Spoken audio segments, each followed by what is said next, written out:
CSS. Okay, I will just paste here this dot mobile name CSS. So here we have position that is sticky, and top is 0, means margin from top it's 0. So now what we have to do, we have to apply this to our navbar. So what we'll do is here we'll first grab, instead of fragment we'll change it to div. We'll first to our navbar. So what 0. So now what we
Okay, I can explain the stack a little bit. So what I'm up to now is essentially attempting to replicate a spreadsheet. As in, previously I've tracked some of these things using a actual spreadsheet, but I've always kind of been dissatisfied with that solution on account that I'm trying to figure out how this padding top value works. Um, it doesn't matter right now. Okay. So I want a way to replicate spreadsheets using code so that I have a little bit more control over um, some of the calculations. In particular, uh, in this particular use case of tracking macros, which I recognize is a little bit dweeby, but that's not what's up for debate at the minute. Uh, and I hope the mic is working. It appears to be. I want it to be all local, but replicable remotely should I choose to network this application. Um, so that means using whatever database is available in browser. Oh, and I guess why are we using browsers or headless Chrome to begin with? I also want this application to be able to run on whatever device, as in, like, I'm a Ubuntu user for development. I'm glad you can hear me. I'm a Windows user for, like, gaming and even recording now, and Mac user for iOS development. And I want this application to work on all of those platforms, and so I chose Electron. And while that also gives you the freedom to use some APIs of Node or Electron that are not available in browser, I also want this to be operable in a browser should you choose. And the reason for that is that I do intend to make this application networked, but optionally so, as in you can visit the web page that it's at and just use it locally and completely forget about it. Just like run your calculations and then completely forget about it. But I also want, should the user choose, and I fully concede that the user will largely be me, the user can install the app on their phone, say, or install it through the Mac App Store.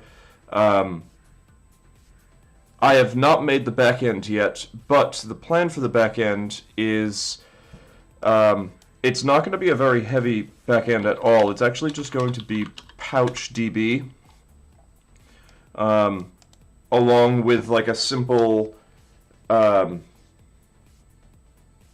authentication system. So right now it's using. I guess let's open up package JSON. So we'll start with just the dependencies. I chose Chakra UI for. It is a relational database, as in there is, but it's not inherently relational, as in it's technically NoSQL. But there are relations between the NoSQL entities. Right now I'm using Dexy as my database layer, so let's go take a look at that real fast. Dexy is just a wrapper around IndexedDB, a database that's available in browsers since like 2013, and it actually kind of sucks. But the good thing about it is that it's all local, and I anticipate replicating it remotely. So here's the inspect element of my Electron application.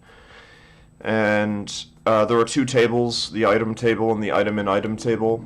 And IndexedDB just works with a key path and a JSON blob. And so that's what you see here. You see a generated ID and a key path. And you'll notice I have ingredients and recipes up here, as in ingredients is kind of like the base item, and then recipes are composed of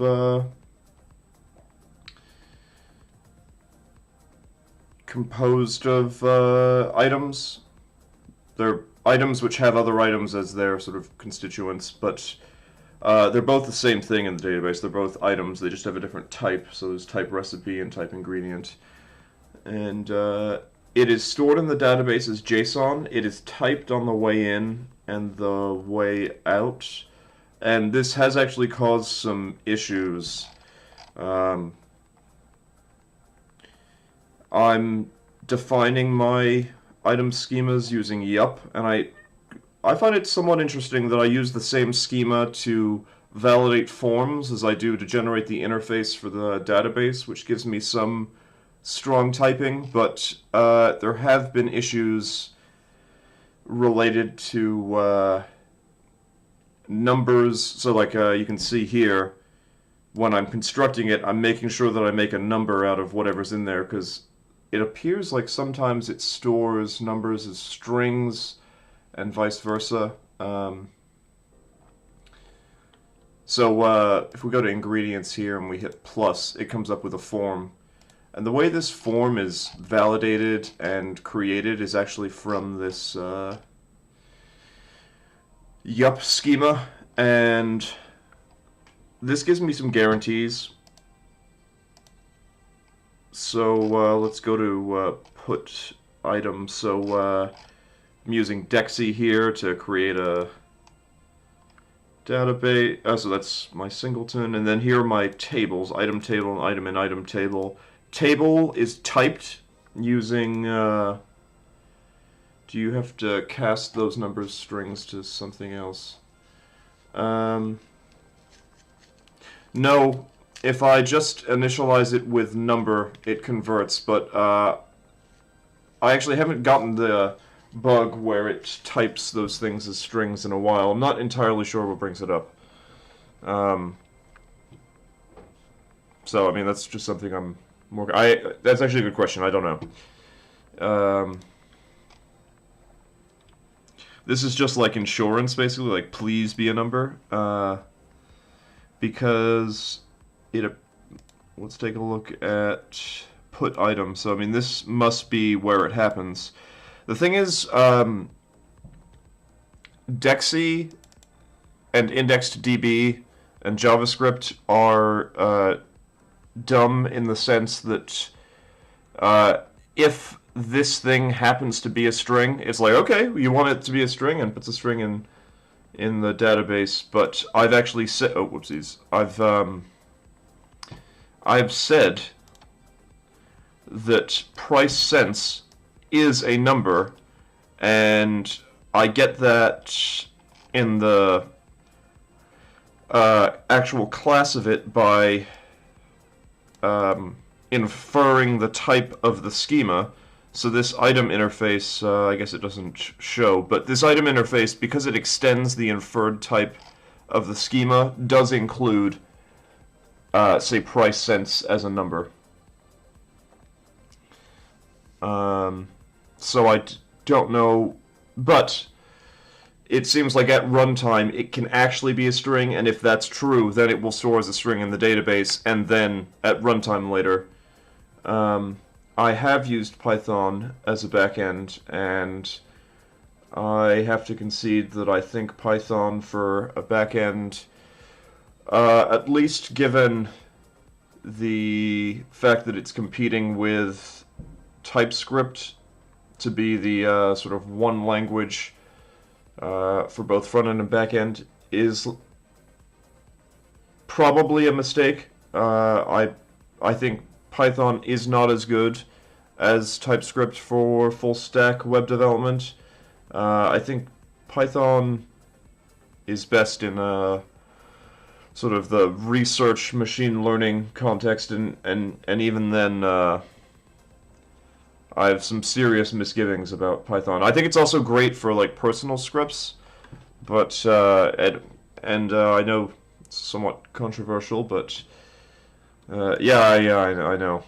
Um,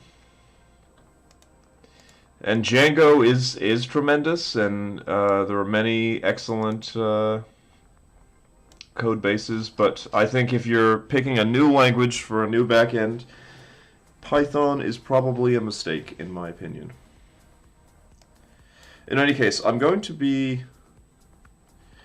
You shouldn't. That's a very opinionated take. It is not objective, so do not. There's no need to, if you have plans to. Saw the word async before func. Is that for threading? Well, I don't think. I don't think TypeScript and Java. Well, I don't think JavaScript has threading. Isn't it all in the same thread? I could be wrong about that. I admittedly don't think too much about it, but I could return this as a promise, but because I'm kind of simple, I like returning the thing itself, so I await, so I need to async. You could rightly criticize me that I can make that decision at a later time by just making it a promise, but yeah, maybe I should do that. Whatever. So I don't think it's threading. But I use it like threading, I guess, if that's what you mean.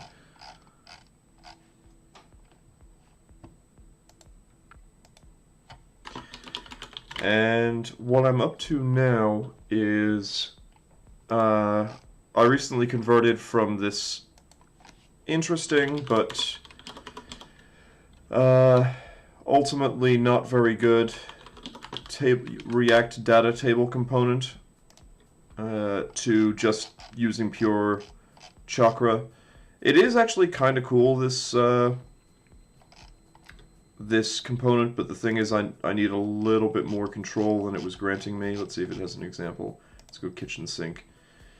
So this is a table with like sorting functions and pagination, and it's very good for what it is, but it doesn't play nice with my styling, and it also doesn't play nice with quote-unquote remote resources, or at least not as well as I would like. Like, I prefer the look of this. It's the right size. But this comes with a lot of niceties, like sorting here, which I'm not so interested in, but I am about to replicate this functionality here with pagination. And I want this nav bar to be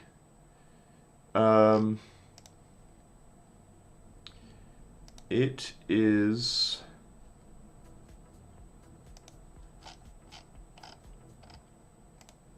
just made with Chakra, and yes, it is an HTML table.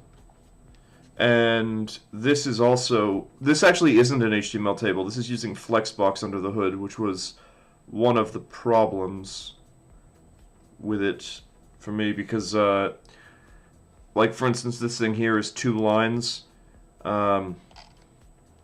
This wasn't playing very nice with laying out in sort of more I guess it's not that complicated, but the combination of styling, not digesting remote resources very well, and not liking the way that it lays out on mobile layouts led me to drop it. So I'm now just using Chakra, which I think is actually the more simple approach. And I'm just going to get this styled the way I want, roughly, with this nav bar at the top, the table in the middle, and then a footer, like a fixed footer with the pagination controls. Although I guess it doesn't matter too much that it, strictly speaking, is fixed. But right now I'm just loading all of the items, which is probably fine, but I want to calculate the number of cells that I can fit given the height, and then just show those and have pagination and have that all be automatic. I actually got that working with React data table component, but it was just messy. No, this is just Chakra, which is actually phenomenal. It's a very lightweight framework. I am going to have to add some specific styling to style the table as it goes down. As in, I think what I'll do is I'll hide cells as it goes down, which is what I did with the other one. And I think I need to do something with regards to... right now when I load it... Yes, Chakra, I think it has multiple... It's just a CSS HTML framework. Well, actually, it's a CSS in JS framework, I believe. But I think it supports Angular. Let's see. So yeah, it has React. It might have. It's. I think it's either a React only or. Okay, let's see. Yeah, I think it's React only, although maybe Gatsby as well.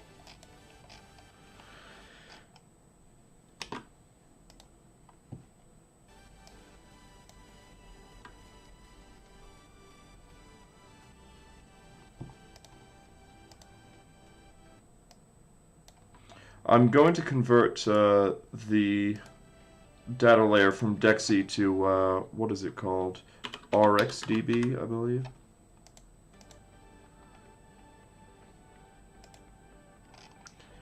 Yeah.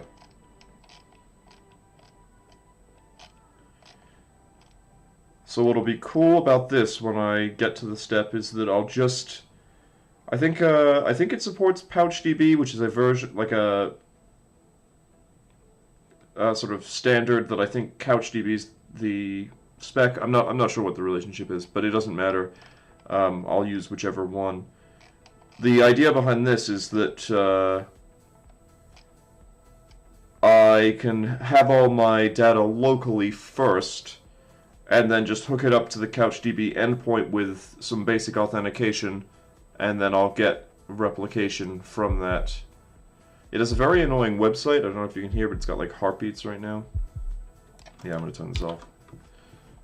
I'll be right back.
Hey Blake, that's cool.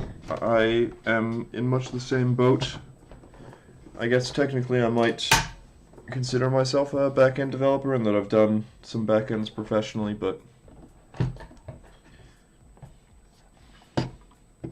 yeah, I obsess over it too. Like it would be perfectly reasonable to just use a spreadsheet for this, but I have an obsession with it, and so therefore I will make it myself.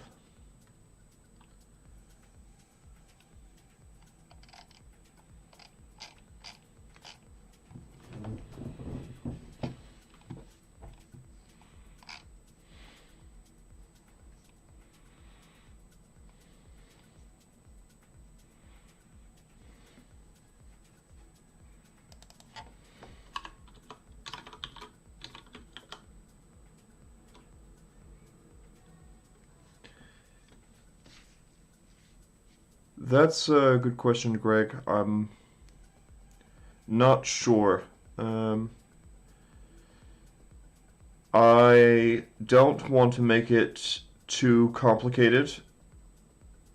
In fact, I'm very nearly thinking like auth is just some ID that you have to copy paste around. I don't know.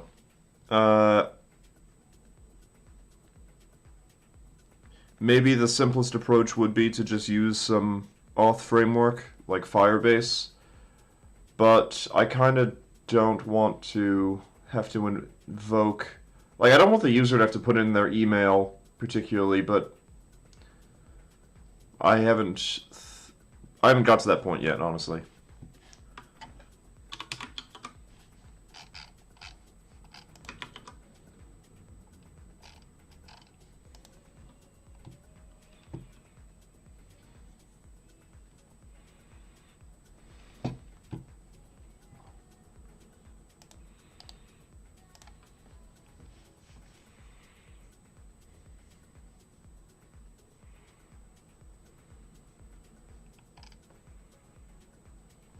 Progress tracker for what?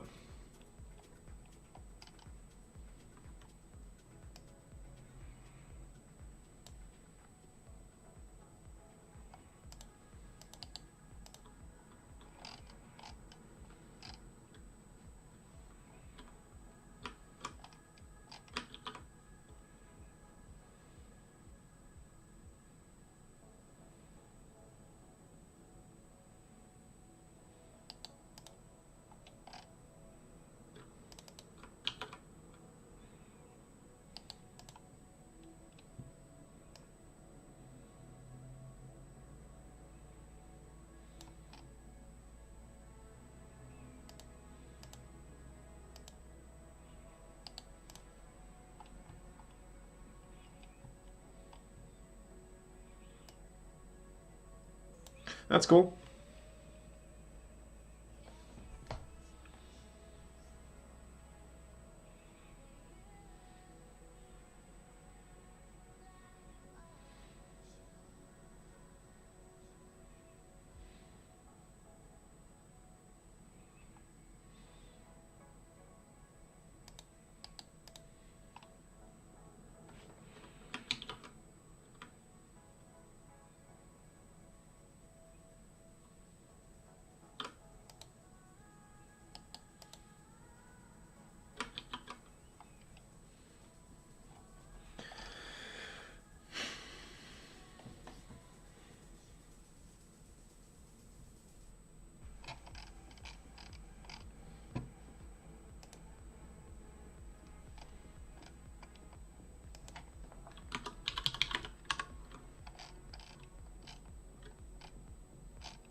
That's cool, Greg. Share your code. Post code, Greg.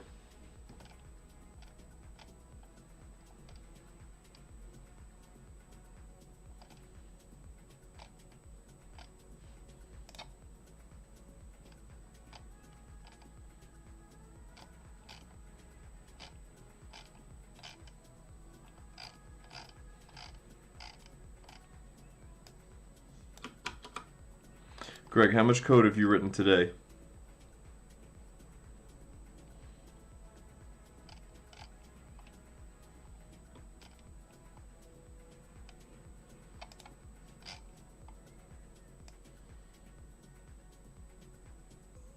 That's good.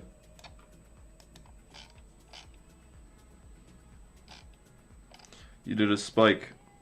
I don't know what that means.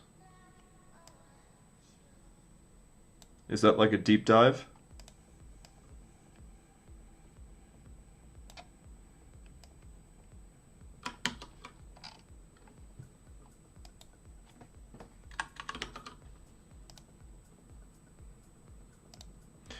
Oh, another cool thing about Chakra is that it has dark mode. Let me see if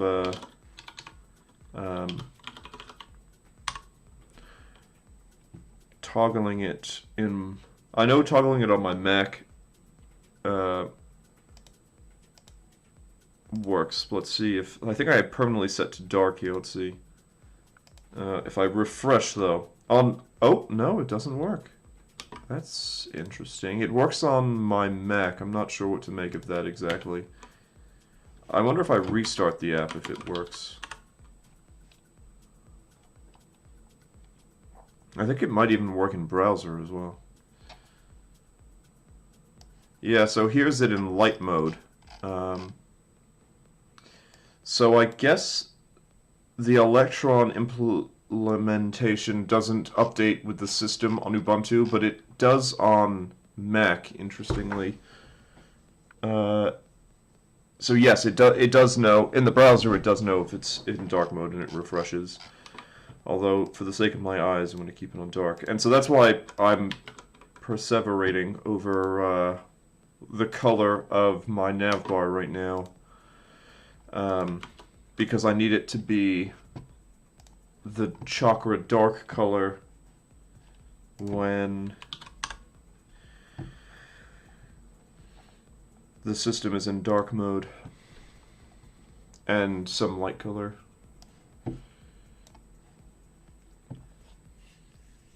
Because I do plan on trying to release this to the Mac App Store. I don't think I can get away with doing it on iOS because it's just a HTML table, though I guess I'll find out. I think I'll get on the Mac App Store.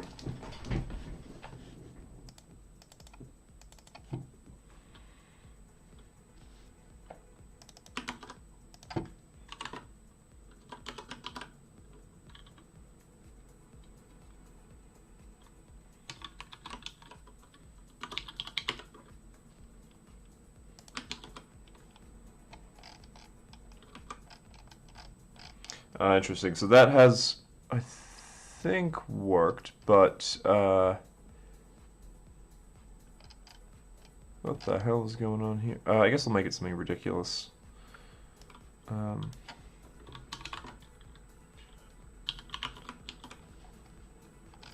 okay. Interesting. So the button still has that transparency. Okay.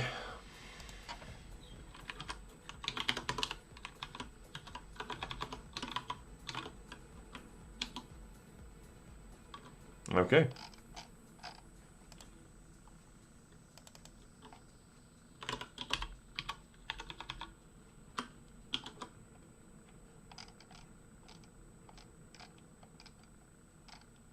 I don't like this transparency. Why does just this one have it? What the hell?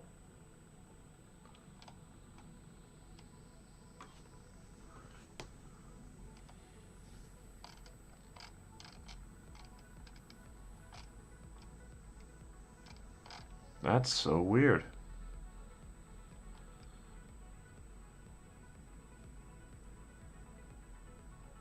Yeah, they both seem to be exactly the same. I mean, I guess I can find out by...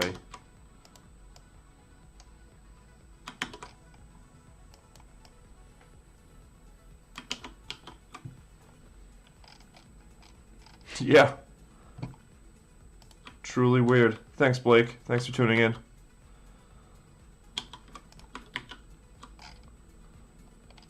That is truly, truly weird. And I guess I don't need to make it outline. But even then, what the hell?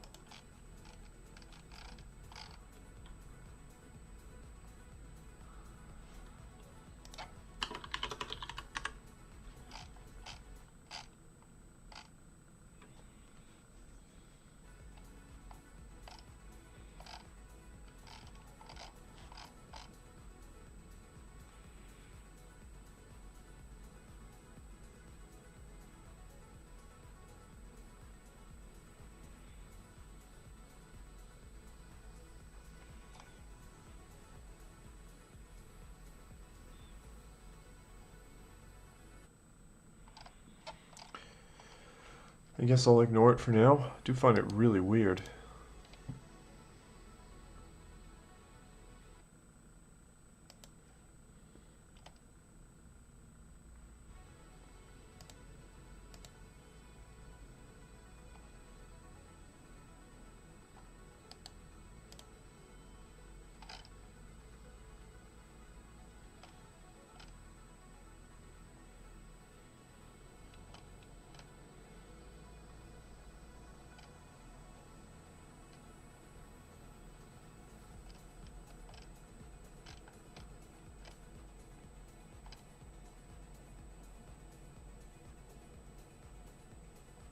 I mean, they both have alphas, but this one doesn't show up.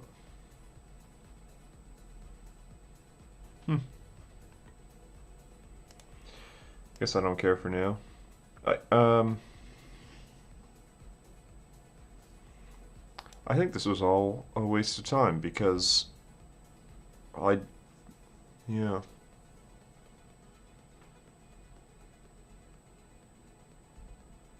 Yeah, whatever.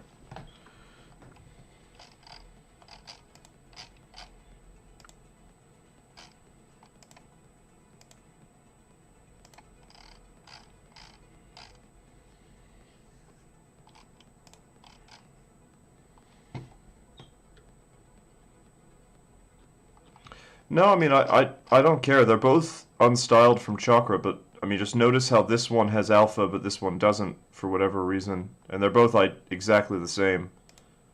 And I think it's something to do with last and first styling. Like, I wonder if I switch these, I bet you that the recipe button has that transparency. Yep, there you go. It's something to do with first and last.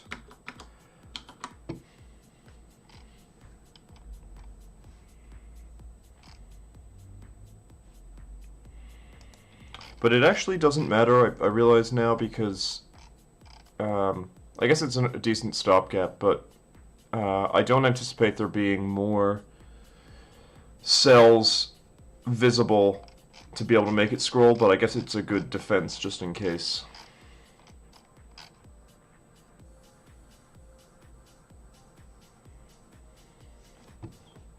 Although there is going to be one more button. Or... yeah. I think just one more button. Probably something like plans.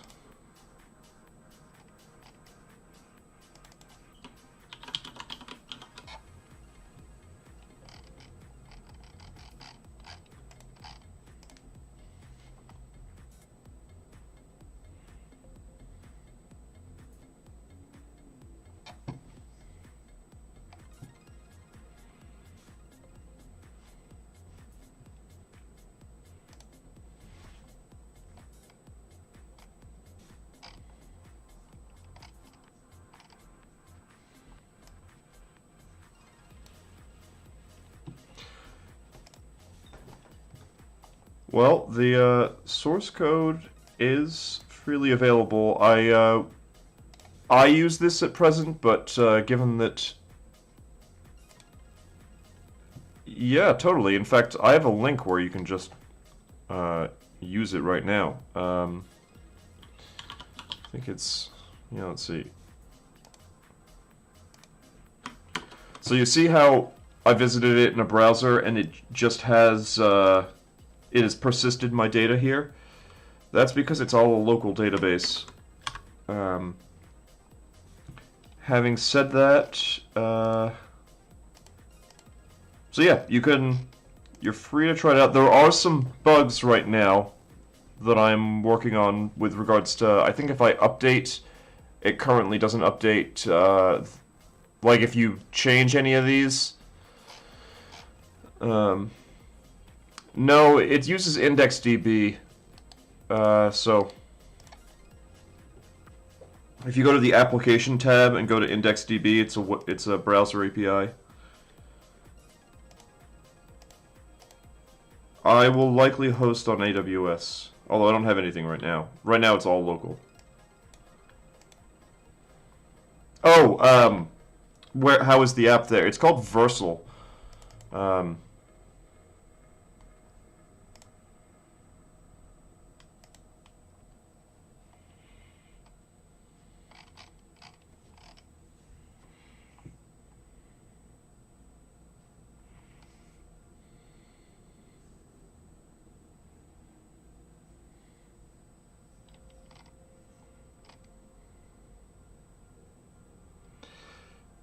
Yeah, it's got like a great GitHub integration that redoes the build every time I push. It's just something I used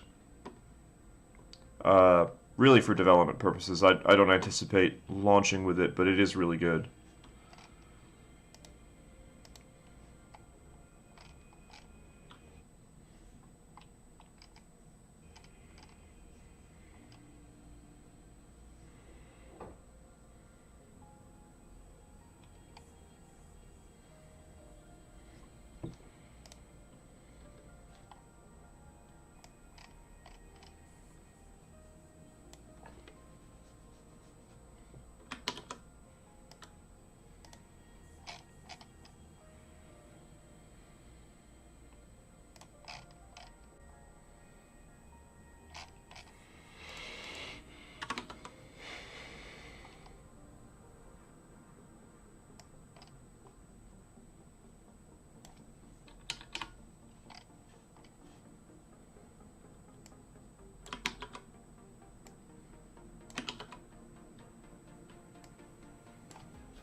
Hey, Greg.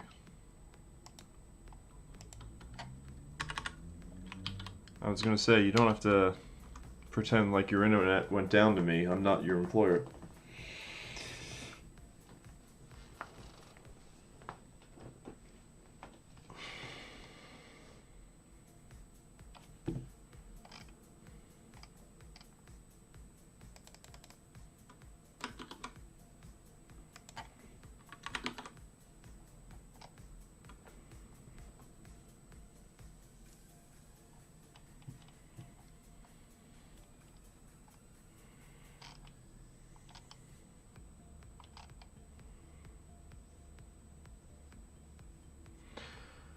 Nice, bro.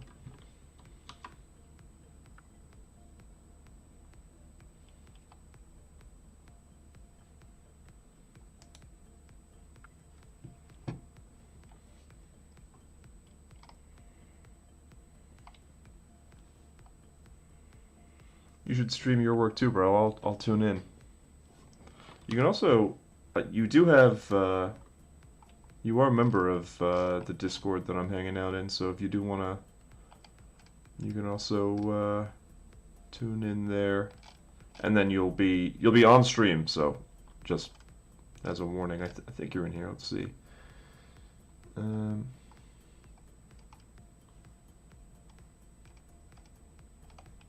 yes, the G regulator.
Yeah.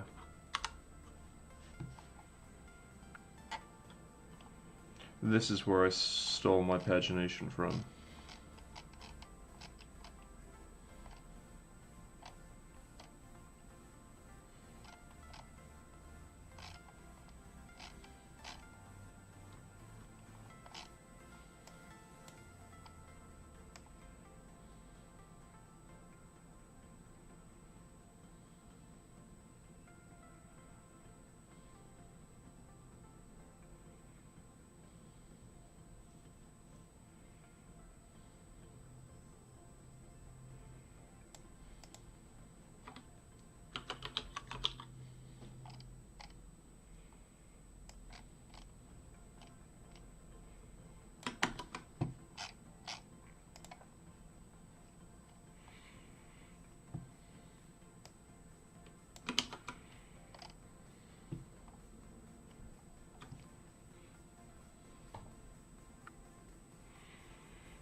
Yeah, I've been hanging out in Philly. It's pretty good there. I do miss New York. It's a bit of a pain to get on sometimes, but that is part of the fun. Was there for human target band practice a while ago. That was pretty sweet.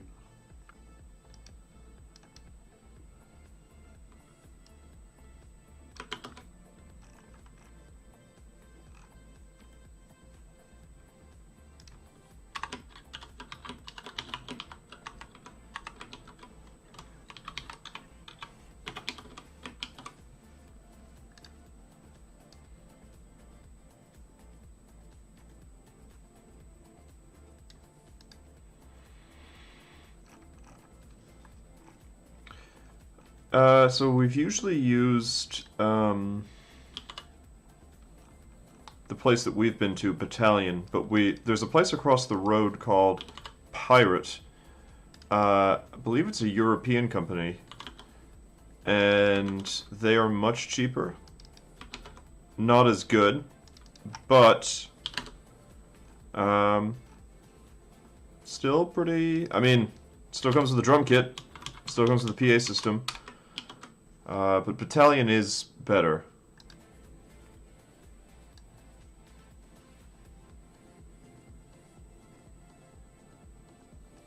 Yeah, I think there's at least 2, if not 3, in New York.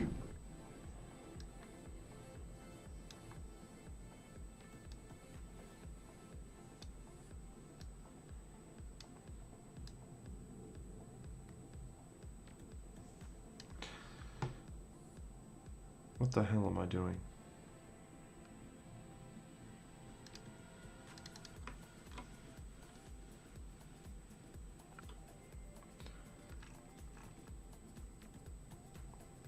Below large.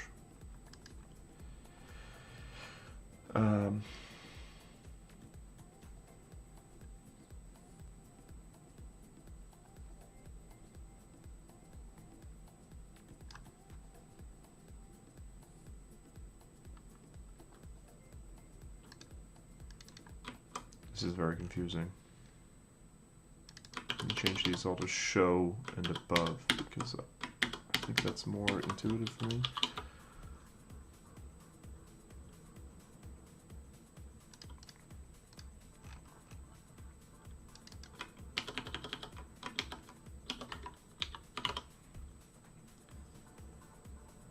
And then these need to be float. I mean, I'm sure this is the same thing. Show above large.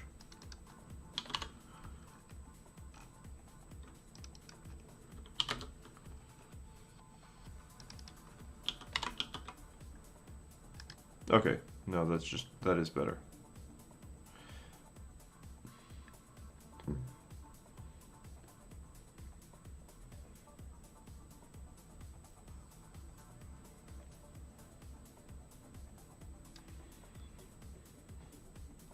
Oh,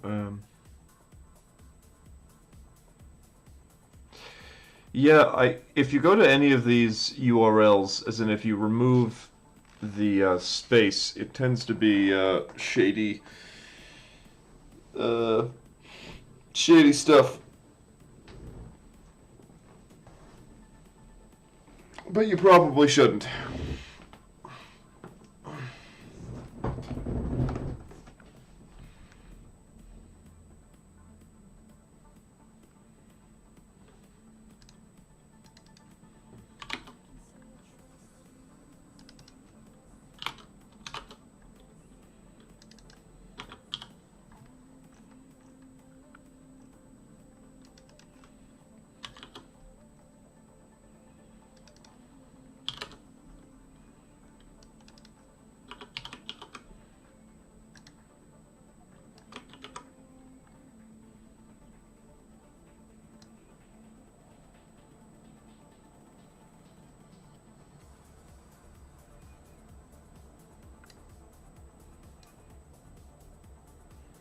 Oh yeah, look at that responsiveness.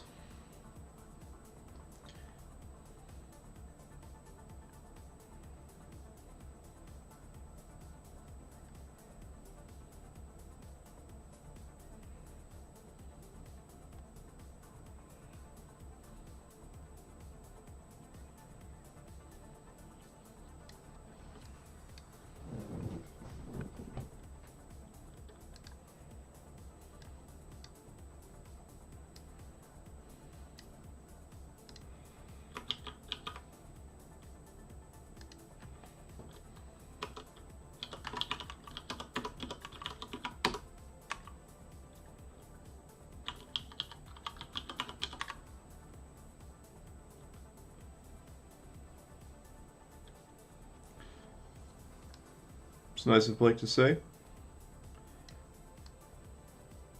I mean, I hope he's right.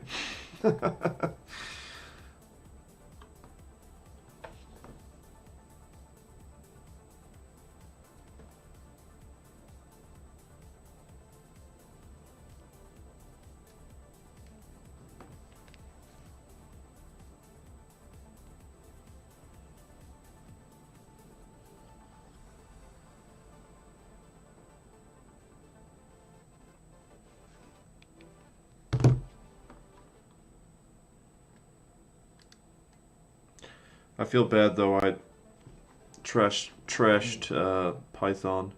I mean, I do really feel that about Python, but I mean, I think it's. I know this is now conciliatory, but I think it's a justifiable decision. I don't buy the justifications for it myself.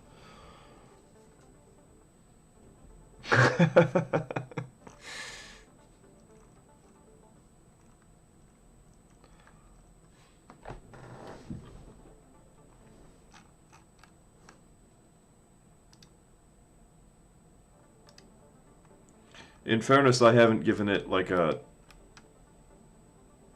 production test. I do work on some code that's Python that is in production, but it wasn't written by me. I'm making one little change to it, so I can hardly say I've really tried Python in production.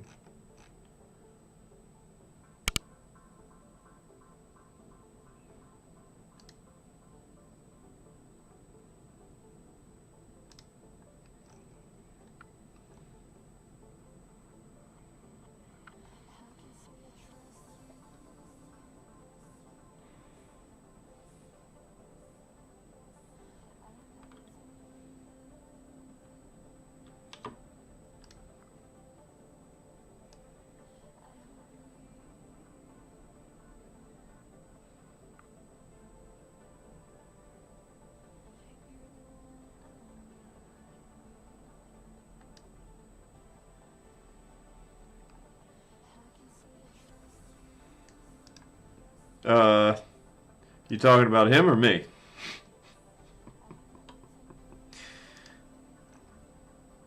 And also, nerds aren't actually using Ubuntu. Ubuntu is like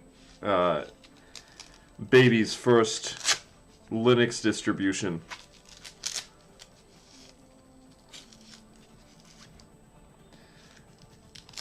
I mean, I'm using it, so I mean, yeah. Well, that's an area in which we relate.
Hey, what's going on, Nat?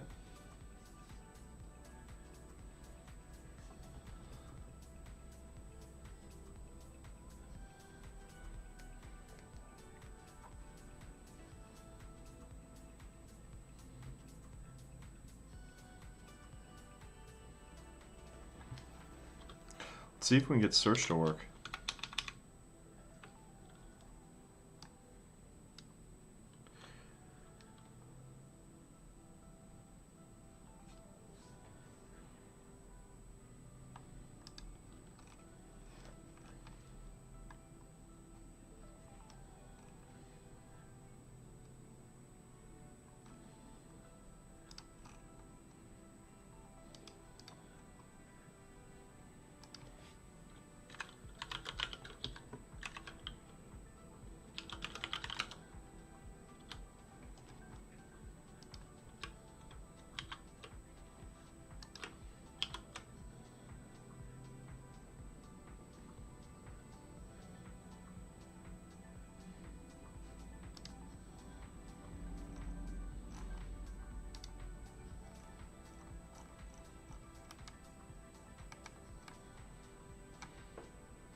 It's a very demanding statement there, Greg. Tell Nat now.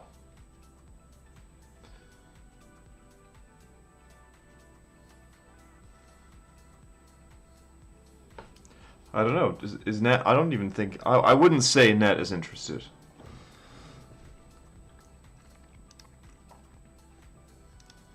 Although I guess he's tuned in.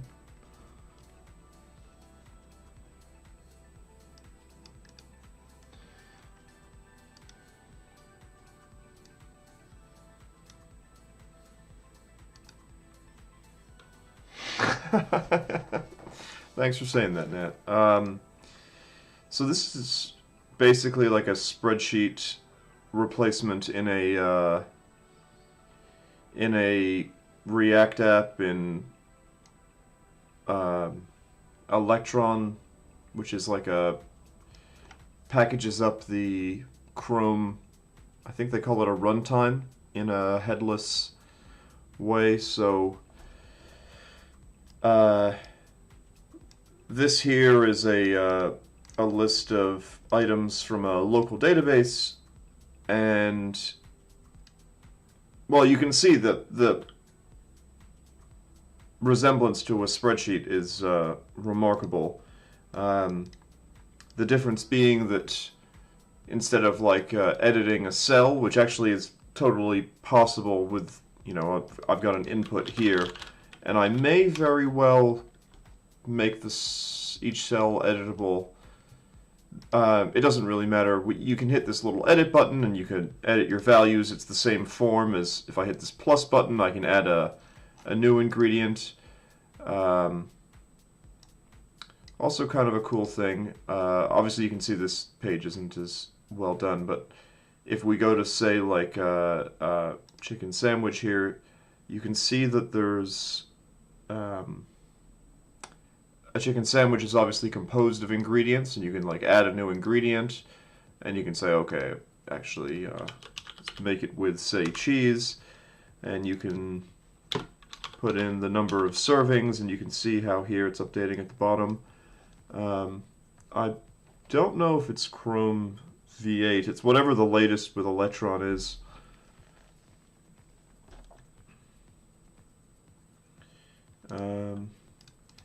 And what I've just got working is, as I make this smaller, you can see it's updating the number of visible cells. These buttons don't work yet, but I'm getting to that. And as you make the app bigger and smaller, It also reasonably cleverly responds down to whatever kind of this size is, which I think is probably something like a phone.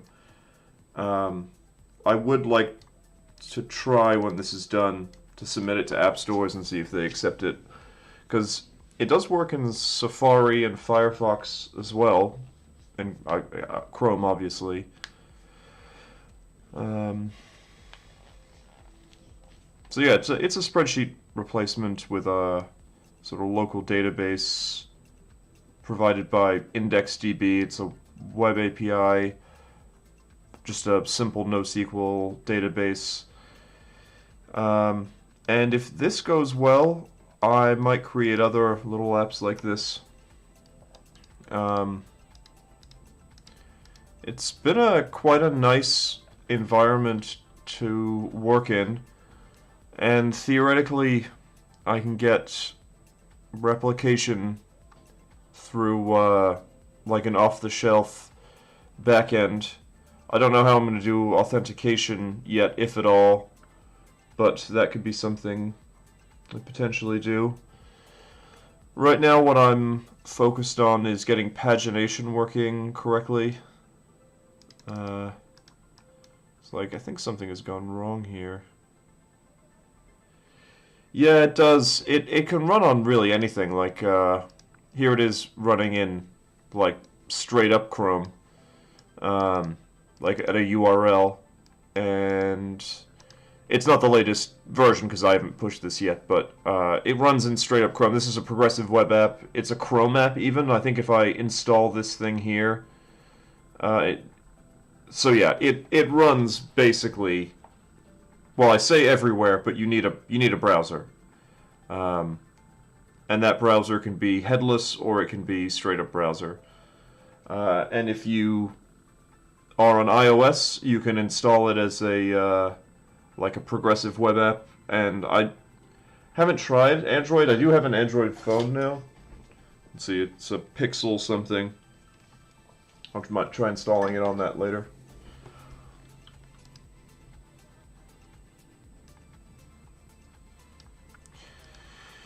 So let's see if we can get search working. I think that would be so cool.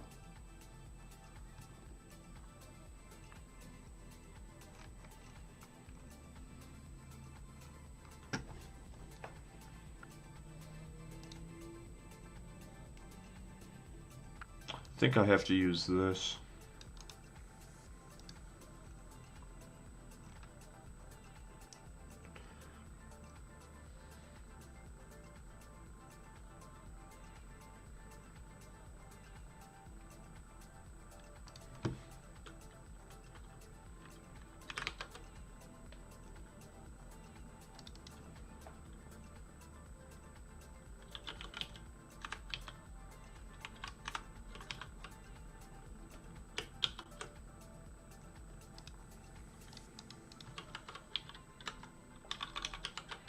That is not a good start.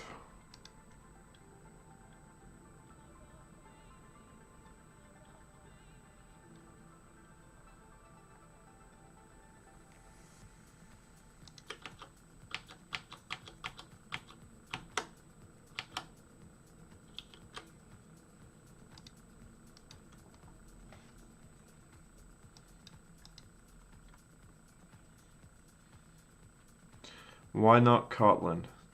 Kotlin's nice. I did a little Kotlin work.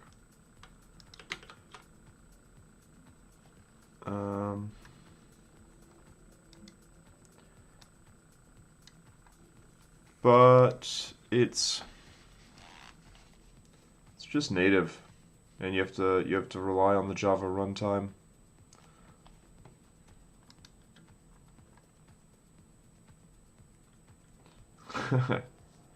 Almost certainly, Greg. So, for what it's worth, I'm going to create a new screen, plans here. I don't know if you've ever seen this.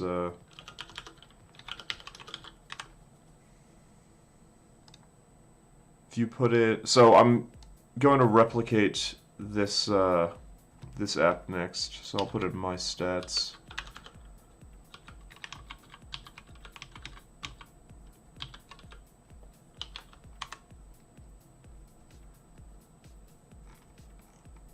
So I'm gonna have another screen in this app here that allows you to take like an example meal plan, which you can see here it's summing the values of them, and compare it against like the goals that you're trying to hit. So in this case, I'd be trying to hit something like this moderate carb, so it's like 205, 106, 230.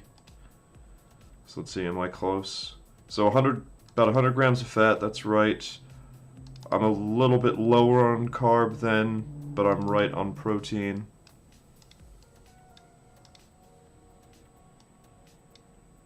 So I guess I'm somewhere in between this lower carb and moderate carb split. And yeah, so I'm going to take the functionality of this TDEE calculator, total daily energy expenditure, and add it to this screen, which I think this is going to crash my app. Yeah. Add it here, so you'll hit like plus, and it'll prompt you with this same form here, and run these calculations, and allow you to add recipes or ingredients that you've previously created into like a daily plan for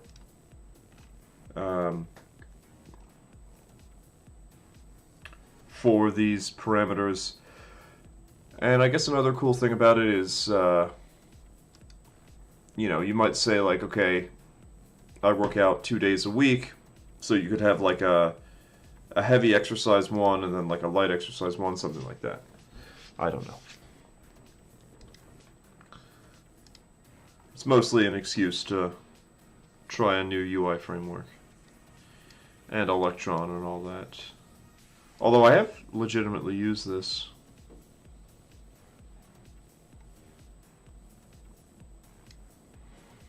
Okay, so search.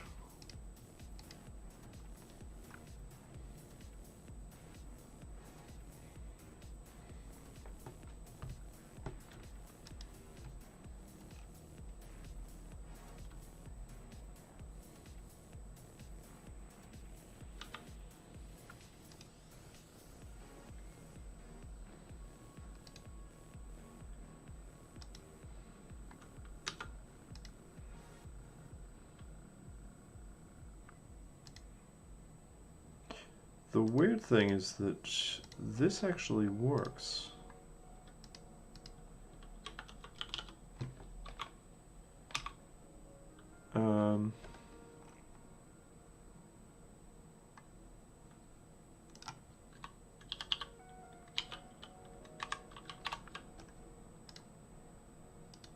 With the exception of case.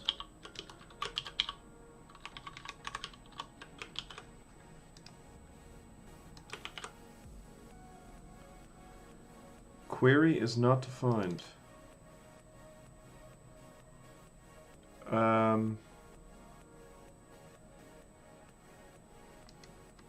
Now that's odd. Okay.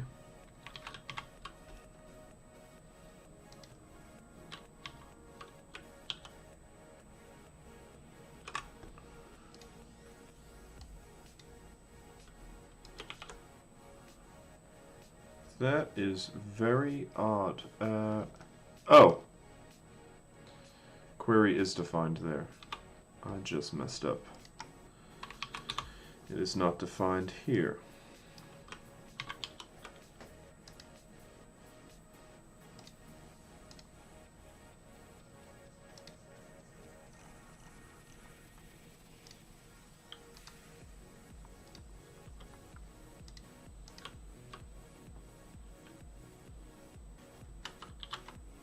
There we go.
Okay. Not currently doing anything.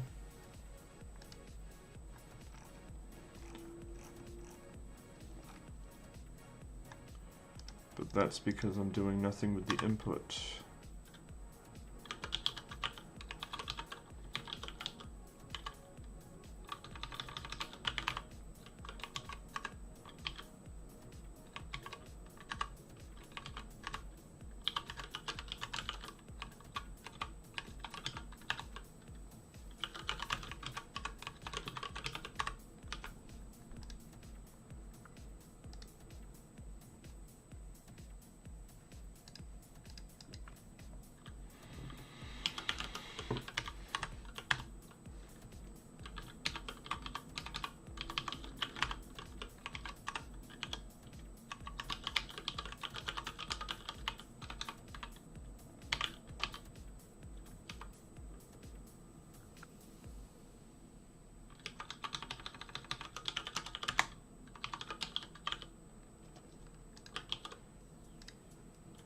Okay.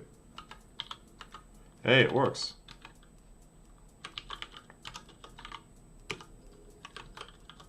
That's awesome.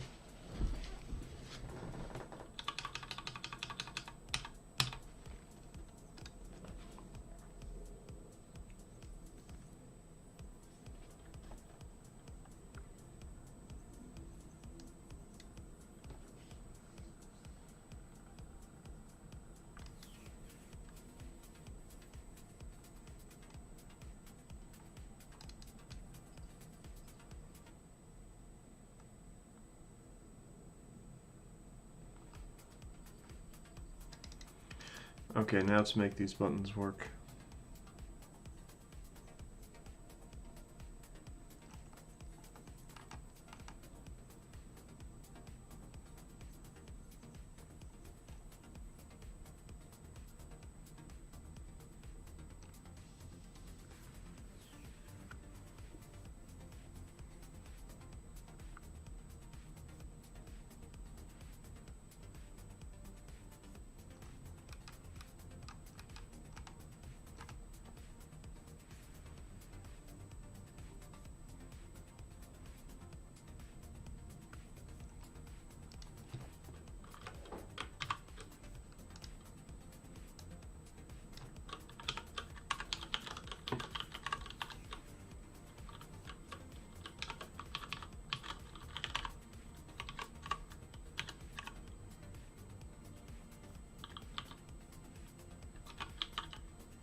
That's weird.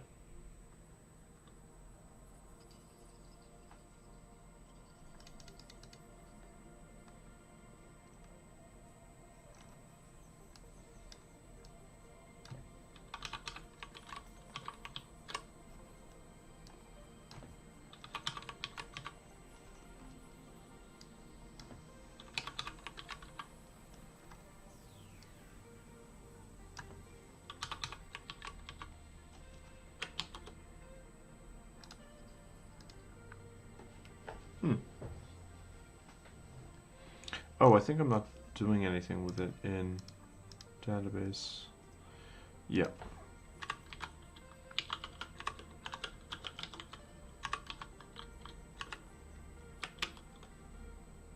Yeah, there you go.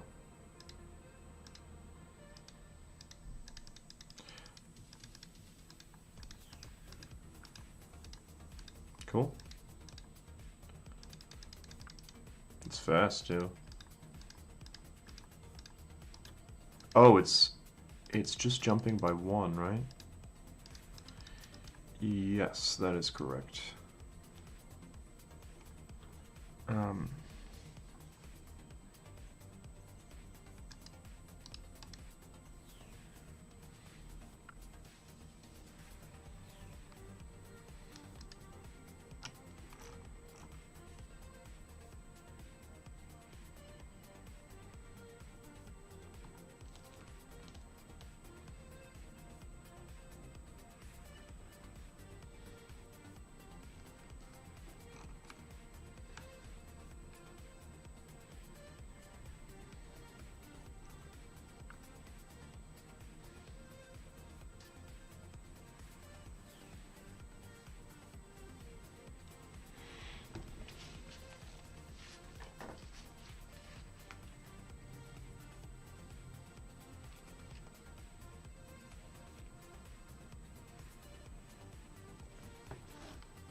I don't, on account that it's just what I do when I don't have any client work. Although I have streamed previously while doing client work, I just haven't showed my screen.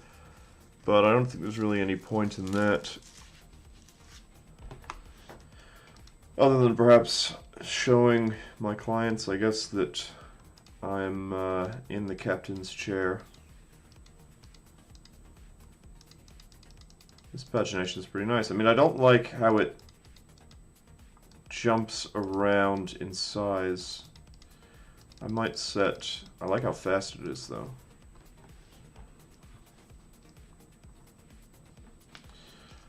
I know this seems... Sorry, I know this is extraordinarily narcissistic, but I've also been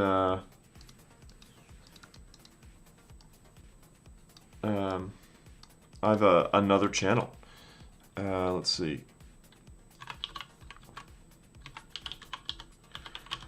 This one's like for fun.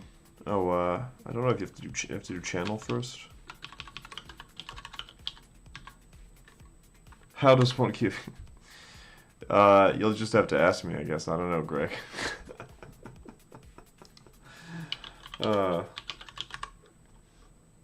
I mean, you can... What is... So, here's something else I was messing around with. Oh my god, that sounds terrible. This is going to be extraordinarily narcissistic, but... whatever. So this is... Let's see if I can...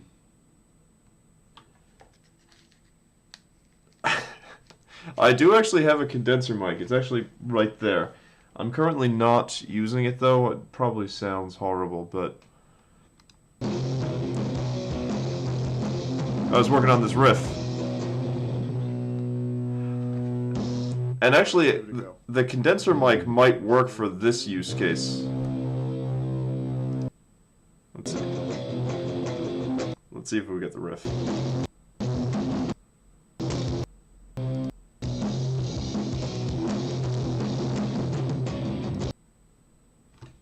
It's me checking my phone. Fantastic content.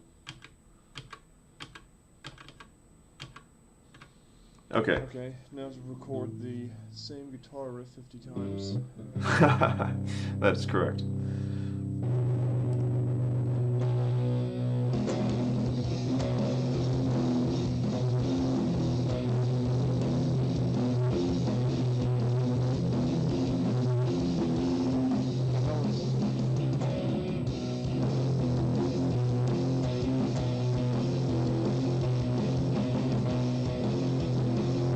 Yeah, it does not really come through. So that is the riff, but it, no, that's my new Charvel. Well, I say new. I think it's like 2 years now. It's my latest guitar.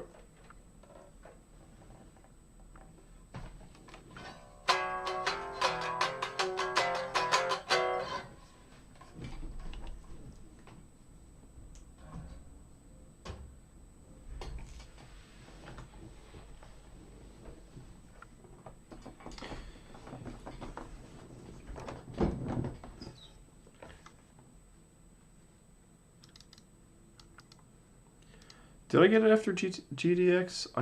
I don't. Yes, it was after GDX. Although doesn't that imply that GDX is over? I mean, is GDX over? I mean,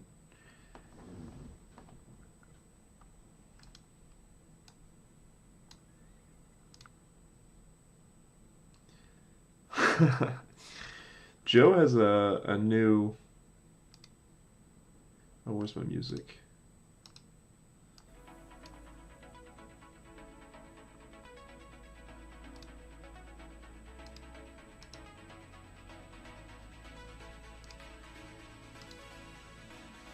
This is the new human target. Let's see.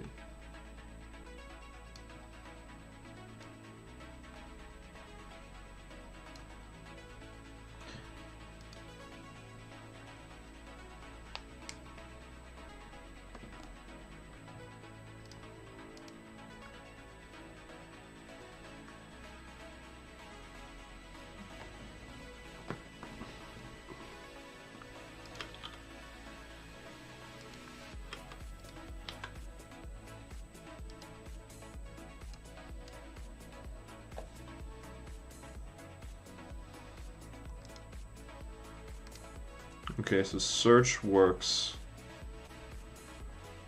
Now we just need to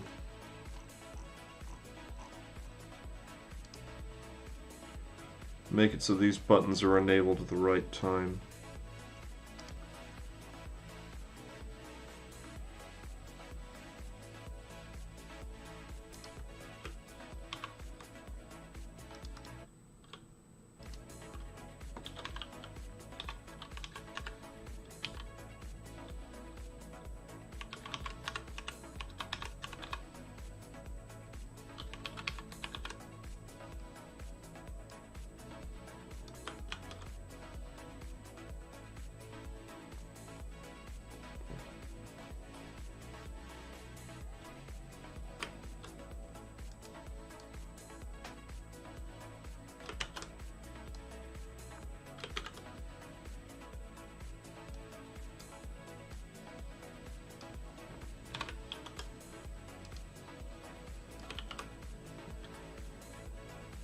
There we go.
That is right, Greg. As in, looks something like this.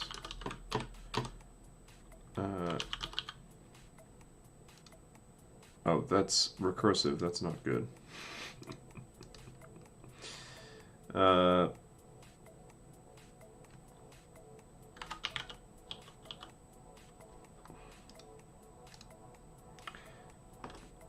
So yeah, you do have to input them today, although if, for whatever reason... Yeah, I know, I was messing around with making soups for a while, which is why I was interested in that. Having said that, making soups is very messy and labor intensive, so I've stopped doing it. As in, I was like making a broth from like the leftover parts of a roast chicken.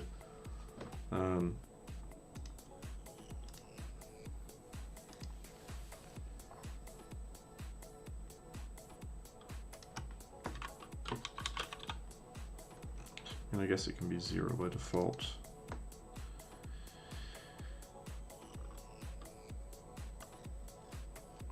Yeah, I should probably come up with a better word than carcass, but that's what I put in.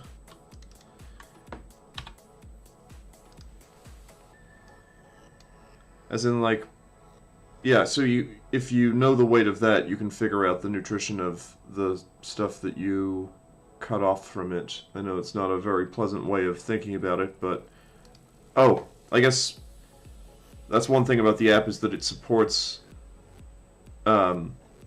negative ingredients, as in you make something and, like,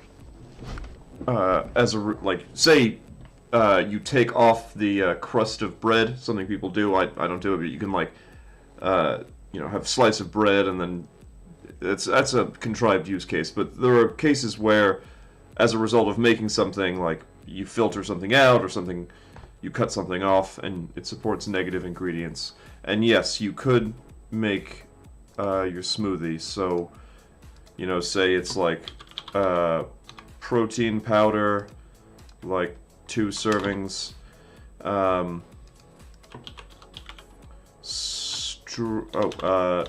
strawberries, say 1 serving,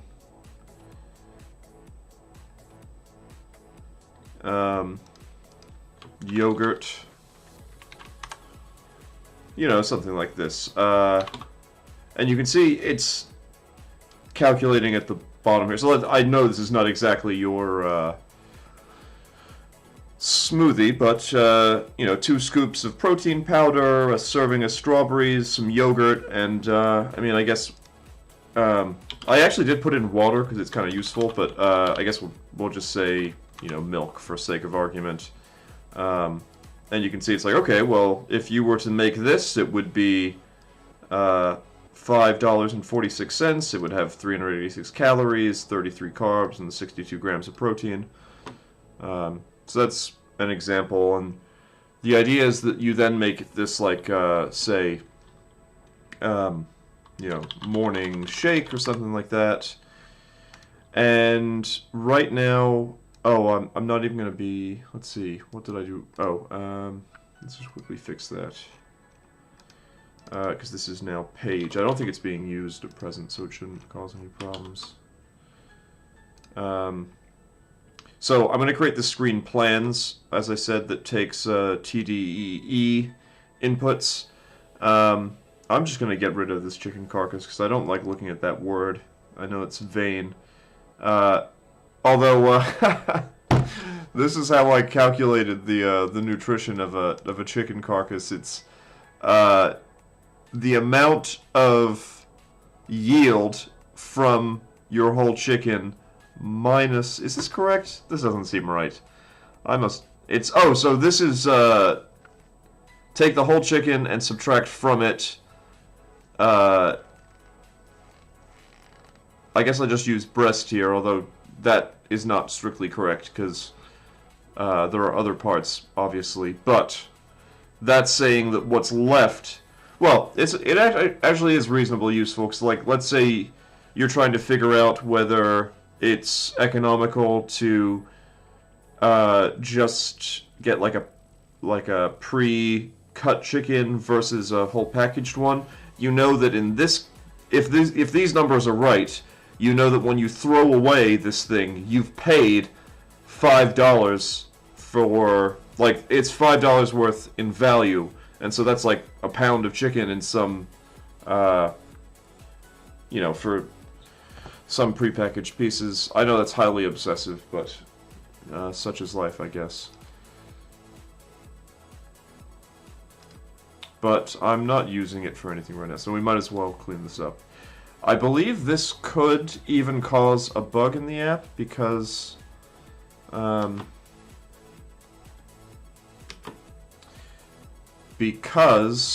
think this recipe is being used in something else. As in, yes, recipes can be composed of both ingredients and other recipes. There is no high life in there, Craig.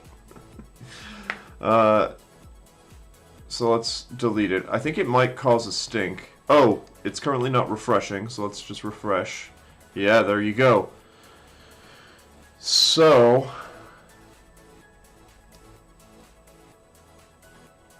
that means that there's a bug in delete item.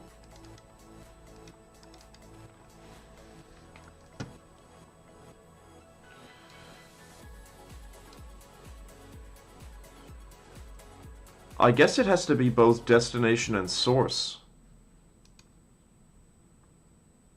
Right? Yeah.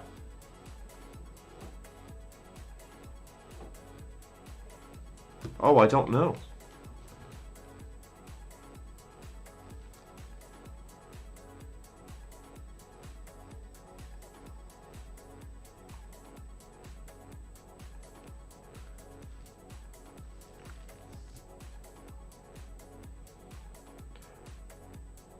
If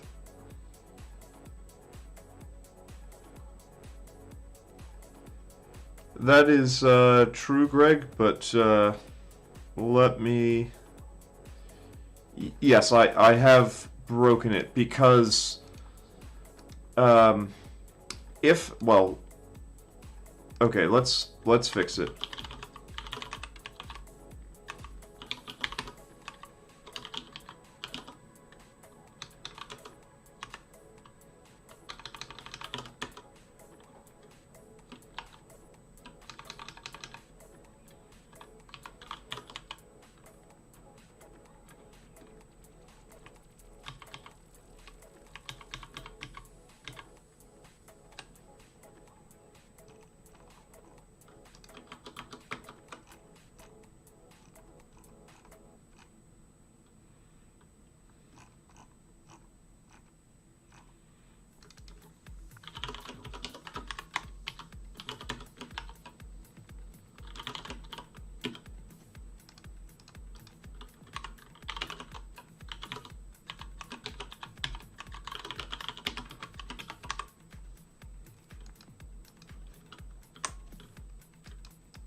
So, if this item's type is ingredient, then you have to delete everything in the item and items table where the destination item. Otherwise, it's source, right? Is that correct?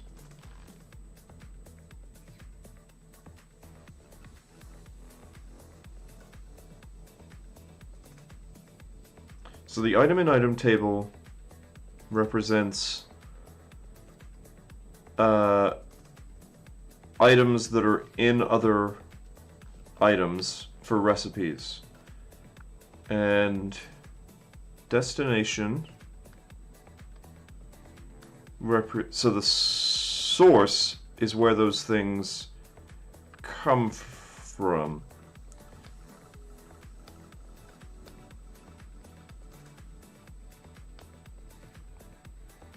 So source item ID is where, right.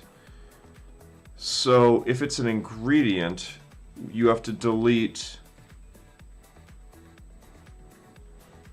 every item in item where the source item ID corresponds to that item ID. Otherwise, yeah, I know. Otherwise it's destination, but that is what it did.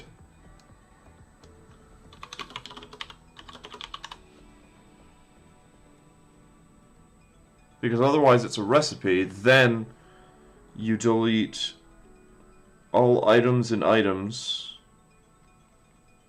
where the destination is equal to... So it did do this, I'm fairly certain.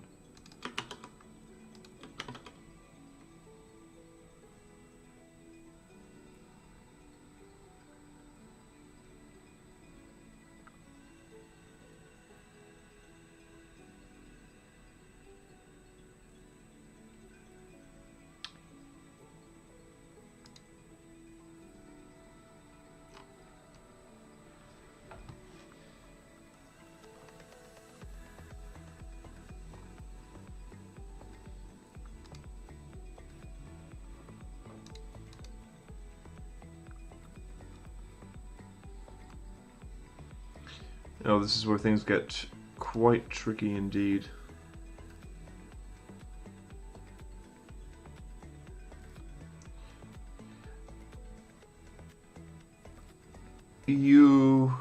If I understand what you're saying, Greg, the answer is yes, but the reason that I don't do that is, let's say, hypothetically, I recognize this is a very niche use case, but if you were to update, let's say you get something wrong, like let's say I got the nutrition of olive oil incorrect, I could modify it, submit, and then all items that depend on this, because it recursively calculates nutrition, it's not fixed, all the items that depend on this item get their nutrition updated, which is something that, I mean, I recognize it's niche and neurotic, but that's part of the reason that I'm making this, is that I, think, recipes, or sorry, like, not being very lucid, but previously I've gotten things wrong. Yeah, I know. Previously I've gotten the values wrong, either because I've calculated them incorrectly or input them incorrectly.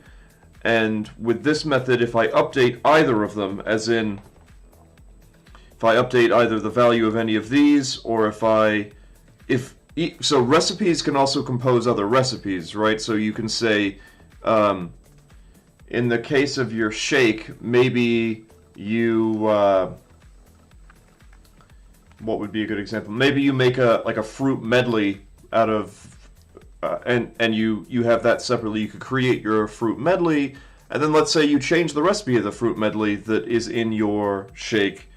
It would then update without any additional work or refreshing. It would actually update the nutrition of your protein drink. So that's why I can't just merge all items. Although, I mean, I totally could, but that's why I won't. Is that I want that sort of, it's a reference, not a copy.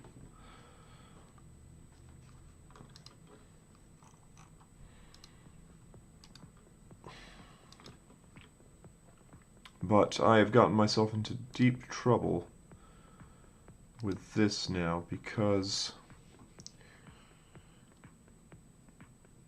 so if it's an ingredient, delete all items and items where it's the source.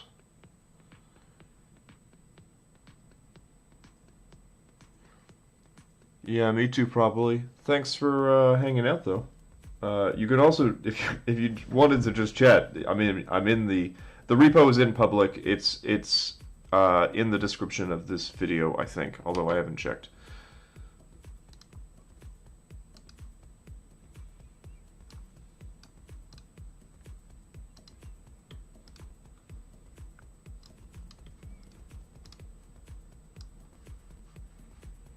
Let's see, is that true? Yeah, it's right there.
Thank you, Greg.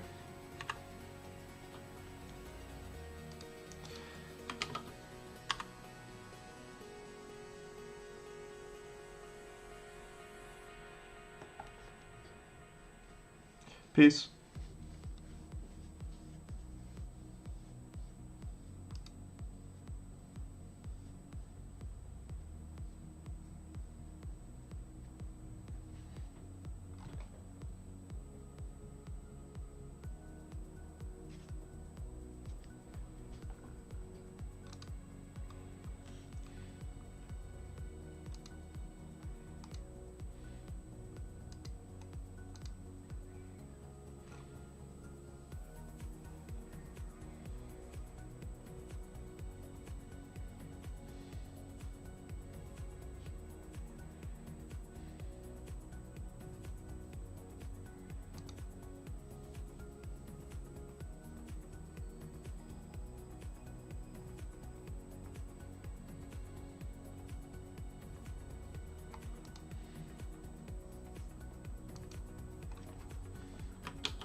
songs will always sting forever and full moon.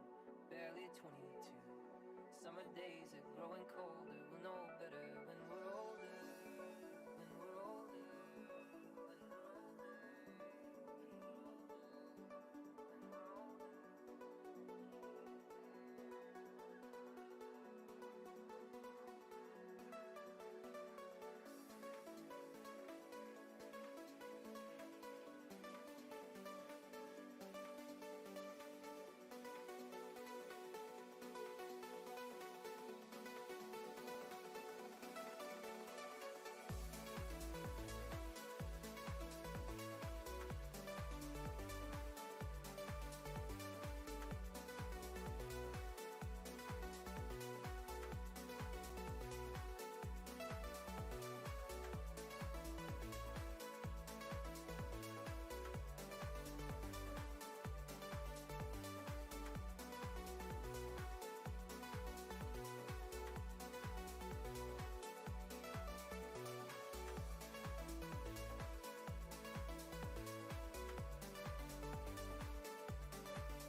Hey, what's up?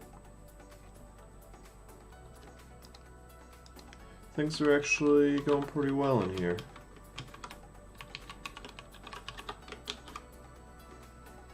Just got this sweet little page count working. Just needs a little padding.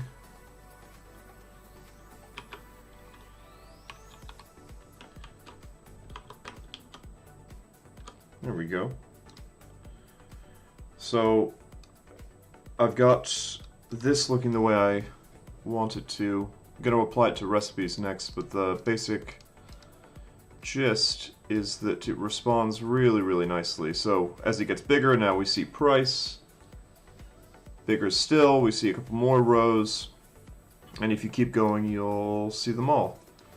And it never like forces you to scroll.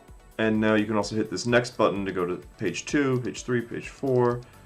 And the other cool thing, at least I think it's cool, I perfectly accept that this is maybe not cool, but you can search, and I'm just about to get to the step where technically you can search now and you can hit the next button. This will probably, yeah, I'm not sure that is what it should do. So I just need to make it so that searching for a name makes it so that it updates the counter. Oh, and if you go up and down, it also responds correctly to the amount of cells, and you can see there's 15 pages at this, and I think if we make it just one, that means that there are 44 items, which technically you can go through each one, but obviously you would never do that.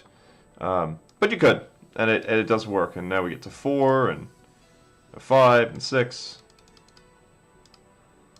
and it stops you at the very end, obviously, which is pretty sweet. Which means that it plays really nicely. Like if I were to just set it into this corner of the screen, and now I can go through and make it bigger for whatever reason, and it responds really quickly. The previous framework I was using for this just made it chug along. This is just plain old HTML tables. Well, they're through a framework called Chakra, but under the hood, they're just plain old tables.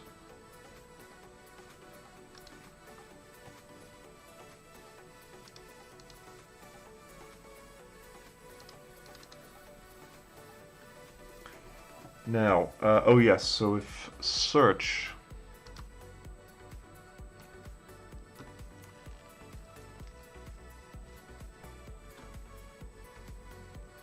thank you.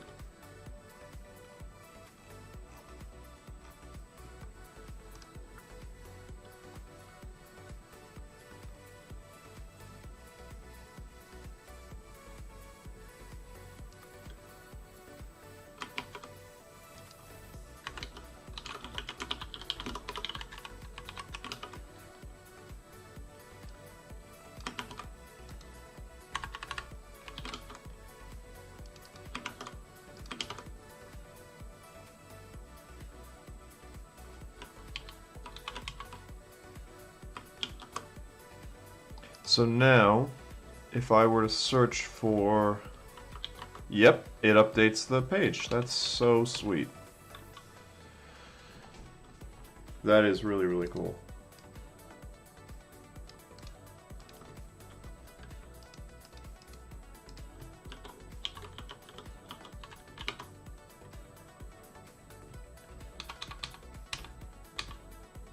Yeah, I'm really pleased with that.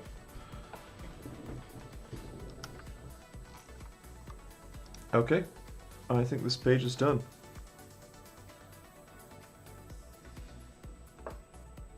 Thank you.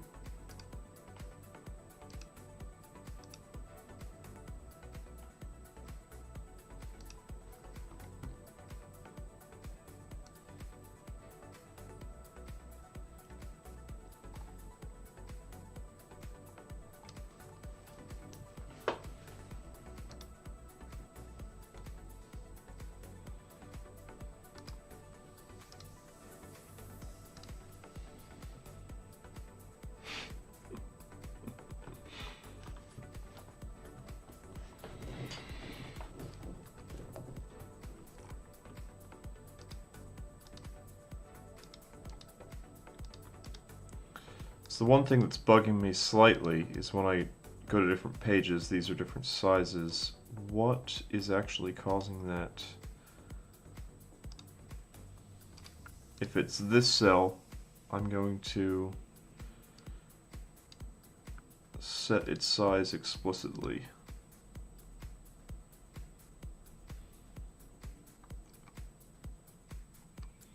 But I have a feeling that it's not.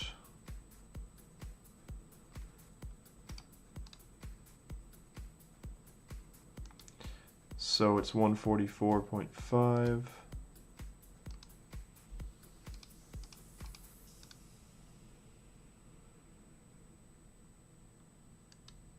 It is. Hmm.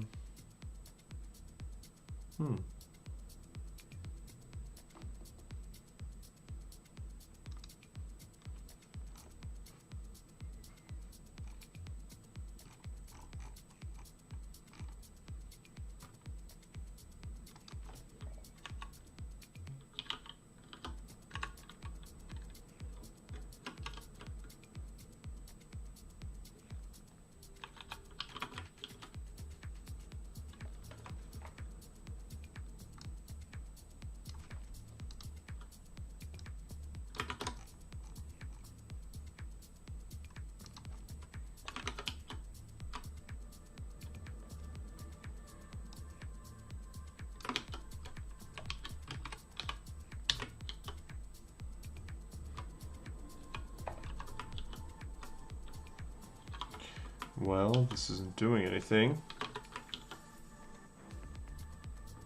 That's odd.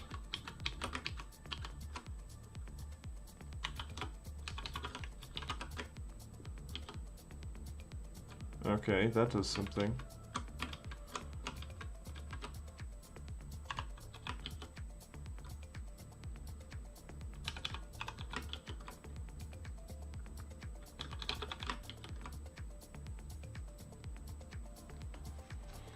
Does that help at all? No, it still jumps around. I guess I'm just gonna live with it. I mean, it does go a long way, but it feels somewhat arbitrary to change. Really, the core issue is that the value of these things, width changes.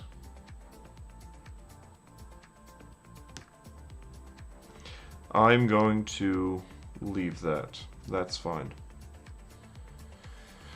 And I think with that, this screen is done.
Okay.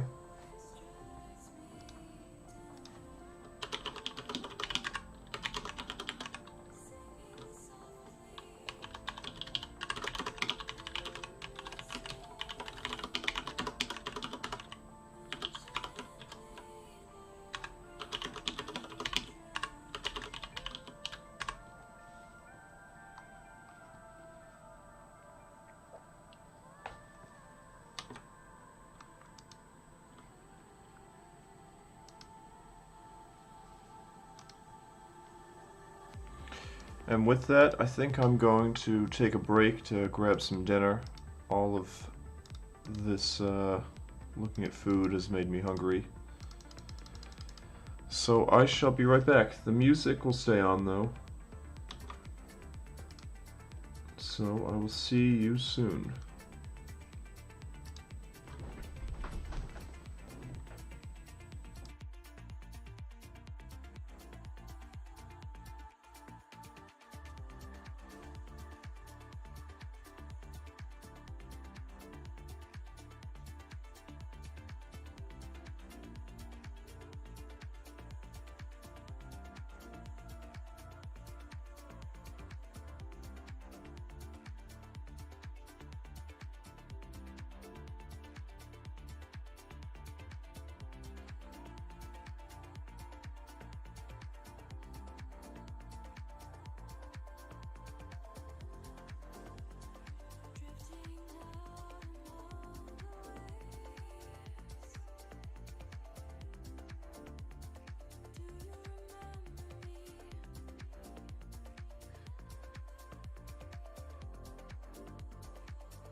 Looks like something from Killzone, that helmet. The Hellgas. It's very Hellgas, doesn't it? Okay, this looks like it might be functioning now, so that's good. Been reset, has it? Yeah, the engines are no longer scuffed in all regards. Oh, wow. There you go. I mean, can you walk around this? There's a lot to no, not the whole city, but you can. There is a lot you can walk. Dude, that's nuts. We won't go too fast through the city, I don't think. So what could happen if you do? Or just crash and die? Oh, no one's just going to start shooting at us. No. I mean, this looks incredible. It is running at about 30 FPS though. Landing on here. And if you want, have a look around. Landing gear engaged.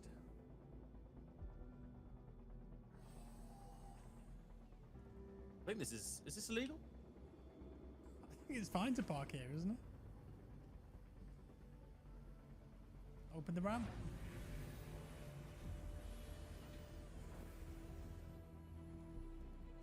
Just don't fall. I mean, it's guaranteed death, isn't it? Yeah. Yeah, icy helmet here. Oh my god. You can wipe your visor. Careful. I can't move properly, man. That does look incredible. Yeah, I'm really slow for some reason. Is that the wind blowing us? I'm right on the edge now, Tom. Oh, we're out. We can go in here. Look. Oh my god. Oh, it's a pickup. There's a drop off and pickup point. That's it. Let's have a look where you are. God, imagine if this was a completely playable space. Like you could just explore it and fight in it. I just want to jump off and parachute, you know, and just go and see what's there. I would absolutely not advise jumping off. Careful. I mean, you can walk around and that, but obviously you can't go in any of the buildings. You can walk around the streets and everything, but it's What? just... You can go down there? Yeah, you can walk around. There's just nothing to see. There's nothing to do there. Oh, right. Like, there's no... All the, like, shops and that are in inside districts you have to go to. Looks like a castle up there as well on the hill.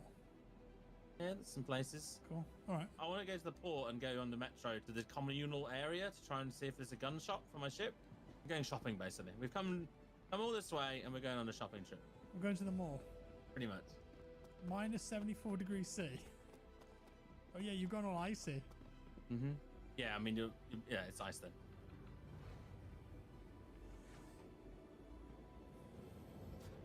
Let's contact the ATC to land. Somewhere. Are you sitting down? No, co-pilot seat. That's fine. What, are you trying to get it in there? Yeah, we'll have to. The bay we've been assigned, Jack. I have no... Is that even going to fit, Tom? Yeah, it'll fit. I mean, only just. Yeah, it's quite precise. Careful. Oh, I can't really see what's... Hang on. I've gone third person. You're almost there. I know, it's a joke. Like, why is it so, like, mad? There you go. That's good. Hello, everyone. Excellent. New Babbage. Interstellar Spaceport. Why is there a chicken? It's just chickens. Actually, I think it's a giant penguin. I could rent the Constellation Phoenix for 84 grand for one day. That's massive, Tom. Oh, we've got a racing. We can rent a racing, like, you want to go out on the surface and some racing, like, pod races. I mean, Yeah. but this is possible. What's this this Constellation Phoenix then? Is that just a giant ship? It's a massive. Has it got a detailed interior? Yes. Oh, God, yes. They're all very detailed interiors. I'm quite interested in the prospect of renting some of these AOPOA Nox. Yeah. Looks like a scout bike from Star Wars. So claim your Nox here. It just says stored. Claim. Claim the AOPOA Nox. Yeah. File a claim. If you go back, then it'll retrieve it and it'll tell you where it's being delivered to. Retrieve. Your vehicle is being delivered to the platform. Garage 06. Train arriving in 8 seconds. Capsule now approaching station. Stand clear of disembarking passengers. Here he is. Here we go. Off to Disney World. Like it's coming out of the front here, like. Oh my god, that looks so quick. It's really fast. If with the physics wang. I kind of want to be wanged though, you know? You're gonna feel the wang. This is way too fast for any human. Nah, you'd be alright. Would you? I mean, Bullet train's pretty quick, like. I don't think it's this quick. Well, no. These guys having a jog around the middle. Jack, There's a running track. join in. They're too slow. Look at these chaps. It's yoga then, is it? Oh, they're exercising. Woo, look at that. This is mad. What the hell? I don't know if this is actually the place we wanted to go. Like, this is just for like social space. Oh, here we go. Welcome to the gun show. So you can buy these and put these on your ship. As far as I know. Ooh. Hello, I'd like to buy a giant gun, please. Now, the problem is, Jack, I have absolutely no idea what guns fit my vehicle. Okay, I've made it to Garage 6. And I think that's the speeder bike thing right there. It's a nice looking bike. You to activate it, then you need to press F1. Then you need to go comlink, friends, and you say comlink's the bottom left, like furthest one on the left. Oh yeah, and I need to request an exit, don't I? So they can open the doors. You are clear to launch. Clear to launch. Okay.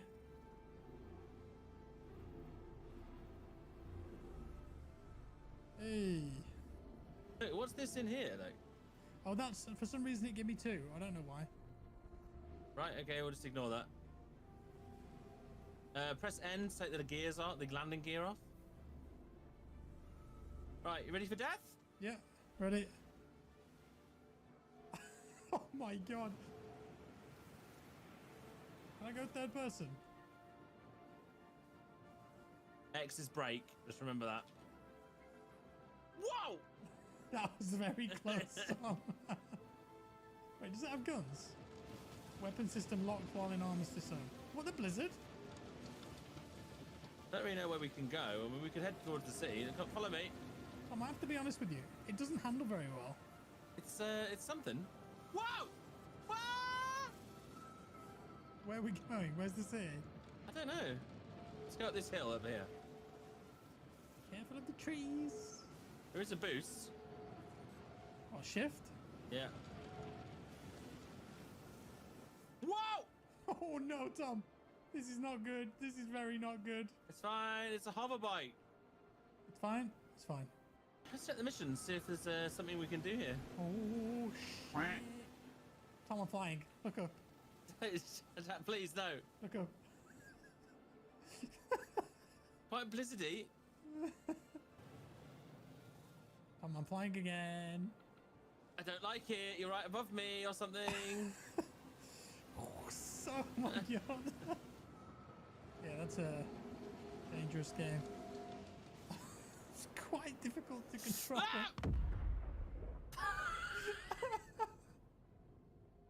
I can't believe Yeah, it's certainly the speed of the vehicle. Can I revive you or anything? No, I need to come back really and find my body, don't I?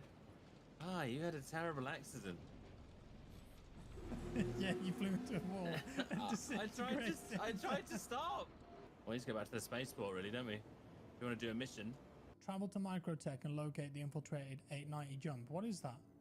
Is it a ship? Yeah, the 890 jump has been intercepted at Microtech and boarded by outlaws. The first priority is to clear all outlaws as quickly as possible so that a recovery kit team can be dispatched to return the ship to the owner. The longer the outlaws have control of the vessel, the higher the chance it'll be lost. So I recommend you acquire a team for this outing to expedite matters.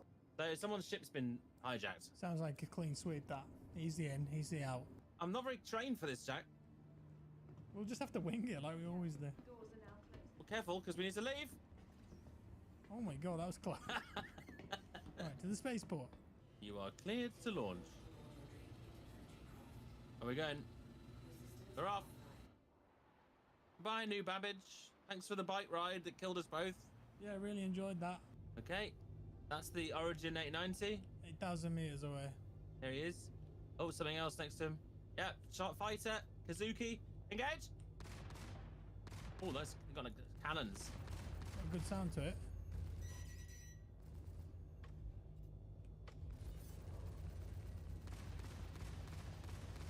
my god. Did it just hit us? No, we're okay, we're okay.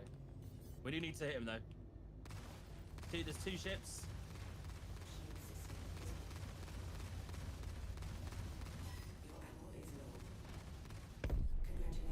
Dead.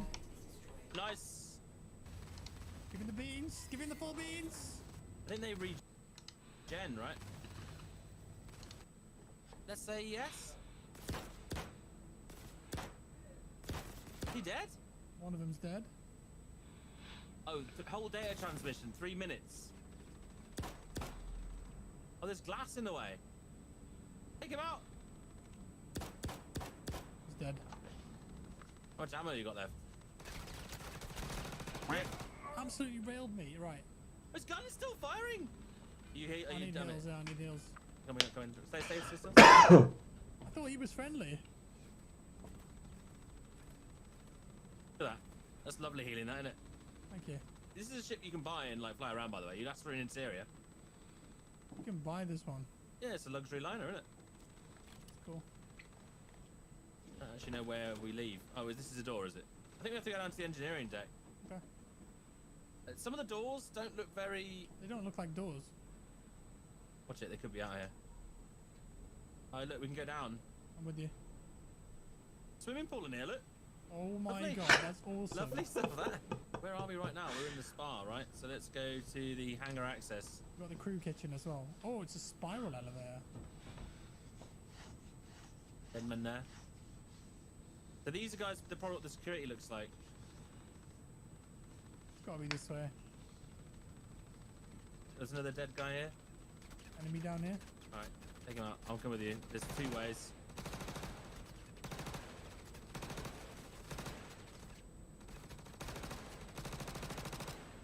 Got him? Yeah, 2 dead. I think the other one bled out in the corner. Oh, no, shit, that's a teammate. Oh, shit. Oh, I got crime stat. That's the security. I didn't even kill him. Dead. Oh, just because you shot at him. That's crime stat found, yeah. I know he is dead. See, he's a friendly, I think. He's pointing his gun at us, Tom. I mean, he's aiming at me. And now he's taking cover. I don't think they're going to shoot at us. Yeah, they're not shooting. So they must be through here. I'm being shot at from behind. They're in the elevator. I just got shot. No, Tom, they're just shooting through the door here. Look. The enemies are through here. Okay, deal with the enemies. I'll try and avoid these guys. In the elevator. Oh my god. I'm healing you, Jack. Thank you, thank you. Baddies want to be dead. Wait, I can't. Oh, God! Oh, what the hell, Tom? Jesus Christ. I'm trying to heal you. They're all just respawning in here. No, I don't like it. I don't like this anymore. I don't understand it. I don't I've like fallen it. over, Tom. Help. No, please. No, Jack, get up. I can't. Help me. I'm trying. Wait, what do I do? Fix me. It's fine. You're fine. Thank you. You're okay. You know, watch out, there's men. Oh, look, I killed them all. They're all dead. Did you see the pile of bodies in the elevator? Yes, yes, I have seen the pile of bodies. But, like, where does this go then? What's that box motif that you've got? I'm so confused. Get him, Jack. He's dead. The one at the back, I think. It's interesting that they came back into this room. 2 left. I don't think we've been up here. That's not a door. Oh shit! There's someone here. There was one dead. There's 1 guy left. He's hiding, Jack. Got a feeling he's mincing around. Oh, I've been shot at. He's at the top here. I got him. don't die. You kill him. We got him. Nice. Mission accomplished. 22k for that, Jack. Is that a good amount of cash? I think so for a little mission, isn't it? Obviously, you could do it on your own and get 45, but it splits it, right? A successful mission, Tom. It was a successful one. Let's get back to the Drake. Oh, we can just go out the look. We'll have to fly out, won't we? Ah, shit! That does look cool. Yeah, that is an awesome show. Look at it. Crazy. Luxury liner. Mental. Oh, am I upside down? Yeah, get in. Oh! What? That's fine. And close that. Away we go. Sweet. Now, Tom, we've got a bit of a conundrum here, haven't we? Because you killed that innocent man, you've got a crime stat. So, can I accept the bounty on your head and just kill you? And then I get the cash and you'll lose the crime stat and go to jail? Yeah, basically. I'm just gonna go store my ship and all my stuff and set my spawn point, and then we'll do it. Find a neutral. It's a weird combination of like Well, I think you know exactly really what I am. polished and really janky. Like a lot of this stuff You're gonna looks get on one of your ships, and you're gonna like fly this out looks like and do what you Cyberpunk. need Like to it do. looks like a single player You experience. can log out on your ship. You can. But then like and the guns looked Doing the whole really crypto card thing sort we did of last time, right? Yes, I'd have to well go to polished the and like one of the places, had really fly nice around. sounds to them, and all the UI looks really good. Literally But then all the enemy AI are like bunched up in an elevator, which is like seems like a sort of And you get. into the ship. like these are all like really polished looking Wait, interactions. Let me in. Open door. But then there's that. What was that? There's no room, Tom. Yeah, I think this is like a single person ship. Is that okay? Oh, no, I can lie down. It's fine. We get it. I'm just waiting.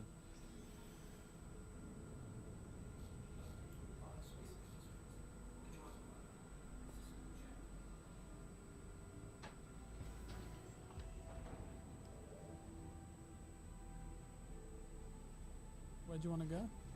Just go out. Just go pat out a bit until we've got the guns activated, and you can kill me. Guns are activated now. Alright, well, Jack, let me stand up. You're just gonna go out into space. But you don't have a suit on. Does that matter? Wait, I can't stand up. You know, you have to kill me. You have to get a gun out and kill me. What? Just while you're in my ship? Yeah. Okay. I didn't deserve this. We did a good mission. Any last words? Hits. Can't cheat. She does. Oh, wait, I can go up. Wait, what? Wait, what? You've disappeared. Wait, what? You've disappeared. Jack, I'm in space! In space. What? Where? All you did was stand up. Where are you, Tom? Oh, you're on top, Tom. I'm on top of the ship. Quickly, shoot me with the lasers of the ship. Hold on. I'm incapacitated. I can't see you. Oh, my body!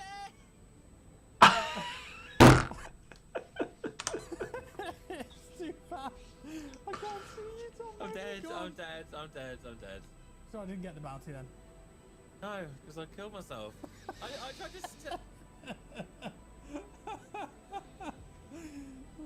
It's so choked. I love it. I'm in prison now, where I belong. Good. What a weird combo of polished and janky.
So now it's time to take the design of this view and apply it to this view. Before I do that, is there anything that I need to change here? I don't know, I think it looks fine.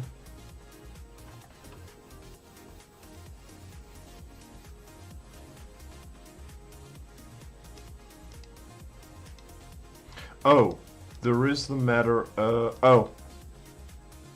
if currently update doesn't work, but we're gonna change the database to account for that. We're not gonna change that in client code. Okay.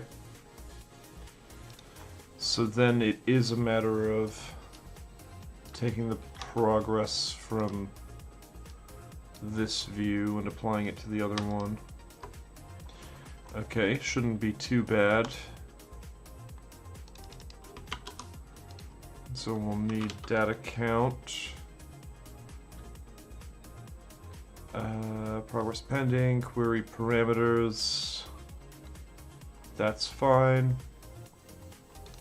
Pages, that calculation is the same.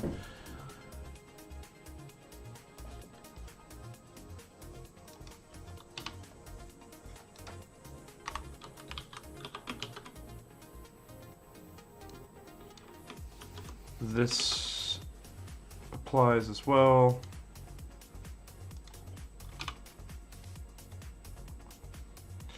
Okay, now this is new stuff, although not by much. Okay.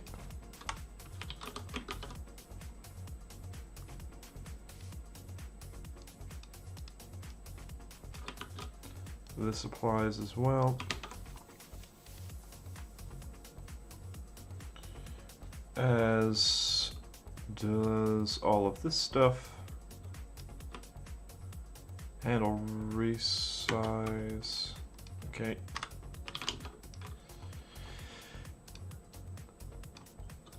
Okay. We now have this condition as well.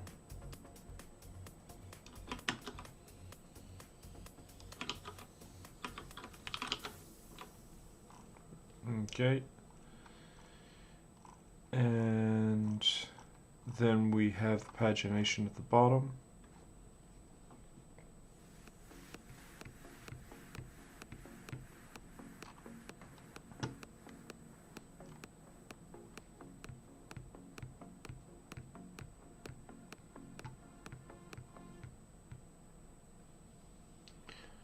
I mean, it's very nearly the point that I should make this a separate component.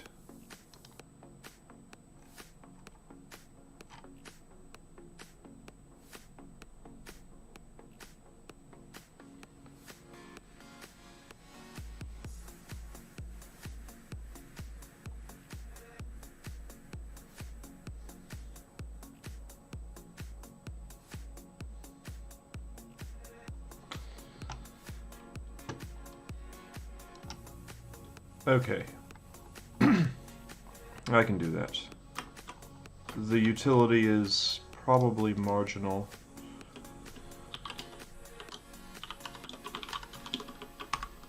But it shouldn't take too long.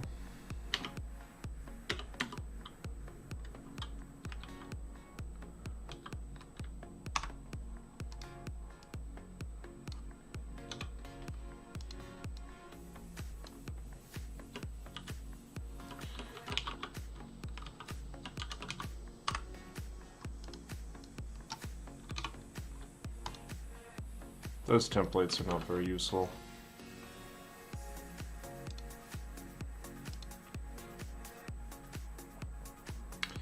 Pages, no, that's not true.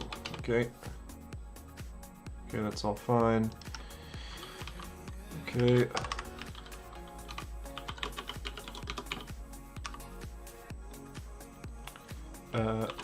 Pagination props. It will have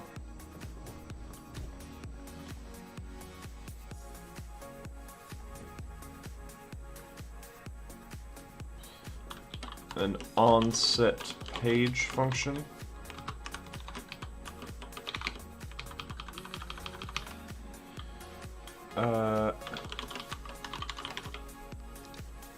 Okay.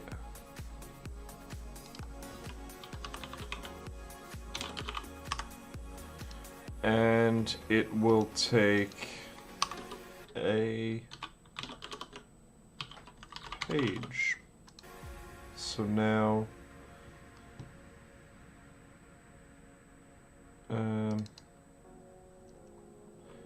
well,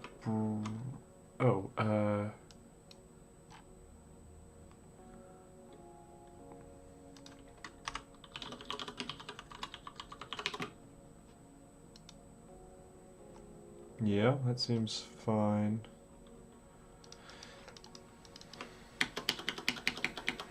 So now I should be able to do props dot all this stuff, largely.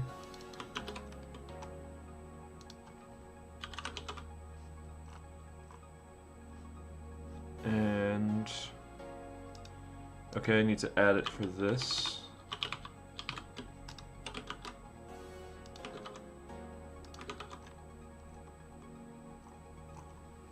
Okay. And now all of these will become props onset page, and we just pass in the page.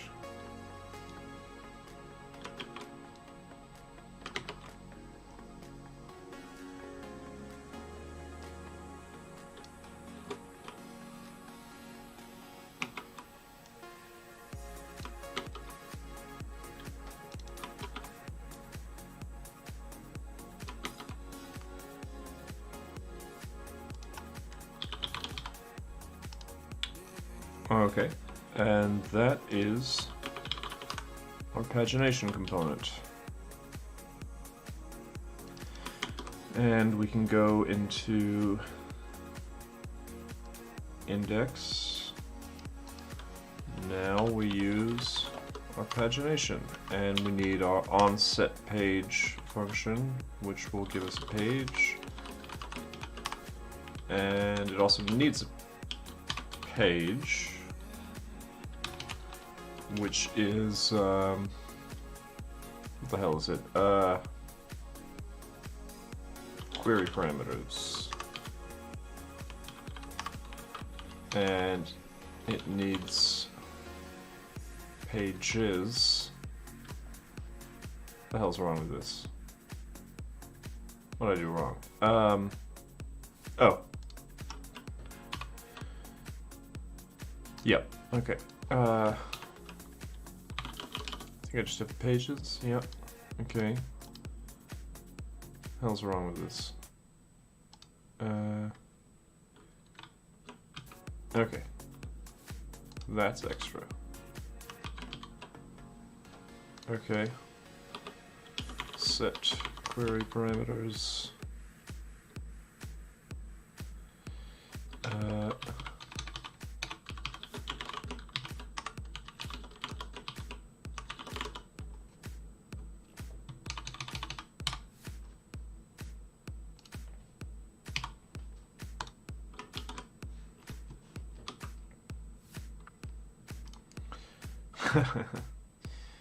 The hell is that? Why on earth would it do that?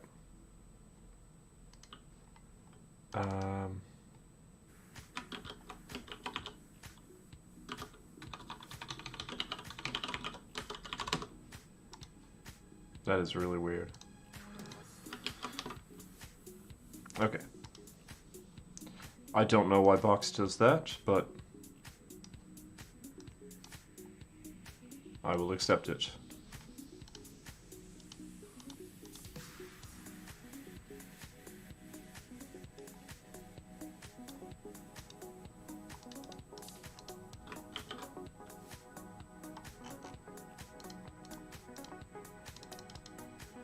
Yeah, looks great.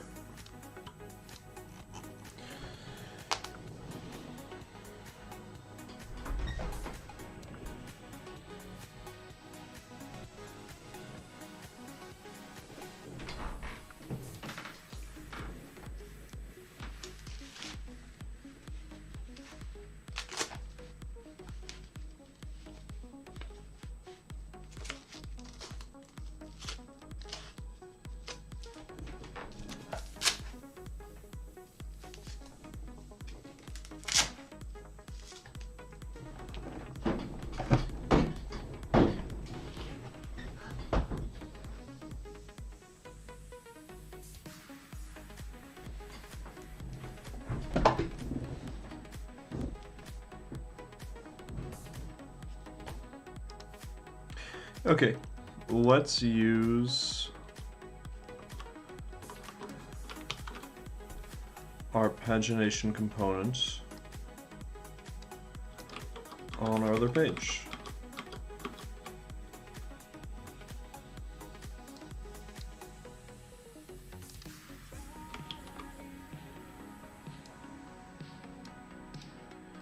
Should largely be the same.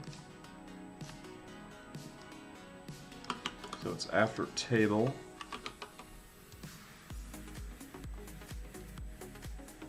So this thing I'll put into a box. Although, maybe that doesn't make sense.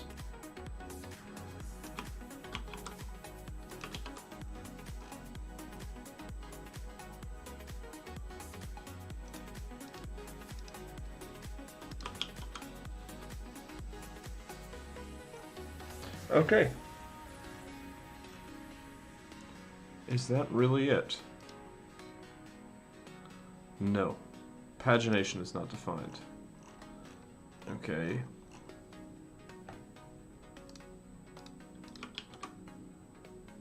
Is that really it? Yes, that is really it. That's awesome. Okay, it's a little slow. Oh, but it, in fairness, is doing more calculations.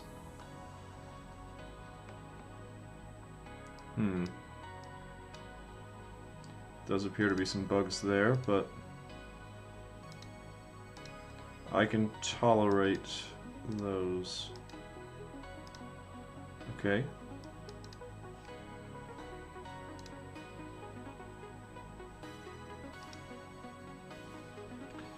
I might, yeah, I'm gonna save that for the database layer.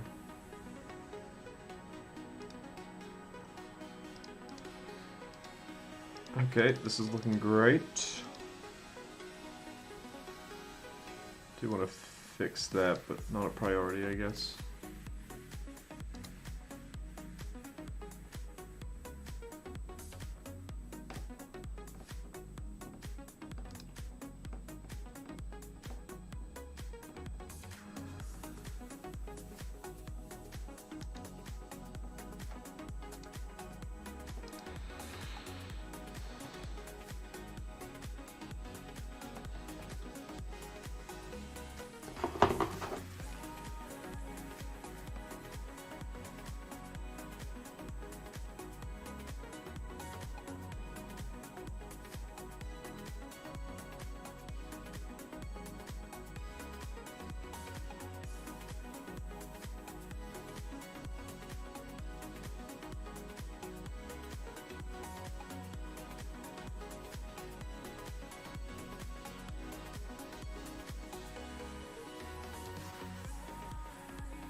Okay, both of these work great.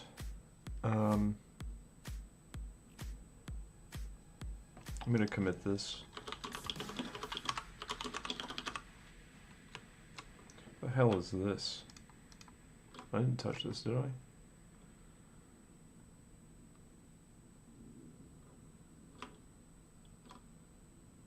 Why did this change?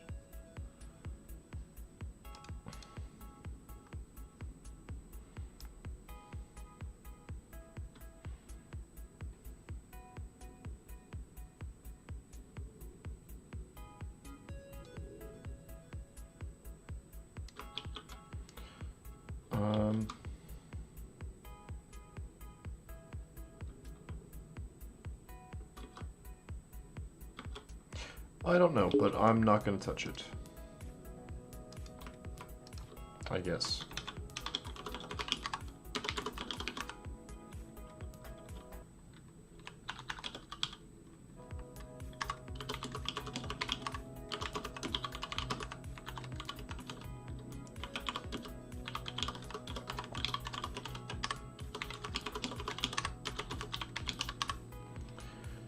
There might be a bug in, let's see, do I still have soup in here? I might have gotten rid, oh I do, okay.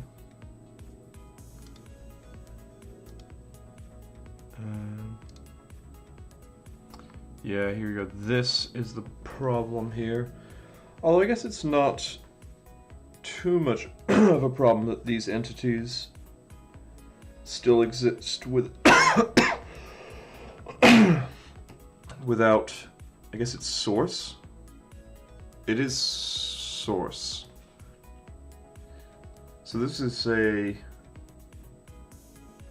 that's an item where the source is missing because I deleted, I don't know, I can't, it's not that big of a deal, I guess.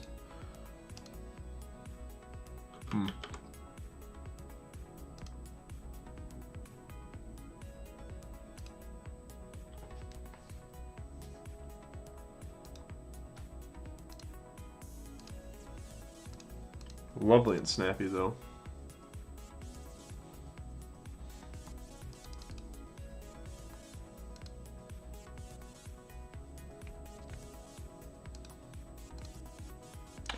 Oh, the one thing I want to do as well is make this... Oh, is it not resizing?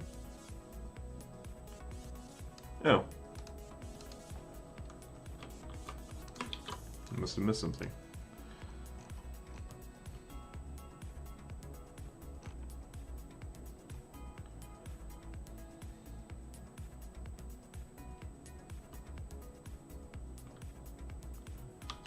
What the hell am I missing? Resize. New number of cells for usable height. It is setting the limit. What am I doing? Oh! I know what it is. Because it works here, right? Kind of. Not particularly well.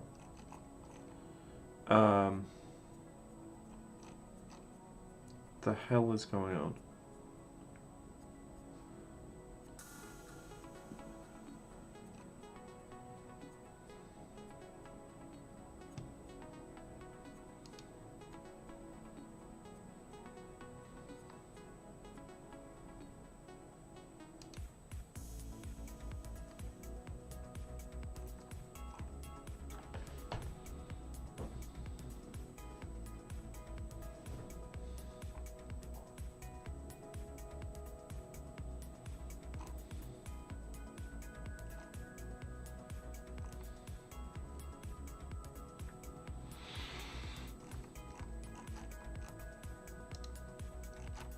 Why does this one work and this one doesn't when it's the same code?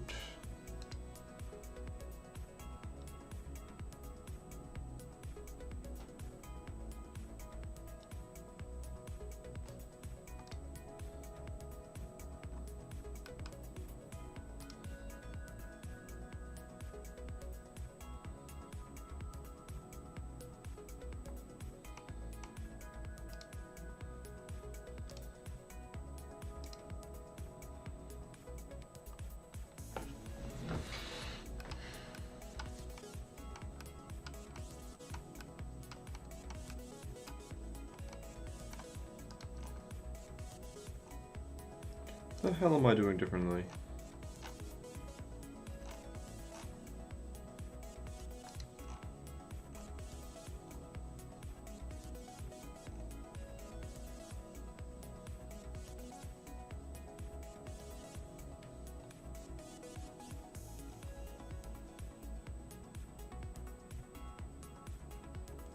That all looks the same. I don't get it. Oh, and now it's working. What the hell? It doesn't work on first load. Why on earth would that be? This is the same code. It works on first load.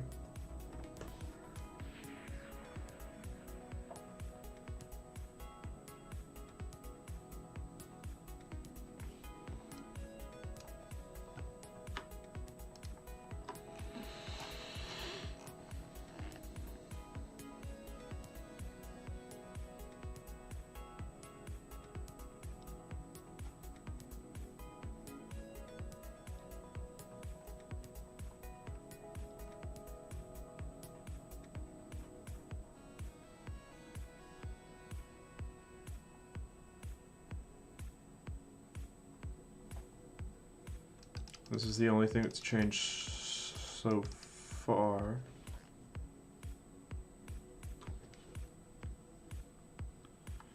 Formatter, number of cells.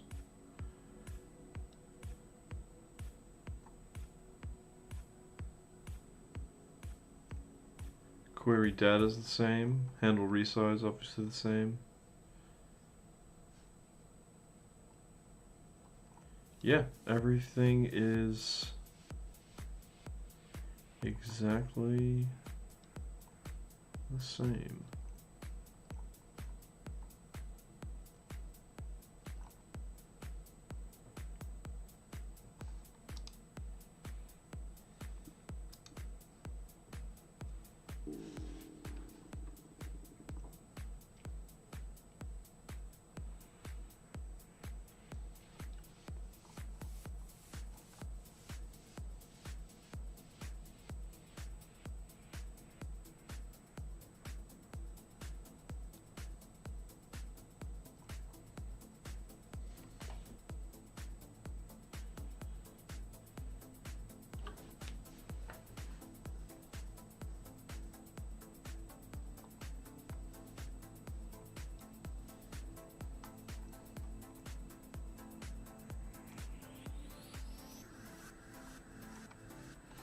Okay, I will deal with that in a second then, because something I know I can do is this show business. So actions and the name always show, and then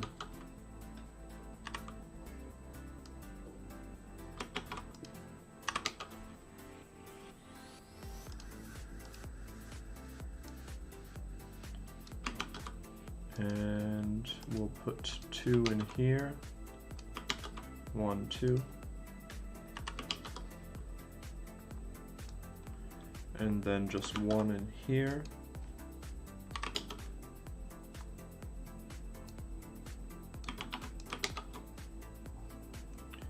and then the rest in here.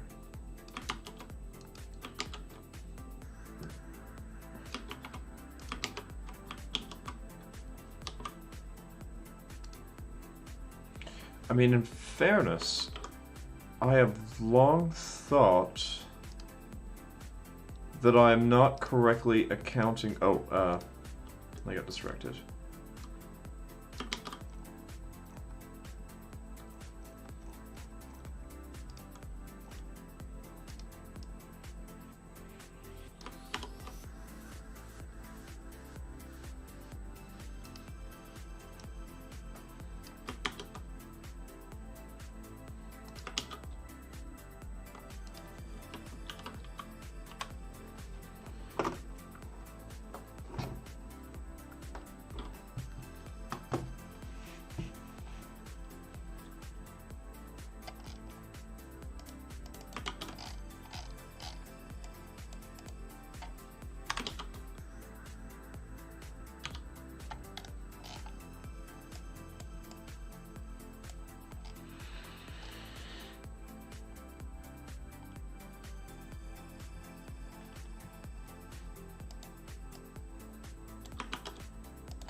Okay.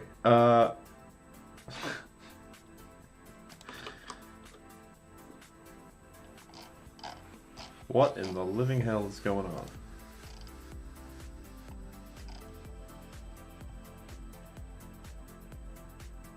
Oh.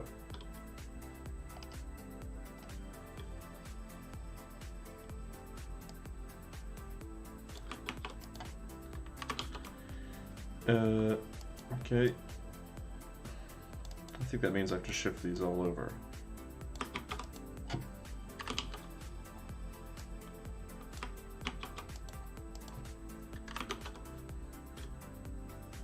Yeah, that makes sense. Okay. Apparently it doesn't. Okay, it does.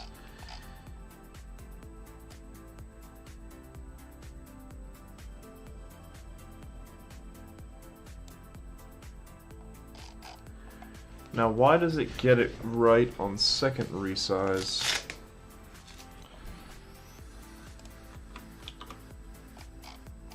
But not on the first. I've long thought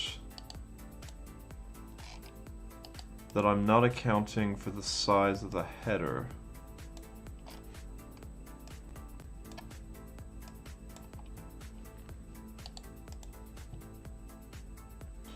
And the header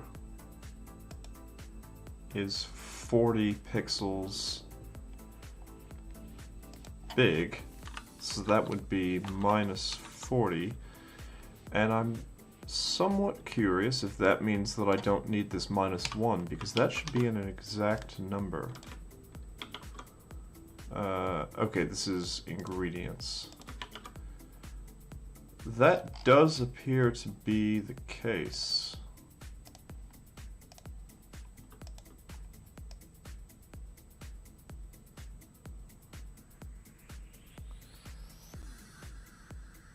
I mean, it can go over. But when does it kick in? What the hell?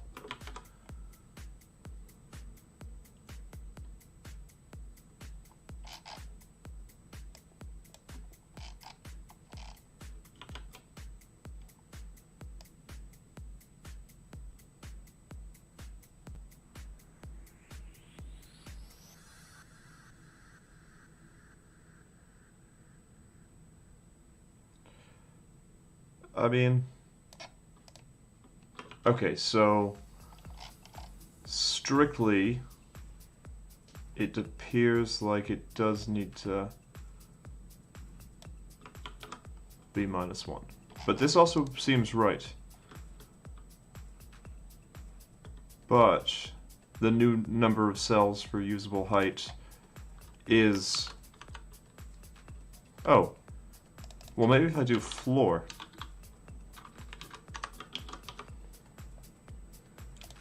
Floor does work.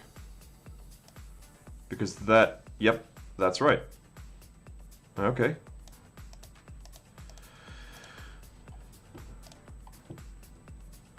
So it was a bit of a subtle problem in my handle resize. I'm still not convinced it's going to work though, because it seems like the differences are somewhat deeper. Yeah, something else is going on.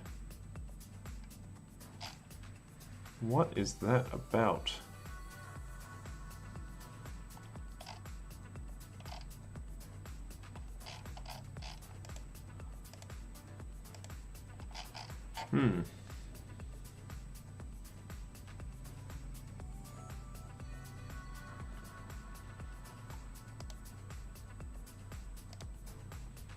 I'm not convinced of this line, I don't think. I think that could be it. It is not. Well, what the hell is going on?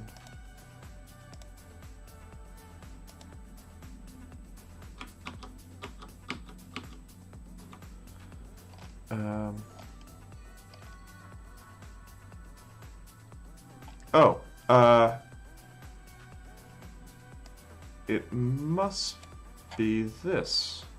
because that's how data gets queried initially. I'm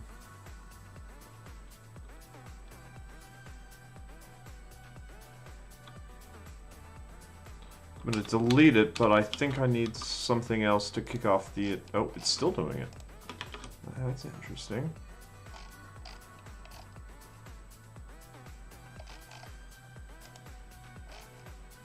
I am convinced that's a problem, though. That doesn't make sense to me.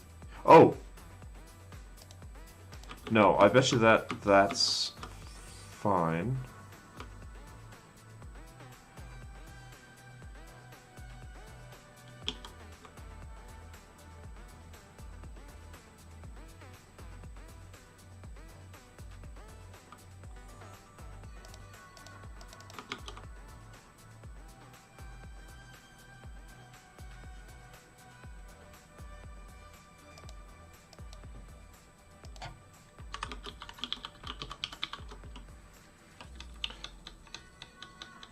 I think it's that it requests 10, then subsequently requests 4, gets 4 before 10, and then displays 10. I bet you that the number of cells that it displays on first pass is 10. 1, 2, 3, 4, 5, 6, 7, 8, 9, 10. Boom. Okay.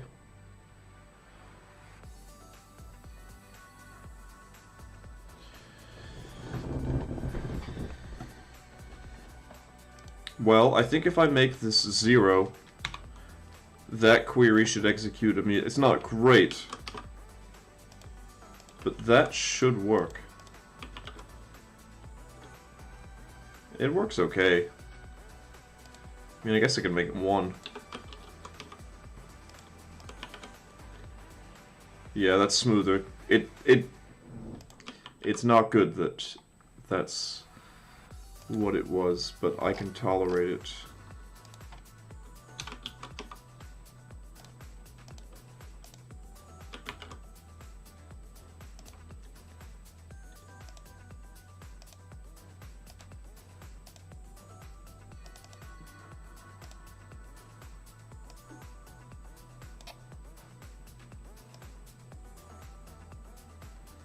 I mean, it's a little slow. But it's doing a lot of calculations, and it's probably better than it was.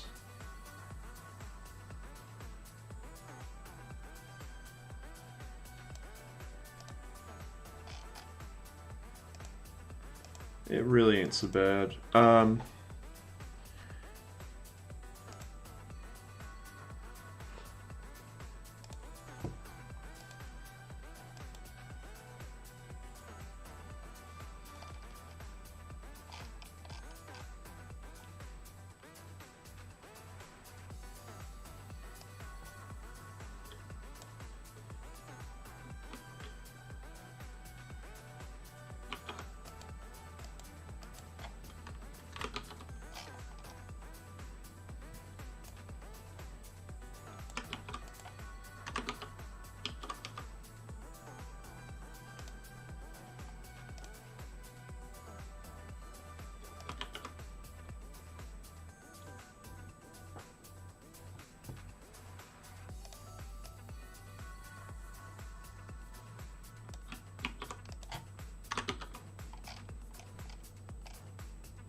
What? Oh, damn it, I've changed index. What am I meant to change?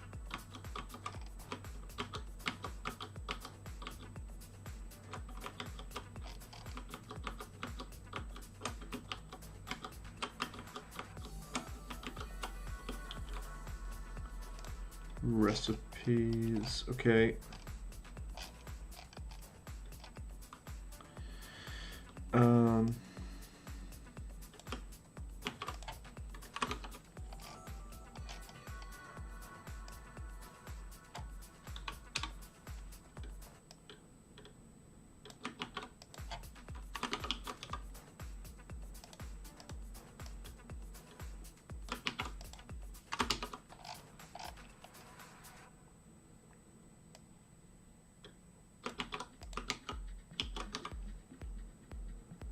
What did I do?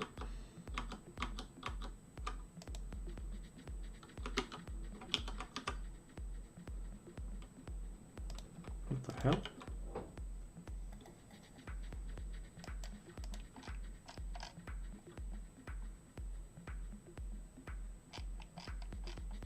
Hell did I do? Oh, right.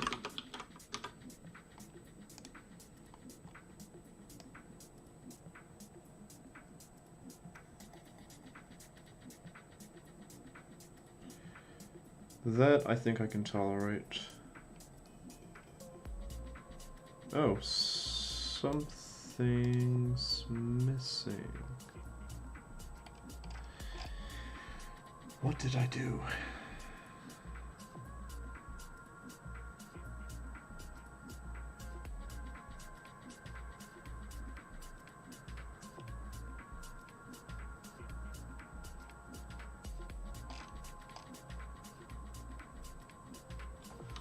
What in the living hell?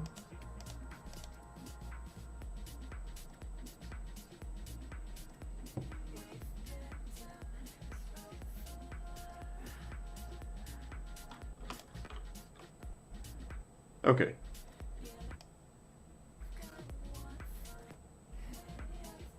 Okay, that was just a hot reload bug.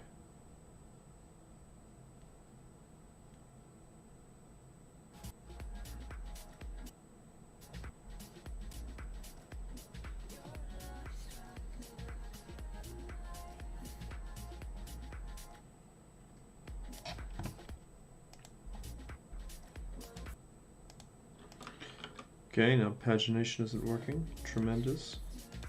I think it was just resize chaos.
I think that's a bit better.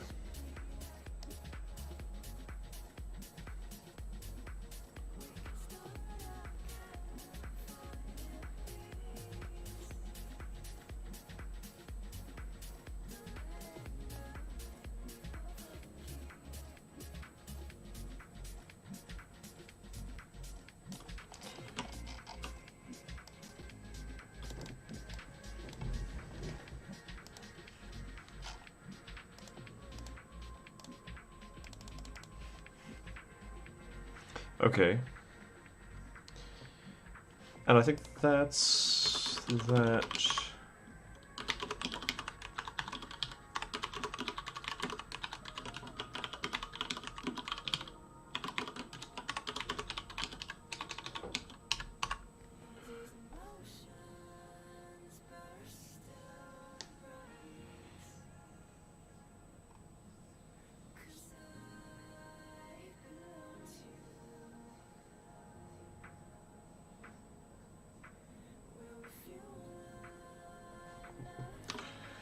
So I think the next step is unfortunately to replace the data layer, which I'm not that thrilled about, but it does need to be done. Okay, well, let's read on how we're going to do that.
We have been saying this for a long time, that Ukraine is seeking for protections for our own soil and our own people. But such protections have not been provided. European countries assisted us with the waves of migration. However, we should discuss the guarantees that are required to protect our country, our home soil, and our people. A second round of talks on Thursday between Russia and Ukraine at a location on the border with Belarus came with low expectations of a breakthrough, but a slim glimmer of hope that they're taking place at all. The Ukrainian government, meanwhile, has called for humanitarian corridors to be set up. And here in the western city of Lviv, volunteers are hard at work processing aid donations, medicines, clothes, food, and other essentials for distribution across the country.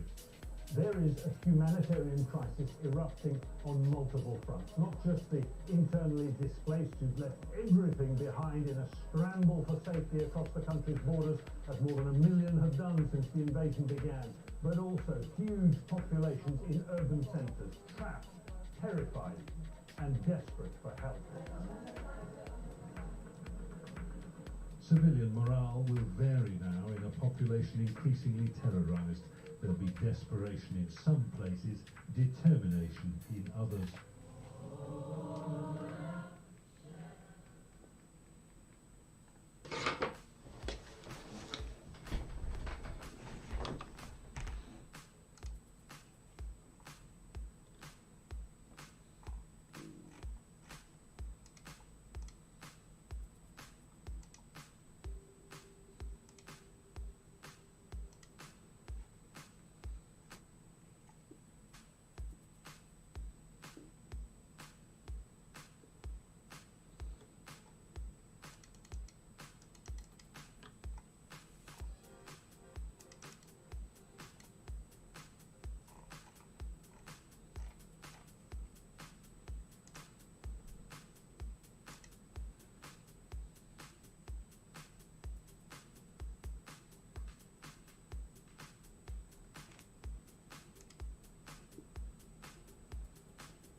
Okay.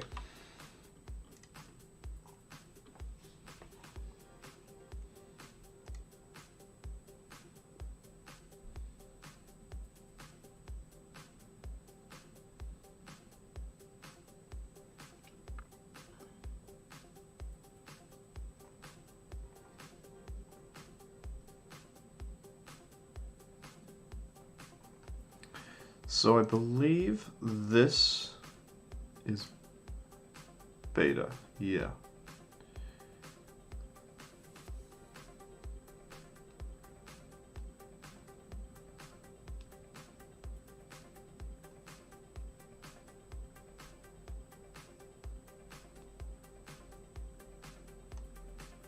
So this is what I want. I want CouchDB replication.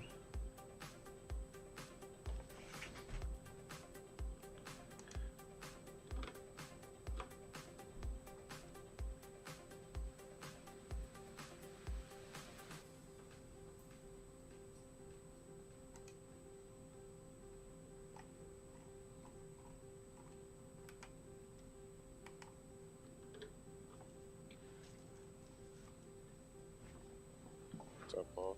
Yo, what's going on? How are you? I'm doing alright.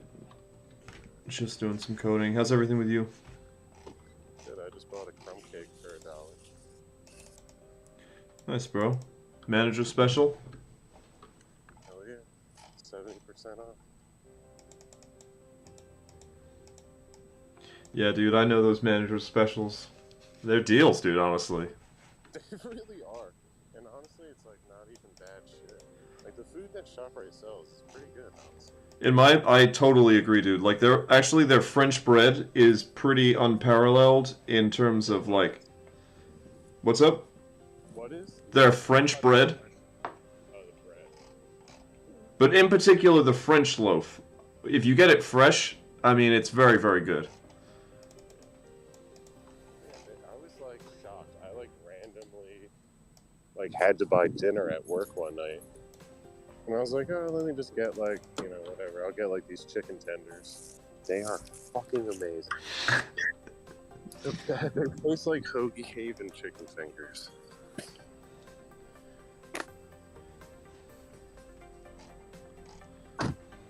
I've also had like pastries and stuff, and it's just like, just seems like everything is good.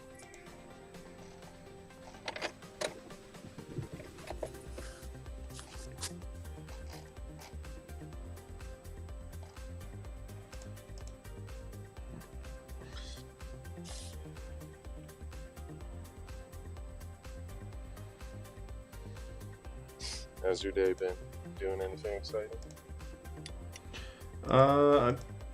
All I've done today, worked, went for a jog, and now I'm doing like a personal project.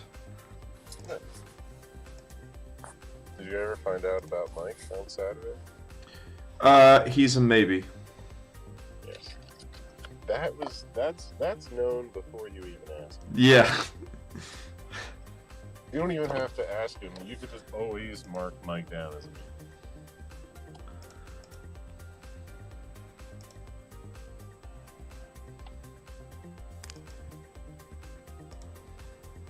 But yeah, I'm down to go. I'm super down to play. Dude, I'm actually pretty pumped. I looked it up online. It says it's I think it said like $40 or $60 for an hour. Really? I don't think it was that. Or maybe because it's Saturday, it might be a little bit more. So I think that's what it is, but that's for as many people as you want to use in that lane. Oh, really? You don't even pay like per person? No, yeah. The notion of paying $40 per person or $60 per person is just like, if they say that, like, okay, well, we're just gonna go have the dopest dinner somewhere else because like $60 per person just does not make sense. We're hitting the fucking arcade. Yes, yeah. No, it should be 40 for the hour. It was pretty cheap when I went. I mean, it was just me and Jess. But I'm basing it off the website where enough to where we were like, we got to get more people involved next time. Plus, Colonial's got like a nice bar. I think the food's okay. So it's $40 per hour per lane, or $9 per game per person, but per game is not available Friday after 5 p.m. and Saturday, Sunday after 3 p.m. Yeah, we might have to make a reservation. Or we might be better off trying to make a reservation. I agree. I actually tried to go through on their website, but it was like you can only book like kids parties like for like $300 for like. So I mean, I'm down to call him. I'll call him tomorrow. Yeah, or I can call if you want. It doesn't matter.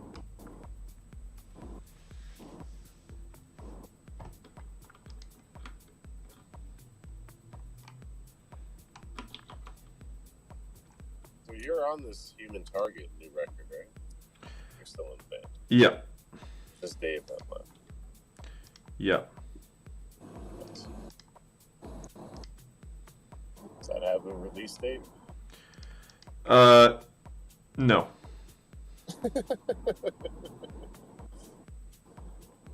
Are you still writing it, or is it done? It's just not like finished. I know exactly what you mean, but I think you should also just recognize that you say, does it have a release date, or is it done except for all the parts that need to be done, is basically what you just said. And the thing is, you're absolutely right. It is done except all the parts that need to be done.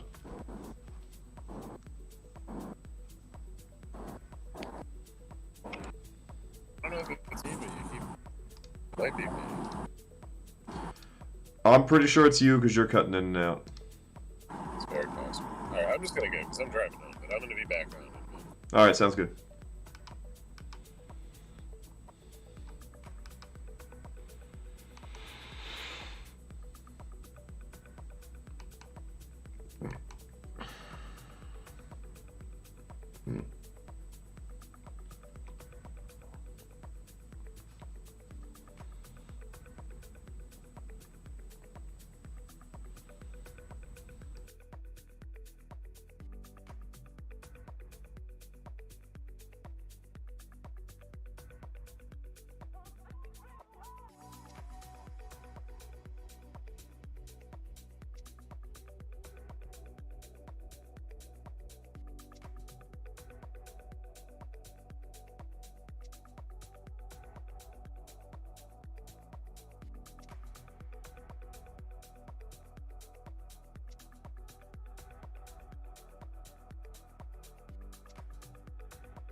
Okay.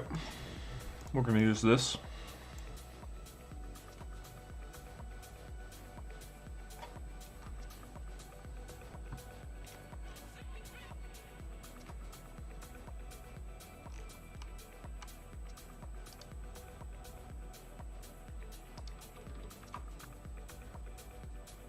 Okay, screw it. Let's just get this show on the road.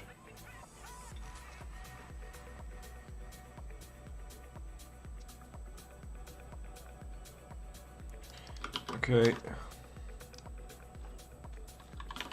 Oh, excuse me.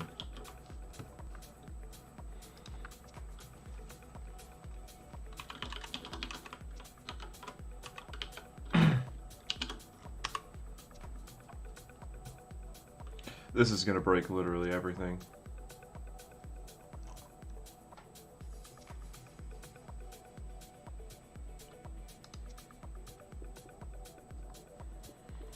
Because now I'm going to do this.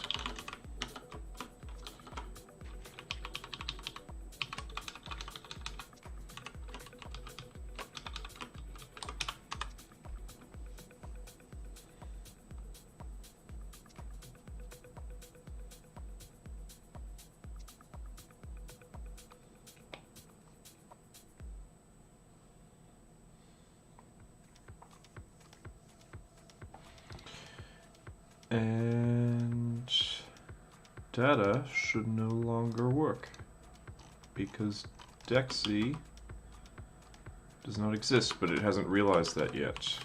So, guess we'll tell it.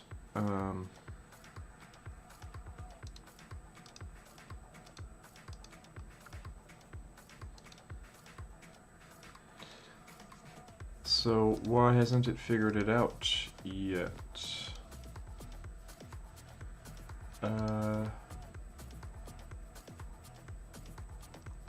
odd.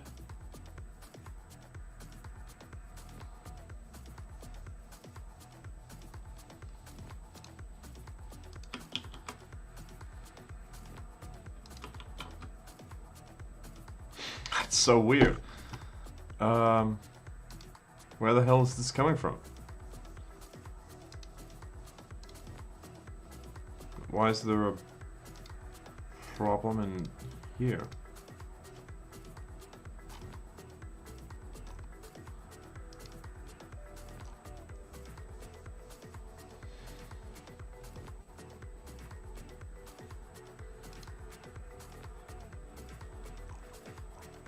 I wonder if it's a dependency of RxDB and therefore still there. Yep, bet you that's what it is.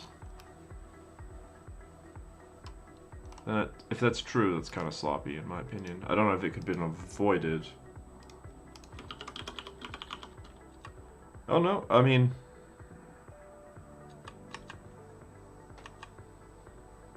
Okay, then it's me, I'm pretty sure.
Now we've got a problem.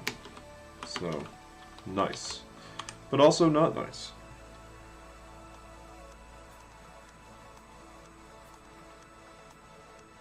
But what specifically is our problem? Okay, compiled.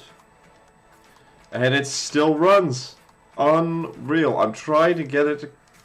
There's no way it should work. What the hell is going on? Who requires Dexy and why? Dependencies, Dexy. No, I removed Dexy. Yarn, remove Dexy.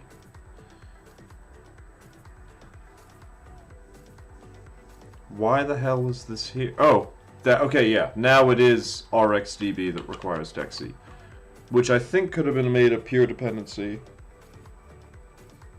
But whatever. I guess I can live with that.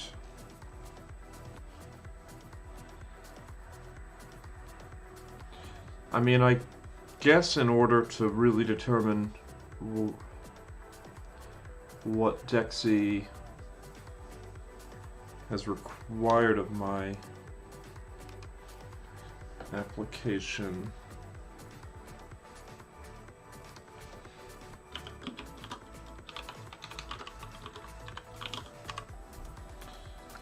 Yeah, I can do that. Okay, so yarn remove RxDB RxJS just for now.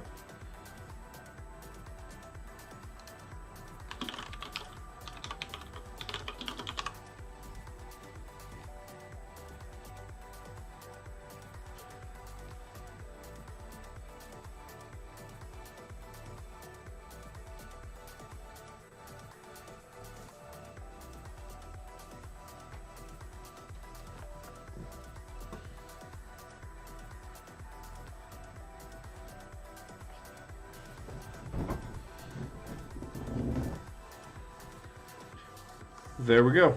There is our error. Finally. The error occurred during the build process and can only be dismissed by fixing the error.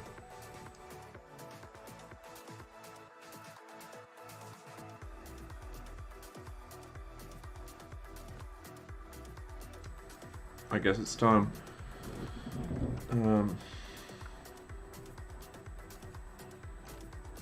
Well, yes. First, we'll search our app for Dexy.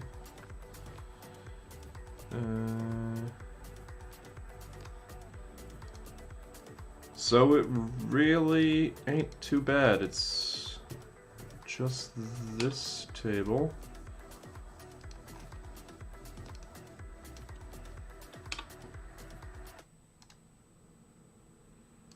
This doesn't make sense anymore.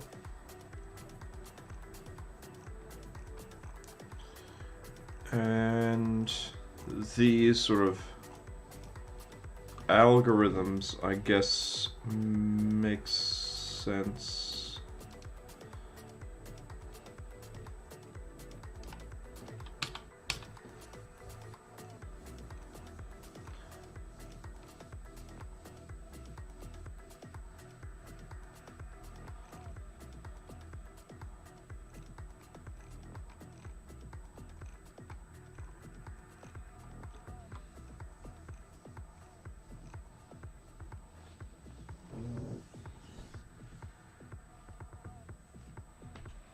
Okay.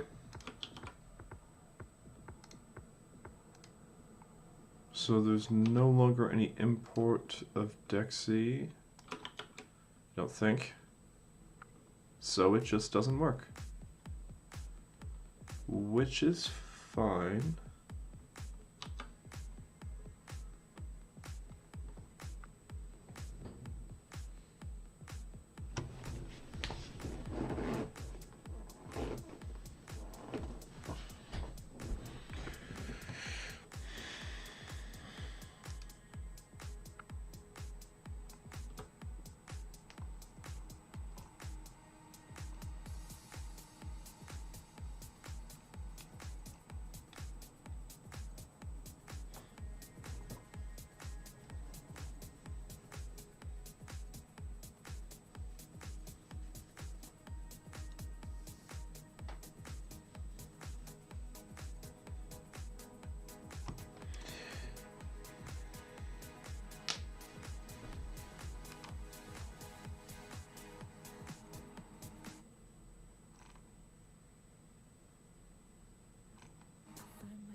Okay, it's time.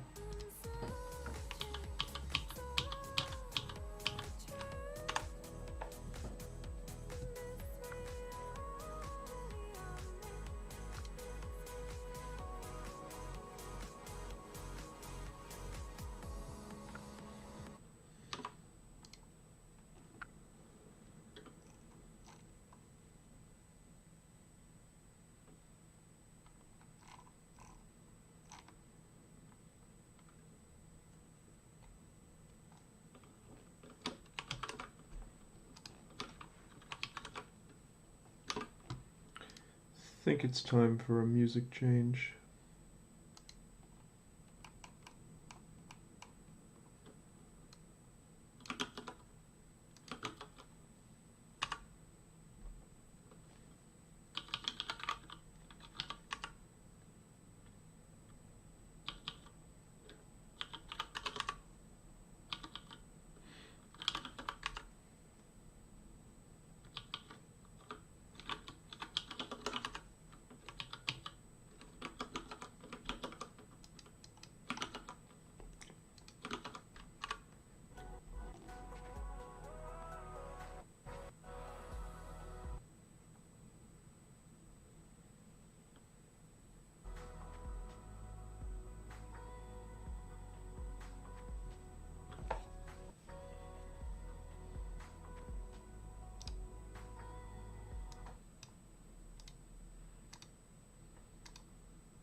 After all that goddamn work, it crashed.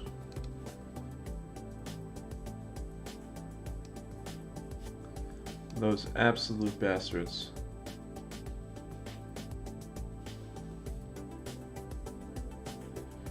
I mean, I guess... No, I think it would be best to put it...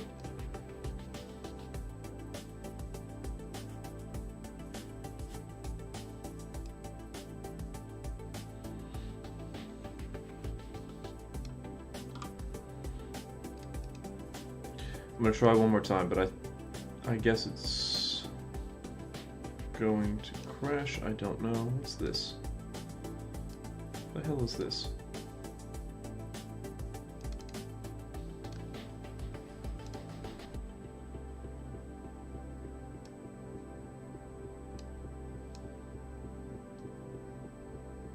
I mean, it's pretty much guaranteed to crash now, right? Let's find out, I guess. Should be something like 1,200, 1,100, 1,050. Okay, that ain't so bad. Crop right. 50. Guess that ain't so bad, but it's, I mean, it's like this is going to crash.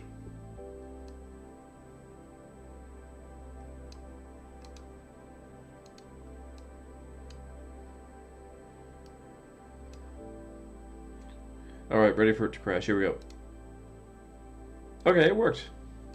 Cool. That is pretty sweet.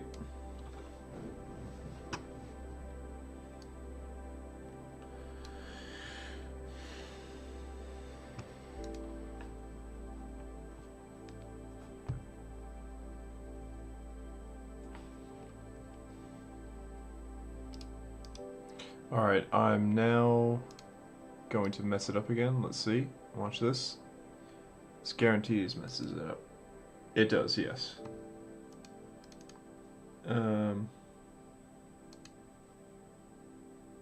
But that's okay. I think I can fix this really easy. Should be something like this.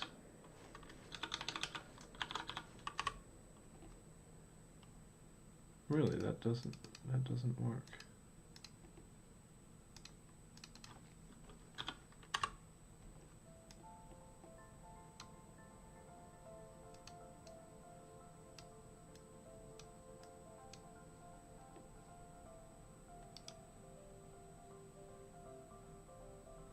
God damn it, after all that. I mean, I did it to myself, I suppose.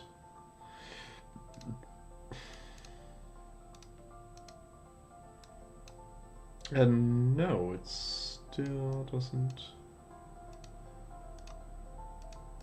Why is that? That is so odd. Okay. That is so odd.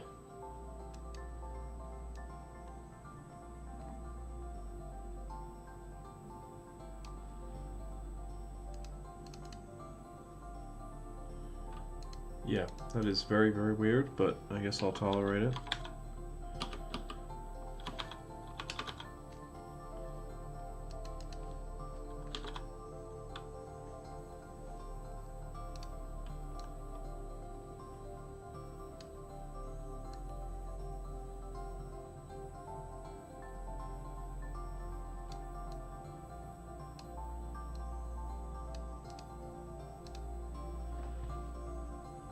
Yeah, that's weird.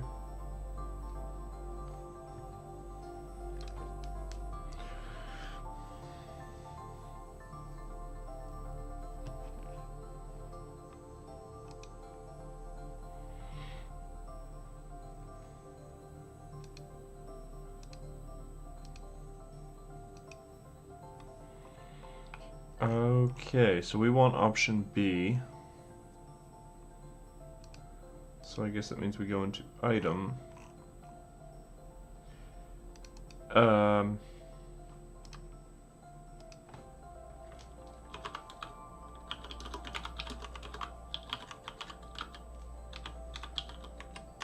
I don't know if this is possible.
Hmm.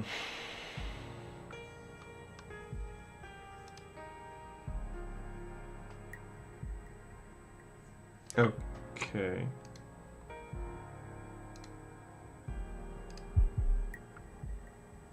God, that's annoying.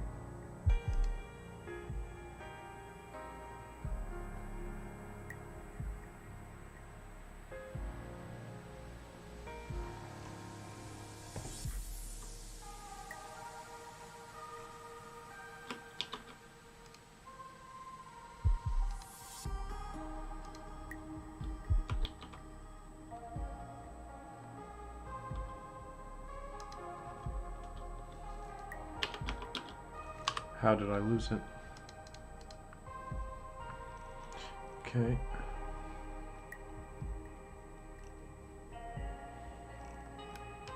So we want this one.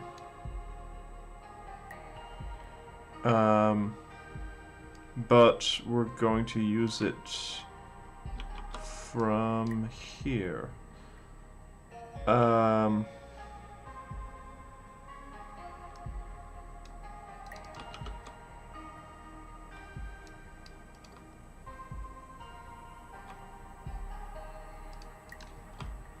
Is that valid?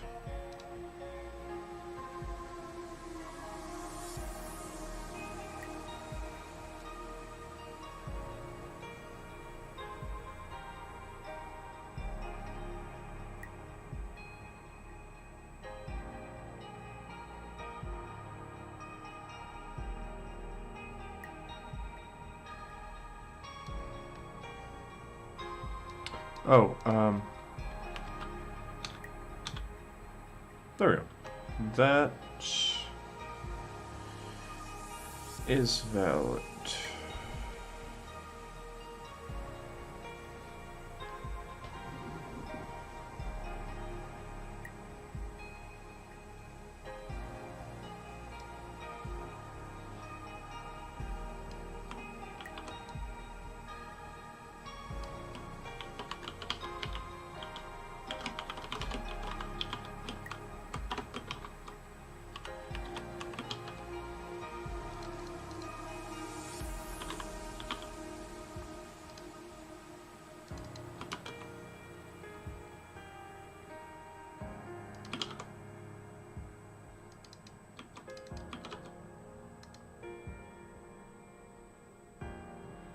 Okay.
That is really quite useful.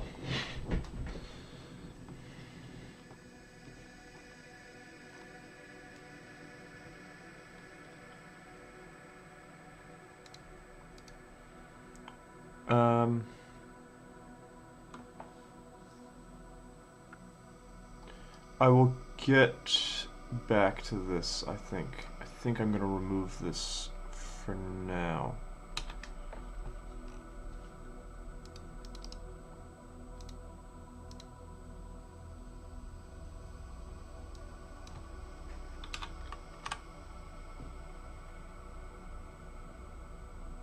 Okay. And I will...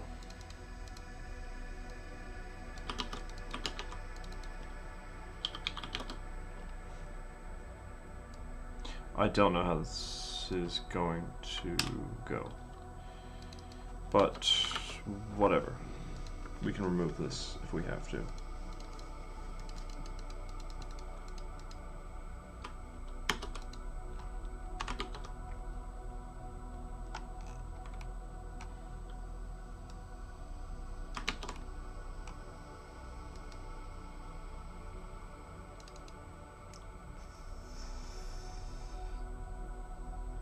Okay, that's fine.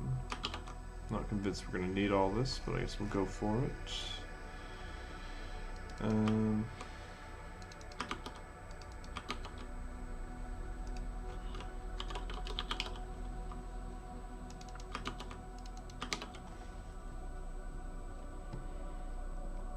Okay. So we have this.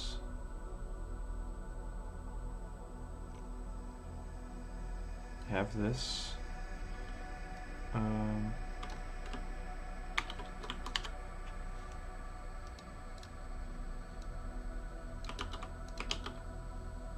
This is preemptive, but whatever.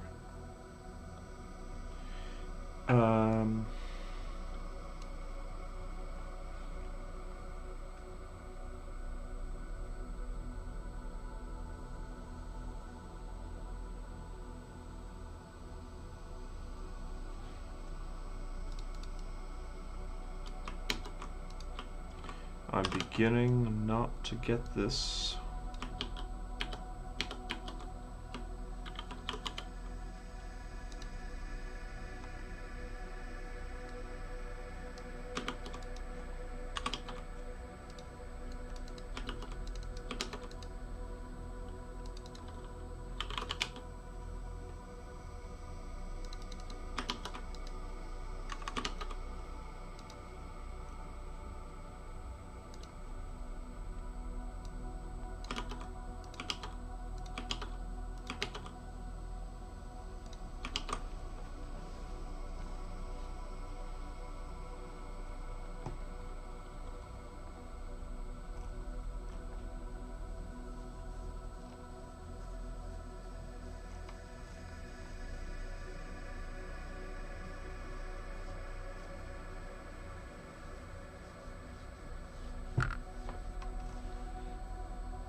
Okay, this is going to have to move into database.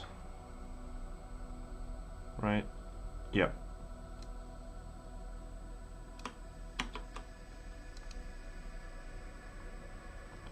That's okay. This doesn't exist anymore. Um,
oh, whoopsies.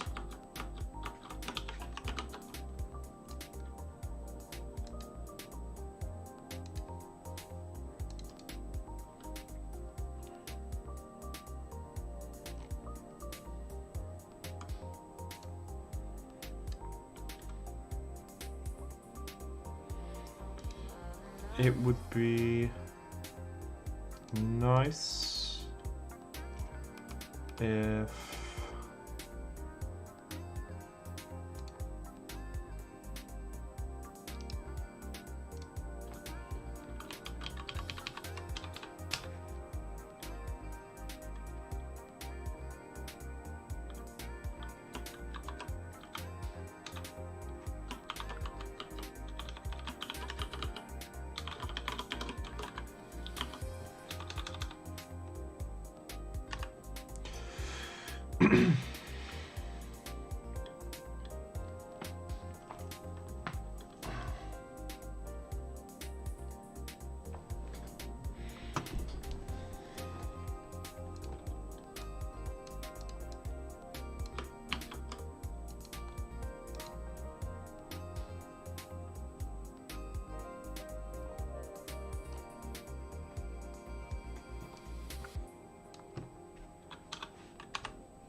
oh, I must have.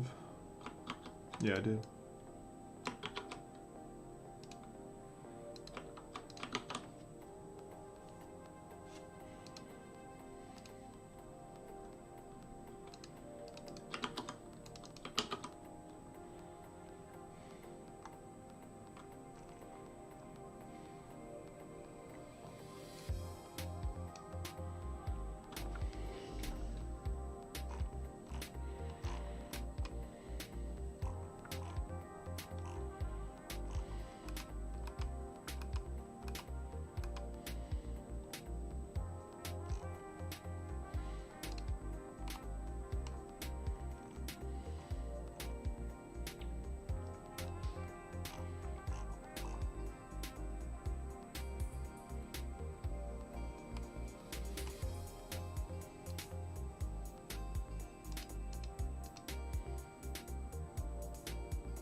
This is what I want.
I have no idea what I'm doing.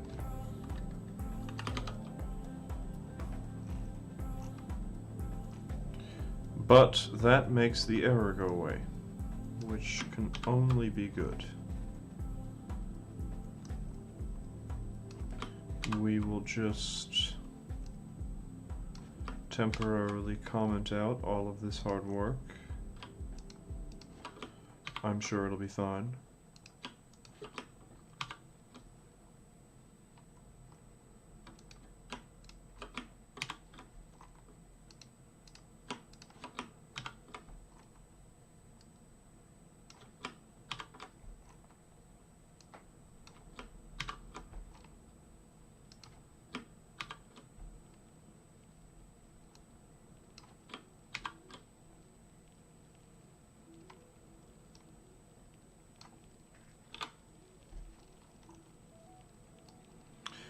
This is,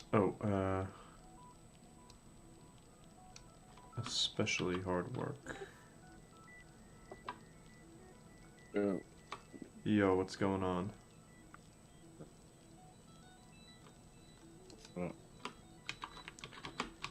Oh, just messing around.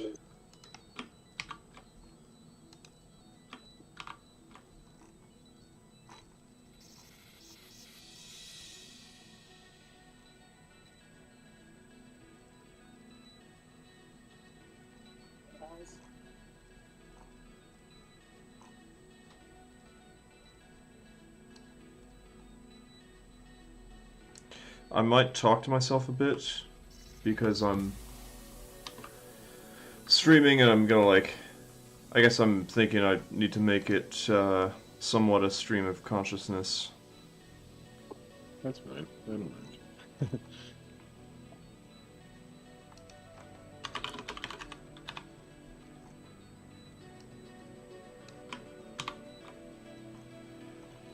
And I've just undone a tremendous amount of hard work on account that I am trying to improve it. But it doesn't make it any less painful. Sometimes it's just gotta be done. There ain't nothing truer in this life than that statement. Yeah.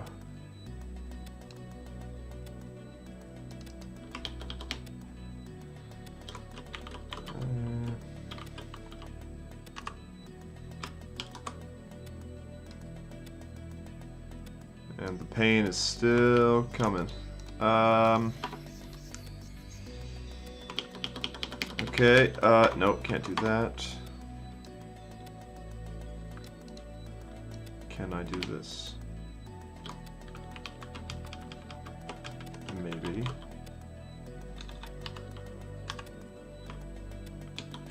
Come on, errors, go away. Oh, I'm definitely messed stuff up with that.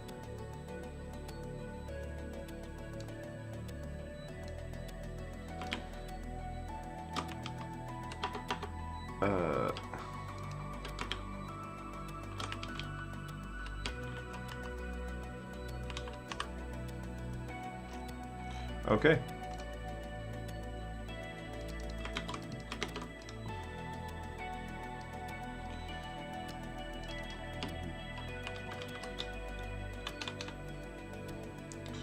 And that is all of the errors swept under the rug. I can make that. This doesn't need to exist. And this is now a type. And it's now equals item in item inferred type.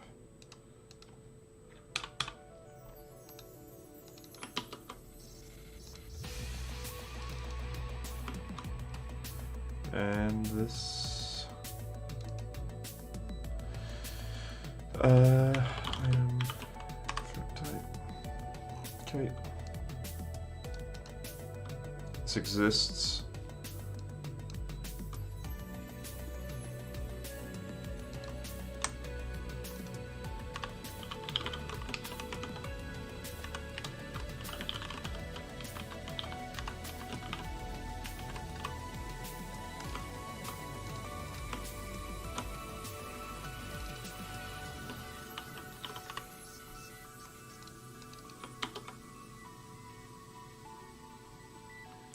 But that doesn't need to exist anymore, not for now at least. Okay, that's good.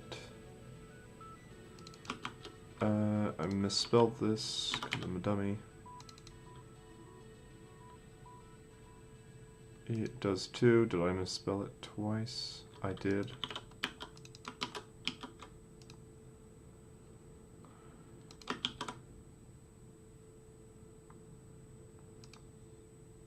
Oh, that's really weird. Somehow, streaming, I've managed to get two mouse cursors. That's actually kind of trippy. I don't know why it's done that. Whatever, guess I'm down with it. Glitch or something. It's really kind of weird. What the hell is going on?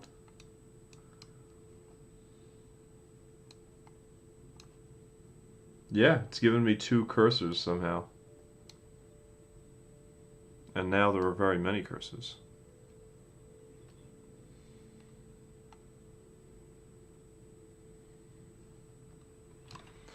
Okay, whatever.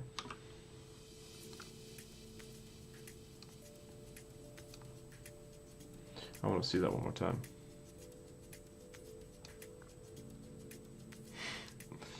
That's trippy as all hell. Okay, guess I'll live with these two cursors. Anyway. Errors. Yes. This does not make sense anymore.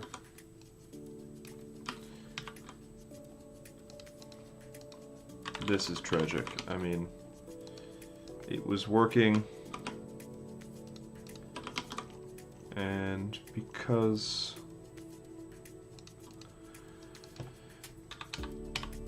of my obsession, I have to break it all. Kinda sucks.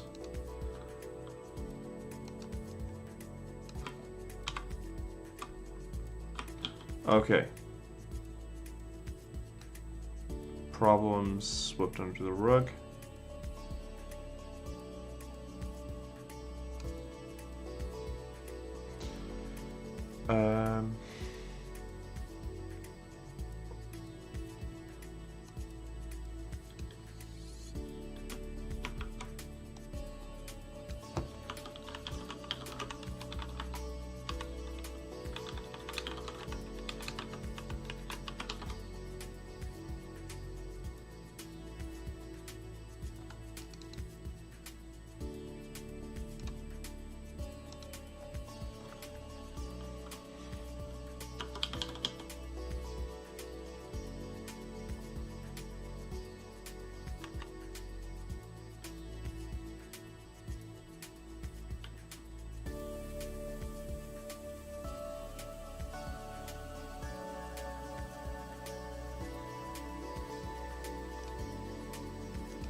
And okay, I guess.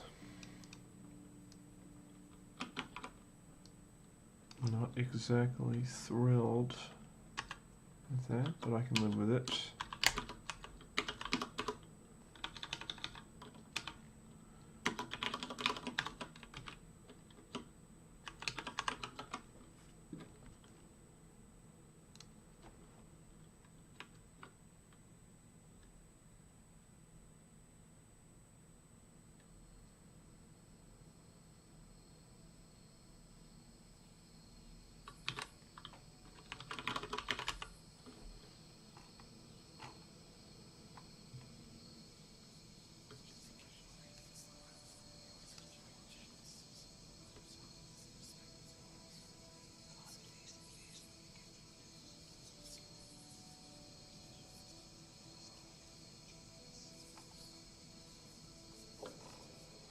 I see.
I mean, it just seems so arbitrary.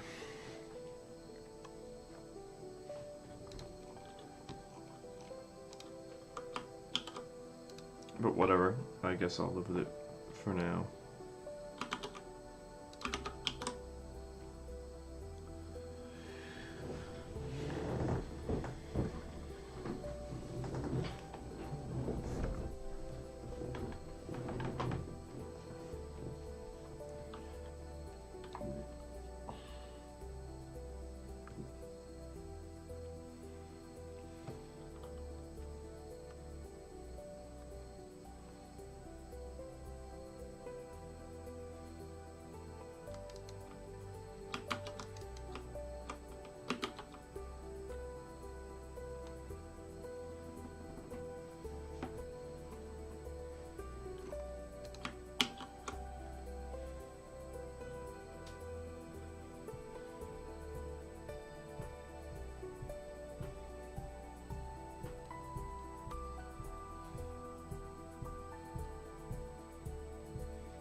Um,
Yeah, I'm not a huge fan of it.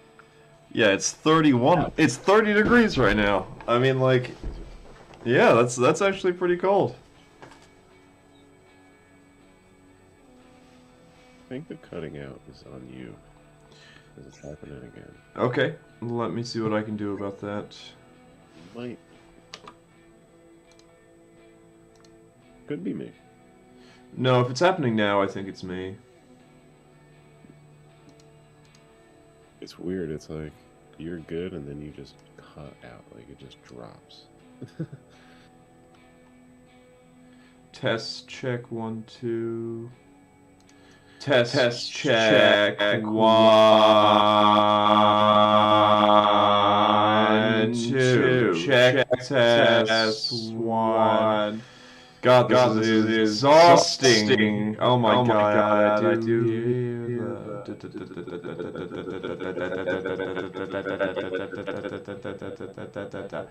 Is this any better? Is this any better? Okay, this might be better. You sound different. I bet you I do sound different, but let me know if it cuts out. Sound good so far. Alright, sick. What did you do that you sound? I switched microphones.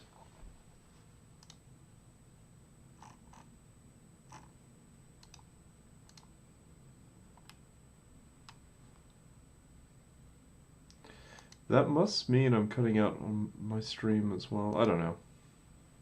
Maybe not. Yeah, you know what? I think it's actually in Discord software, so that's what I'm going to blame it on at very least. Discord is always funky when you start running other programs. Yeah, everything gets funky once you start streaming as well. That's true.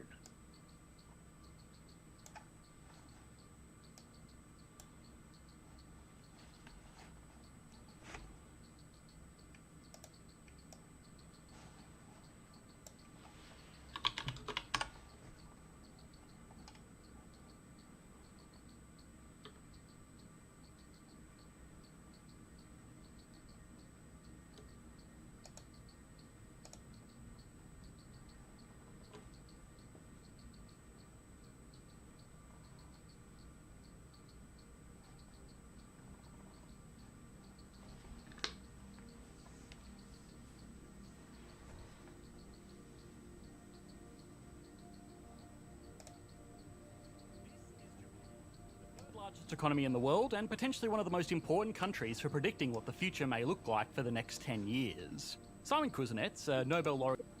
You're bad. What's up? What's up, dude? I'll be right back. Okay. Economist and the namesake of the Kuznets curve once remarked that there were 4 types of economies in the world: developed economies, undeveloped economies, Argentina, and Japan. This was a very tongue-in-cheek way of saying that these countries never really followed the conventional wisdom of how national economies were supposed to operate. Now, Argentina is a whole other thing, but some economists are starting to theorise that Japan is not unusual at all. It's just ahead of its time. Japan was once the second largest economy in the world, and in the 80s, people thought it was almost inevitable that it would overtake the US, fueled by massive export industries and a rapidly developing domestic market. Might sound familiar to a lot of you today.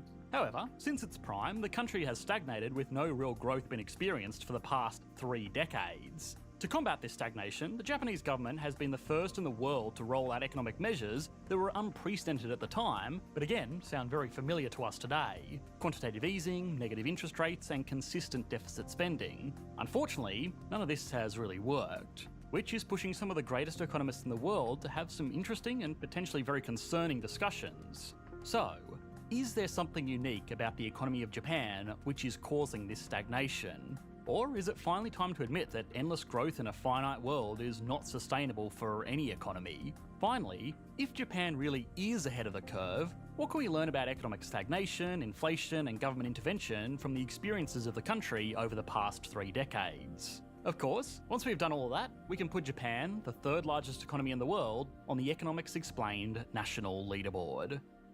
This video is brought to you by Public.com, the internet's premier investing platform. public puts its invasion called code on.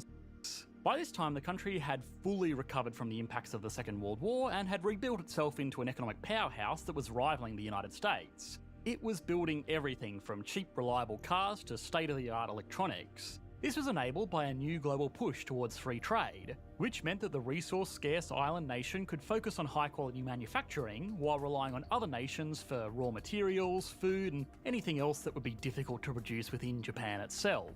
This is a textbook example of comparative advantage. Countries like America are brilliant at farming, but not so good at making consumer electronics. Countries like Japan were great at making consumer electronics, but not good at farming food. If both countries focused on what they were good at and traded with each other, it would mean more food and electronics for everyone. Win-win. Times were good, and sustained double-digit growth meant that most Japanese citizens had seen their quality of life significantly improve over their working careers. But of course, this didn't last forever. The US was becoming concerned that its own domestic manufacturing was starting to be outcompeted by countries like West Germany and Japan, especially in the auto industry, which was still a huge employer for all of these nations. The normal solution to this would have been to implement trade restrictions. Slap a tariff onto every Japanese car and VCR that arrives on American shores, and suddenly American products will be cost competitive again. Although, this is far from problem solved. If America introduced trade restrictions on Japan, then Japan would likely return the favour, which would mean American exporters lose out on business. It would also mean that American and Japanese citizens would be worse off because they would be forced into buying more expensive products from manufacturers who had been artificially protected from global competition. So, a compromise of sorts was needed. What the countries came up with was a plan to artificially lower the value of the American dollar relative to the currencies of West Germany, France, the UK, and Japan. This plan was signed by the 5 participating countries in 1985 in the New York Plaza Hotel, for which the plan got its name, the Plaza Accord. If American dollars were worth less, then American citizens would have less purchasing power for foreign products, and citizens from all of these other countries would have more purchasing power for American-made goods. This would make American manufacturers more competitive globally and domestically. Not a bad deal for the Americans, but why on earth would Japan, a country heavily dependent on exports, agree to something like this? Well, the first reason was that they didn't have much of a choice. Had Japan not agreed to this deal, then lobbying from American manufacturers would likely have forced the American government into imposing trade tariffs on Japanese imports. This would have been worse for Japanese companies than a simple foreign exchange shift. It would also have been worse for Japan as a whole. Sure, they exported more to America than they imported, but America was only relying on them for cheap cars and fancy home theatre systems. Japan, by contrast, was reliant on America for food, and a lot of the raw materials needed to build all of the products that it was exporting in the first place. For this reason, the Plaza Accord was mostly seen as a win-win. America got more competitive manufacturing, and Japan got cheaper everything. When the Japanese yen appreciated in value, Japan was able to go on a shopping spree with its new, more valuable yen. The citizens of the nation brought up everything from American holidays to American companies. Japan had been working hard as an industrial workshop for 4 decades, and it had done well for itself. But the Plaza Accord made it rich. In the space of 3 years, the relative value of the Japanese people's money had more than doubled. Tokyo in the late 1980s was the work hard, play hard capital of the world. Jordan Belford couldn't hold a candle to how much Japanese businessmen were spending on their sides. In 1989 alone, $50 billion, the equivalent of $113 billion today, was charged to corporate expense accounts in Tokyo. Besides the wild parties, this had very real impacts on the economy. Real estate in city centres exploded in value to a point that had never been seen before and has never been seen since. If you were to lay a $100 bill down on the ground in Ginza in the late 1980s, the ground that bill covered would be worth more than the bill itself. And again, this is in 1989 dollars. To add fuel to this fire, Japan's central bank reduced interest rates as a preemptive measure to reduce the impact of lost exports. Instead of doing any of that, this cheaper money was mostly used to speculate on the stock market and in real estate. It sounds silly to us in hindsight, but a lot of people genuinely believed that Tokyo was going to be the new centre of the world, and had a few things gone differently, they might not have been wrong. But unfortunately, as you may know, the boom of the 1980s did not last forever. It instead kicked off the beginning of stagnation. The real estate and stock market crash of the early 90s put Japan into a very difficult position. Its banks now ran the risk of people defaulting on their homes that were worth only a fraction of the mortgage price. The same problem existed for businesses in Japan as well. People had just seen their net worth evaporate overnight, and in many cases were still left with the crippling debts used to fuel the extravagance in the first place. The consumer culture very quickly shifted back from debaucherous extravagance to modest frugality, causing consumer spending to tank. As the demand for goods fell, so too did their price. The reduction in the general price level of goods and services is called deflation. You might think it sounds like a good thing, but most economists are actually more scared of deflation than they are of inflation, and Japan was about to find out why. As prices fell, businesses made less money by selling their products. Less money coming from sales means that businesses had to hold off on giving out raises or even cut down on staff, reducing household incomes. Reduced household incomes meant that people had less money to buy things, which reduced demand, which reduced prices. It's a vicious feedback loop that is really hard to fight. To make matters worse, as the relative value of the yen increased, so too did the debts denoted in that currency. If you took out a $1 million loan to buy a house and then deflation kicks in, making that $1 million worth twice as much as it once was, then you're going to be in for a really bad time making those repayments. The Japanese central bank did try to combat this by lowering interest rates, but it had very little effect. Economists call the 1990s in Japan the lost decade, but that's not to say that the next 2 decades were much better. By the time the 2000s rolled around, Japan had sort of recovered from the debt hangover, but it was then hit with a new downward pressure: China. For a long time, Japan was the go-to place for low-cost mass manufacturing, a role that still served them well despite the Plaza Accord and the slowdown of the 1990s. But as China opened up to global trade, Japan quickly realised that they could no longer compete on price or quantity in international markets. It was around this time that Japan also started to realise that its young, productive population from the 1980s was getting old and retiring. This put a burden on younger workers and social programs to look after the people that were no longer giving back to the economy that supports them. This issue of an ageing population is not unique to Japan. Most advanced countries have birth rates below 2 children per female, meaning that their populations are growing older over time. That being said, this issue is most pronounced in Japan. This is because, well, Japanese people live for a really long time, but also because there has been a cultural hesitancy to rely on immigration to rejuvenate the workforce, as is common in most other advanced economies. Throughout this entire time, the Japanese central bank dropped interest rates over and over again in an attempt to combat these issues and get the economy moving, but unfortunately, it had very little impact. In response to this, the central bank became increasingly desperate to try out new strategies to stimulate the economy and get inflation on the right side of negative. The biggest hammer they had in their toolbox was quantitative easing, a term that we are all too familiar with these days, but was considered very radical when Japan first put it to use. Quantitative easing involves a central bank creating money and then using that new money to buy up assets in the open market. Normally this is government bonds, but in Japan's case, the central bank went on a buying spree of basically anything they could get their hands on. Government bonds, corporate bonds, and even shares. Today, the Japanese central bank is the single largest holder of Japanese corporate stock. The idea of this plan is that it puts money directly into the hands of whoever is selling these assets. If the bank buys government bonds, it gives the government money to spend building roads or on social programs. If the bank buys corporate bonds, it gives money to corporations to build new factories and offices. And if the bank buys shares, it could very well be giving money directly to regular consumers to spend in the economy. So, why didn't this work?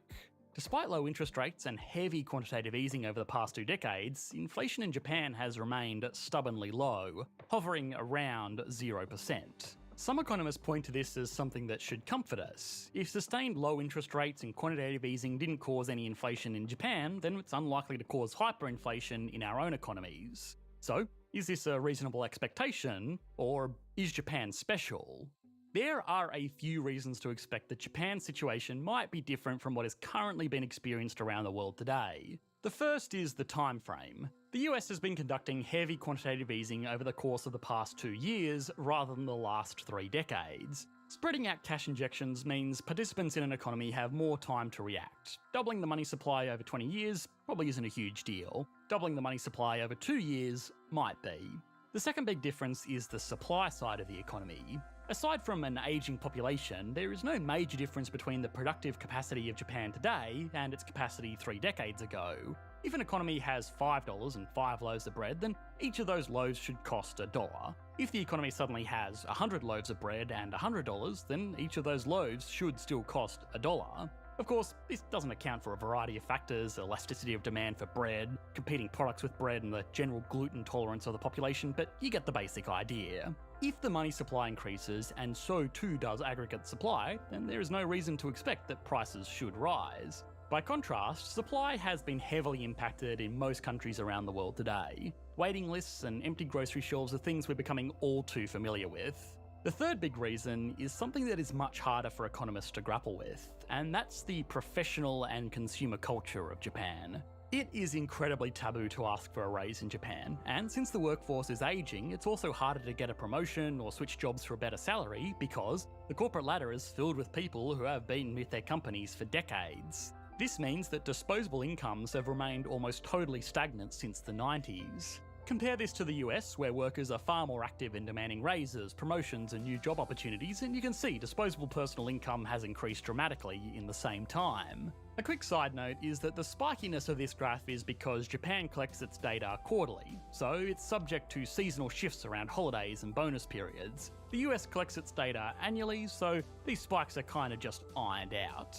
On the opposite side of the same coin, Japanese consumers are incredibly cost conscious, and they demand stable prices. Japanese companies have been known to broadcast ads to formally apologise for raising their prices by as little as 10 yen, the equivalent of around 10 cents. The same kind of prudent approach to finances spills over into businesses as well. When American companies get a large injection of cash, the first thing they think of is how can this be reinvested into the business. By contrast, Japanese companies have historically preferred to just give that money back to their investors, which must be really annoying for the Japanese central bank given that they are those companies' biggest investors and they are trying really hard to give cash to them.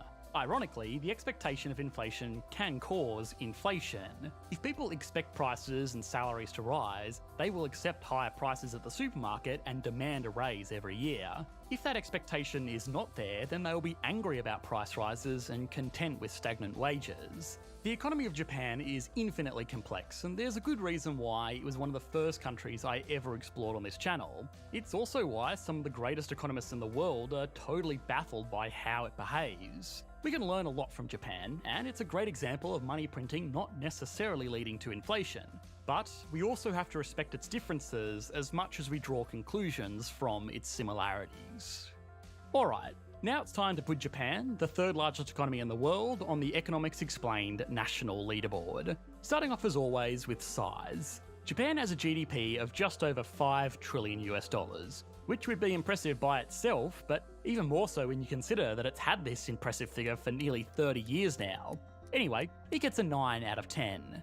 GDP per capita is also very strong, at just over $40,000 US per thing easy, which makes pollution-free. This video was made possible by leaderboard. Well done, Japan. This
Guess who's back?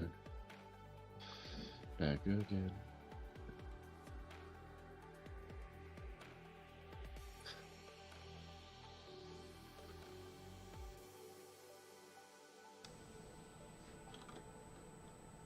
How's your project going? Pretty good. I'm lost, but that's the idea, I guess. Sometimes getting lost is good. Gives you the chance to like back up and think. You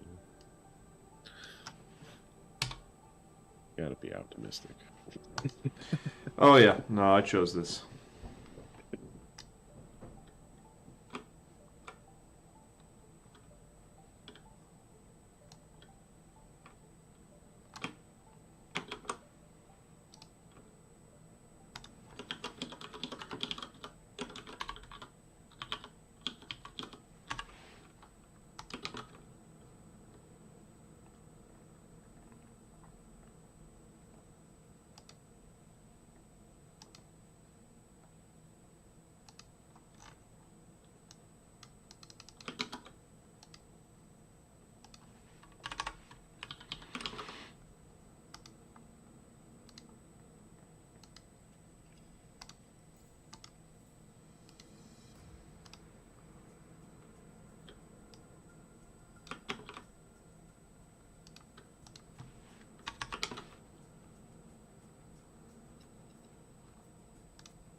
Okay.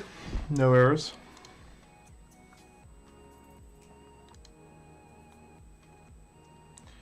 But does it work?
Holy hell.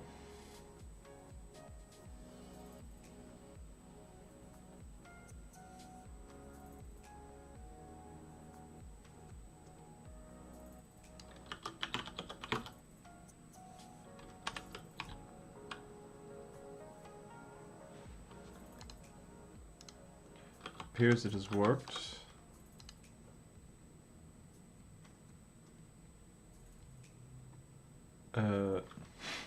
But now how? Okay.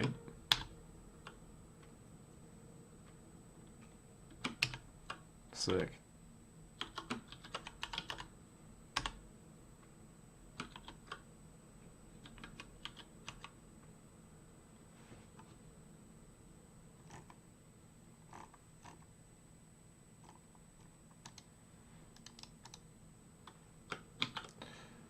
That's so sick.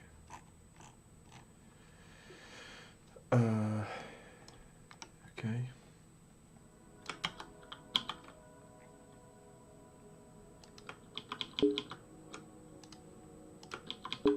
God damn it.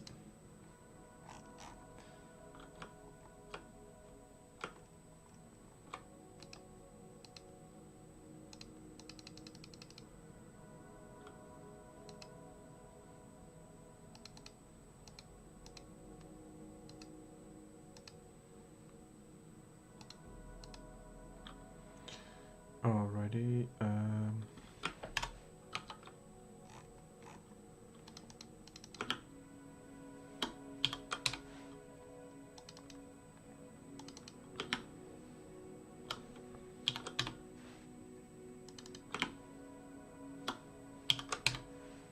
oops.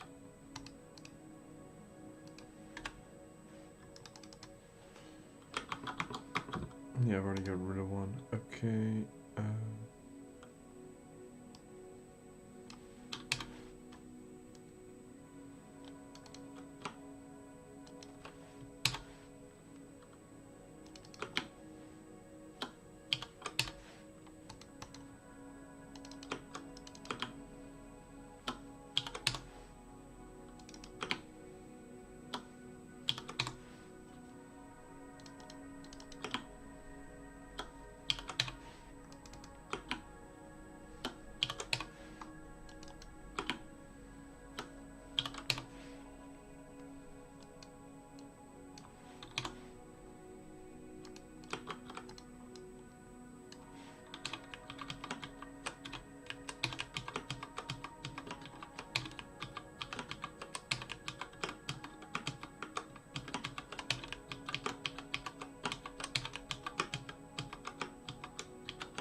Okay. That genuinely appears to work. Let's see if it's created a database. It has. Yeah.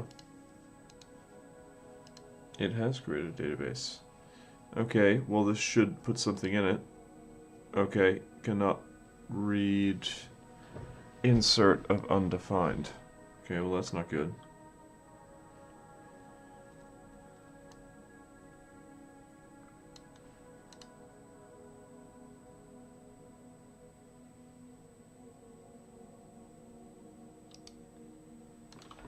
Okay.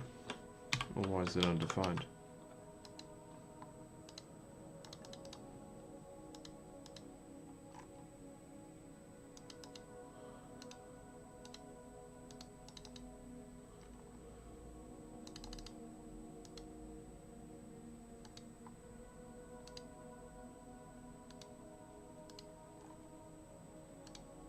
Holy hell.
Okay, so the database has been initialized correctly, but it appears like I need to manually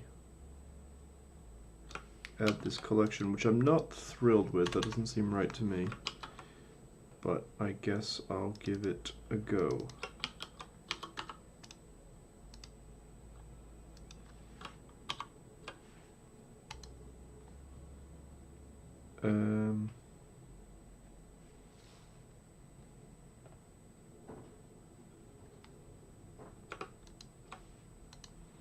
I mean, I've already done this, but it's not working. Okay, I don't need to do this.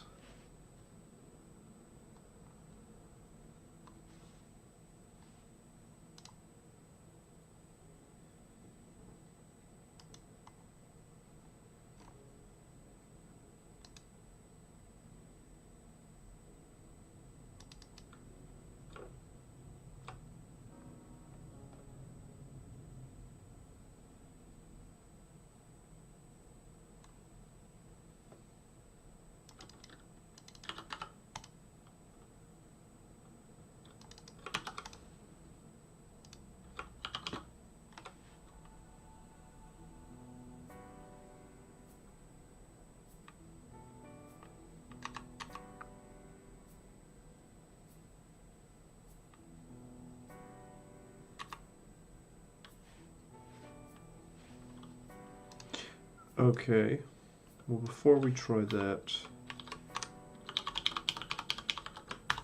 let's try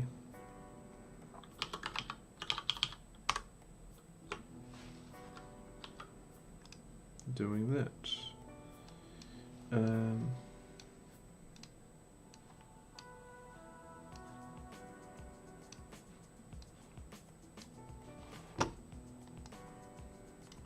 God damn it.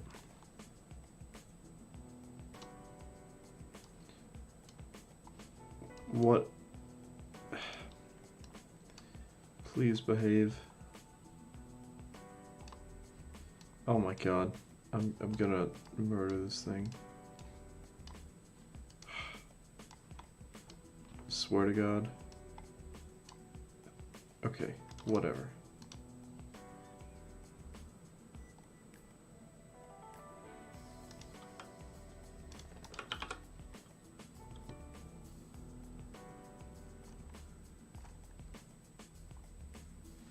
Oh, I didn't save. Okay.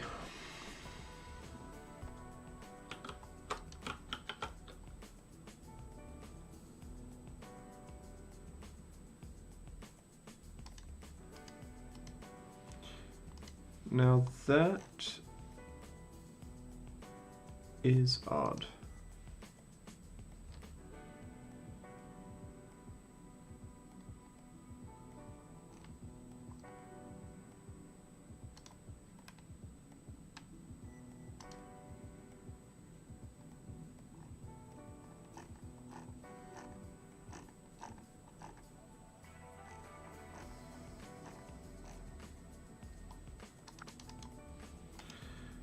I mean, I think I am I mean, I shouldn't be multi-instance, but I think that is actually true. Evidently not.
Oh my god, my head is spinning.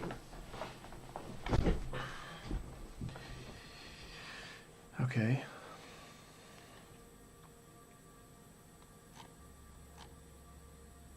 God, that's confusing. Okay, option A. Create the document type from the schema. We don't want to do that. No. Manually create the document type. Yes.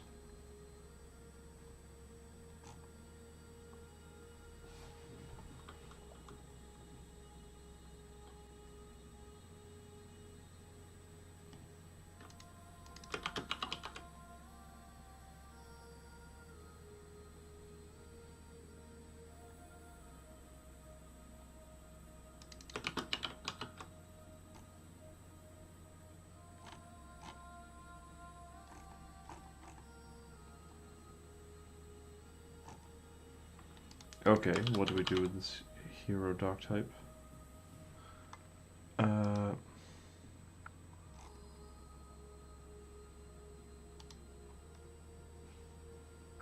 Hero doc, so that's my RX document. Hero doc methods. I mean, I don't need these, but I guess I'm along for the ride. Okay. I mean, I also don't need these, but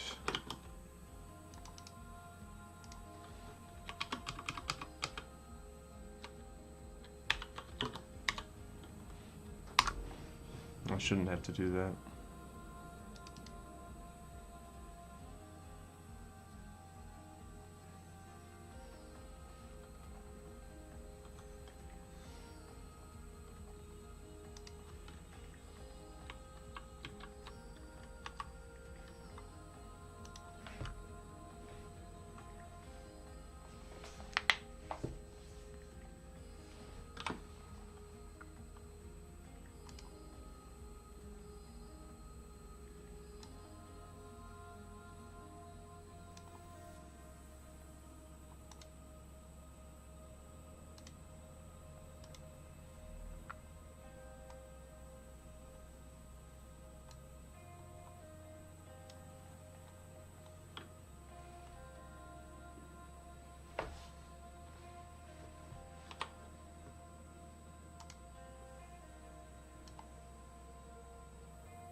Shouldn't have to do that. Hero doc type. Collection. Okay, yeah. Should not have to do that. Feel like this is BS.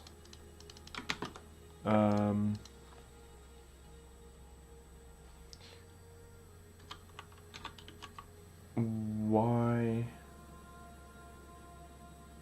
hero doc methods?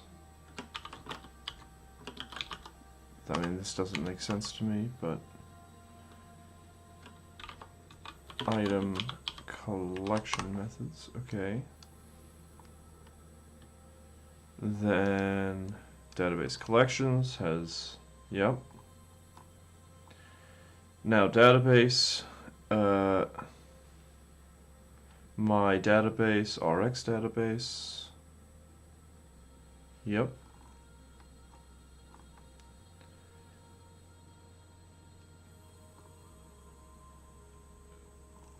Oh, I could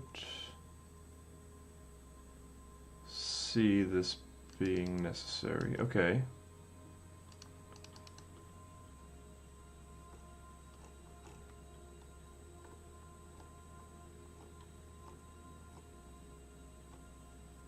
Okay.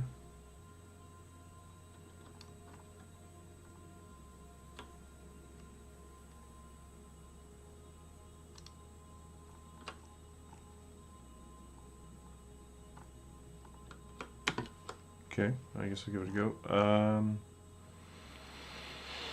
So this will be on this. So we'll rename it to what they called it, my database.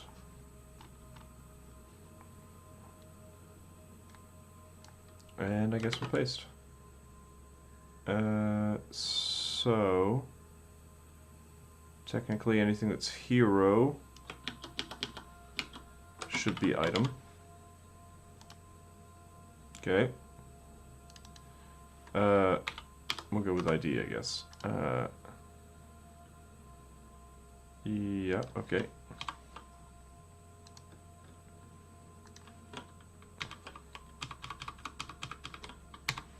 I don't think I'm so interested in this, but we'll give it a spin, I guess.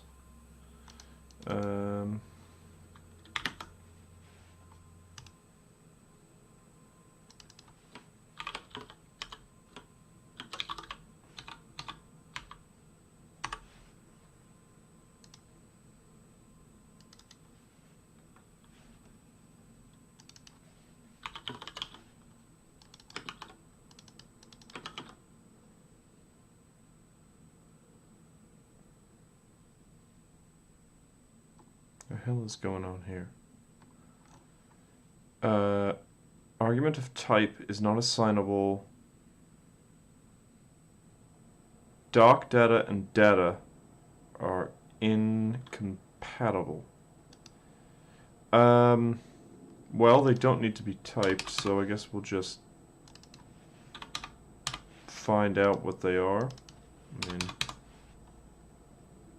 what the hell is wrong with this? Implicitly has any type. Okay. Seems fair enough.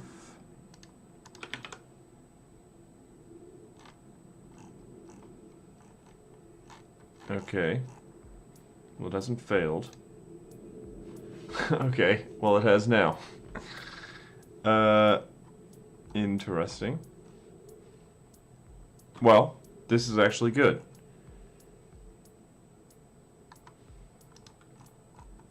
But, oh, okay, okay. This is item document. Yes. What do you mean you cannot find RxJSON schema?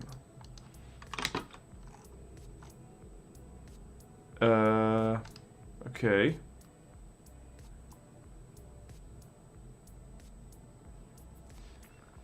Passport, well, okay, it's gonna be just ID. Okay. Is this really necessary? No way is this really necessary. Seriously?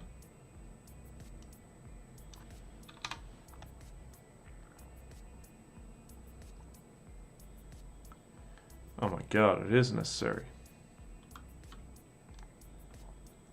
Well, none of them are required, I guess. Is this necessary? No. What about this? No.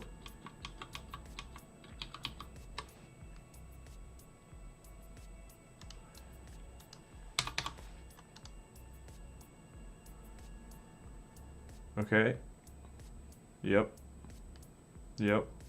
Alright.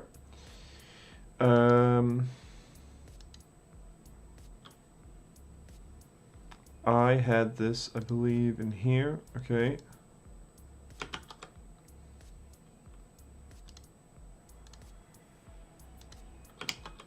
This is more work than my other one, but perhaps...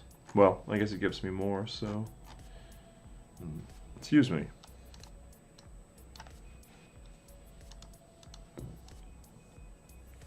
Yeah, this seems like more work. Type string, type string, type string, and then these are numbers. Is this even typed? Is this even typed? JSON schema type. Okay, yes. That's fine.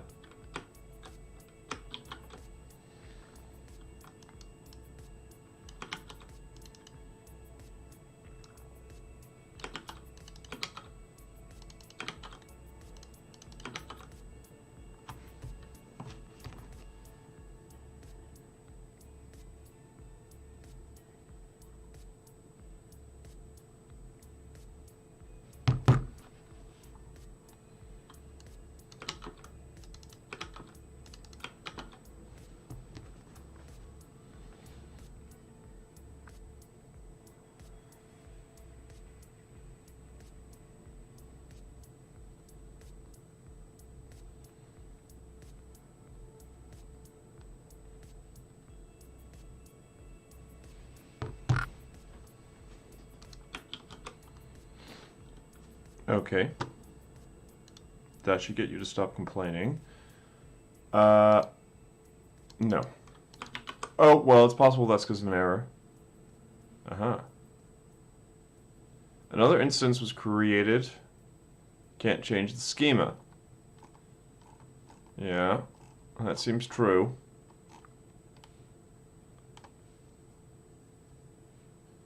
Well, what if I change the version?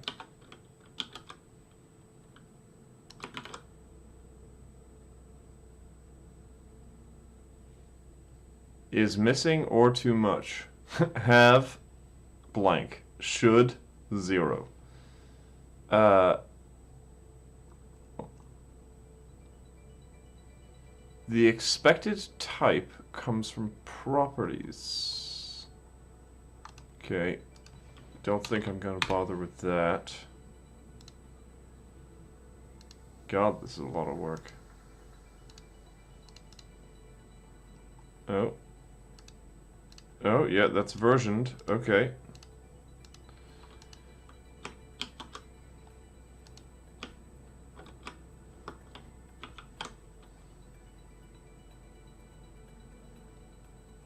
That's interesting. Ooh. I mean, let's see what my console did. Hey! It worked. That is unbelievable. That is definitely unbelievable.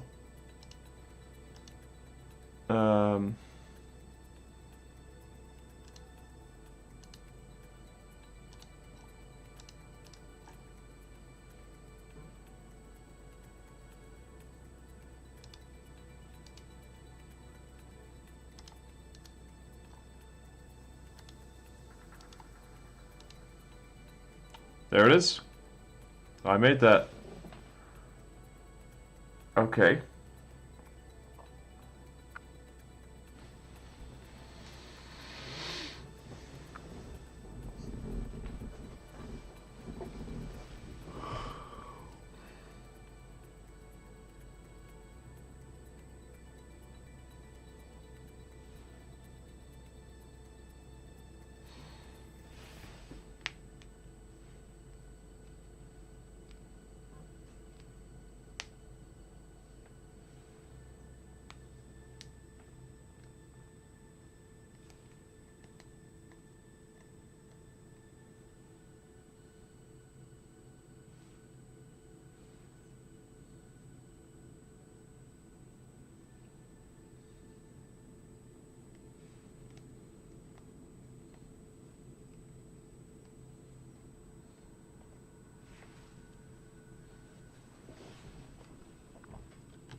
Very interesting. I don't really understand all of this, but that's okay. If I hit plus again, what should happen is that... okay, refresh. Yeah, there are now 2 ingredients with different IDs. That is good.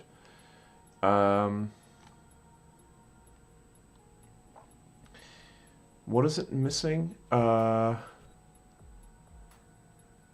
Is missing the following properties from type is instance of RX document collection deleted?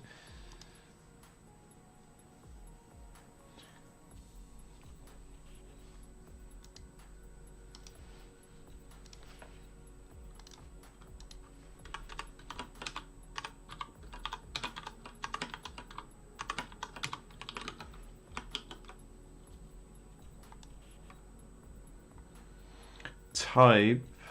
Oh god, I can't read this.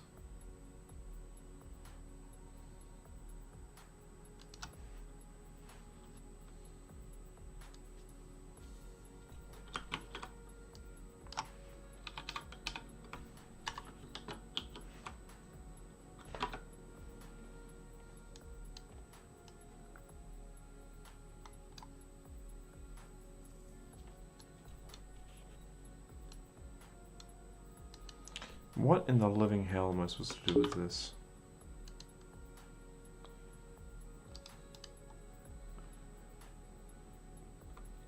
What? This looks like a TypeScript bug. We have to allow all strings because the object literal is not recognized.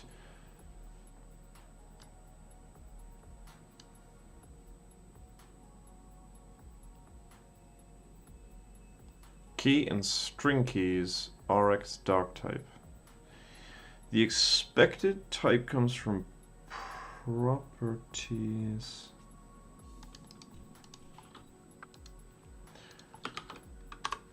The hell?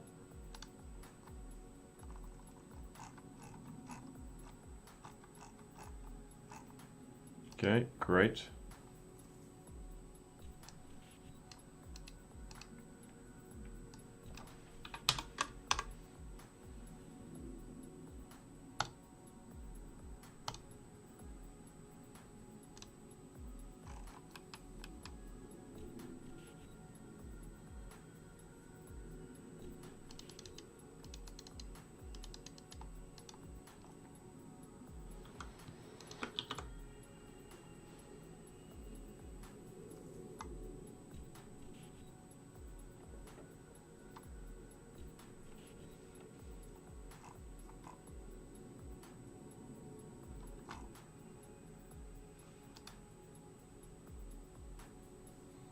Okay.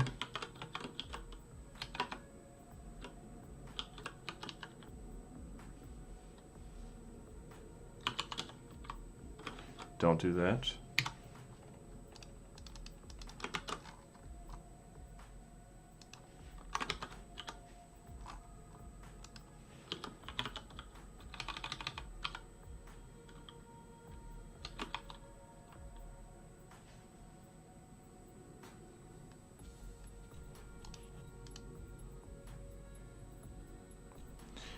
Argument for JSON schema, okay.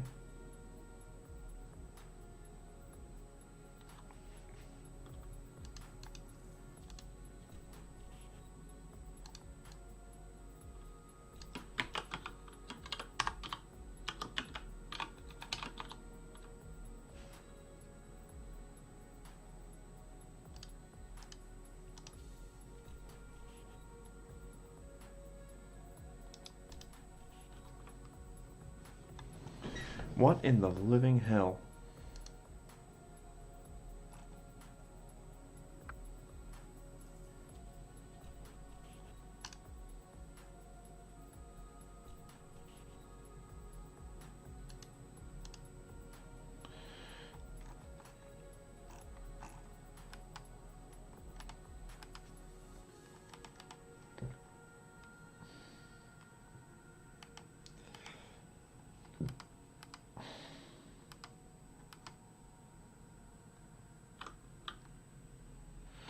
Create a collection, version primary key. Yeah, great.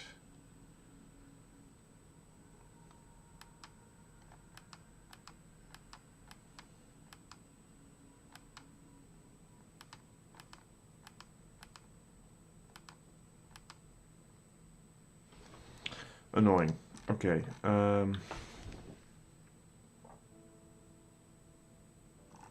This is a class.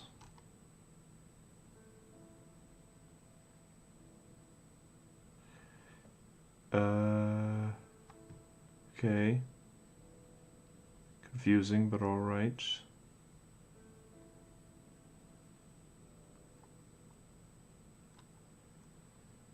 So the problem is with properties. Key and string keys on RX doc type. String keys. Okay. Is it because this needs to be a string? But it's going to stop me from doing that.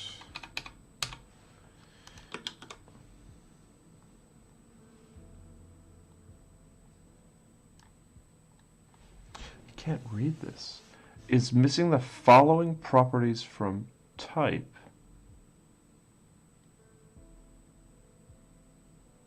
ID, type string, type string, name, type string.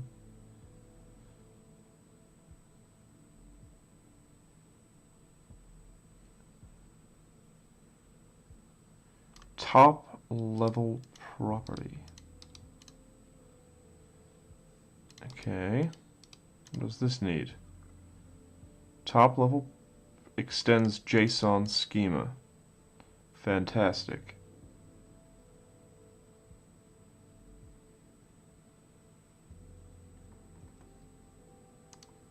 It's recursive. Fantastic. I really don't think I'm missing anything because it looks like they're all optional.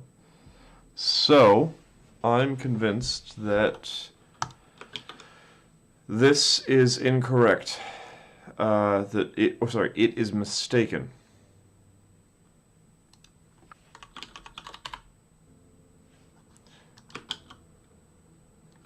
Get wrecked. Okay. Now, we've successfully put something in there. Let's see if we can get something out.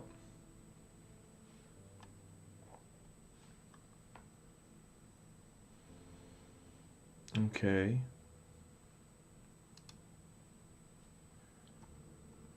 So, theoretically, I should... Is this a...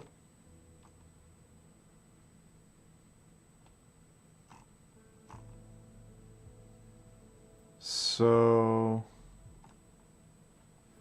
This does change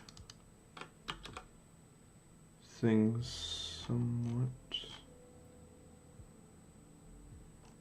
No, it mightn't.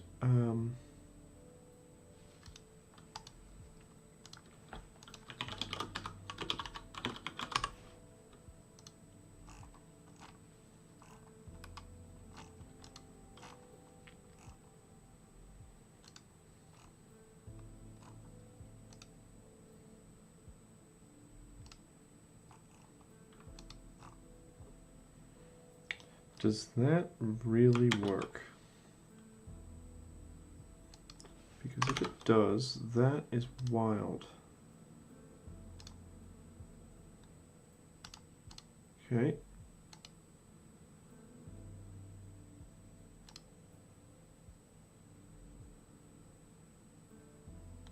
It does too. Oh, it's database, okay. Database. Okay, that does work.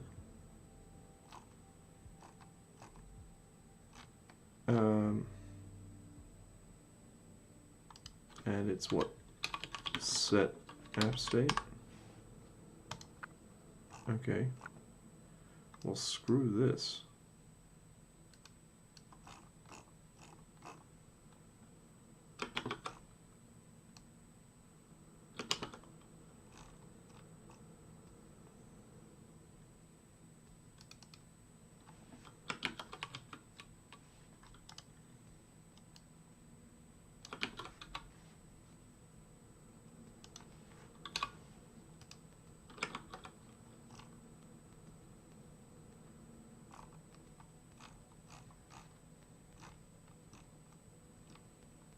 Okay.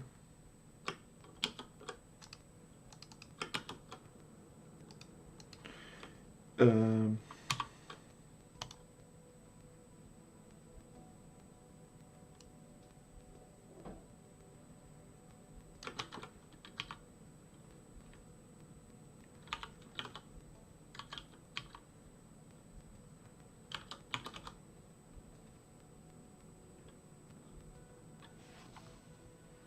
how do I get out of this?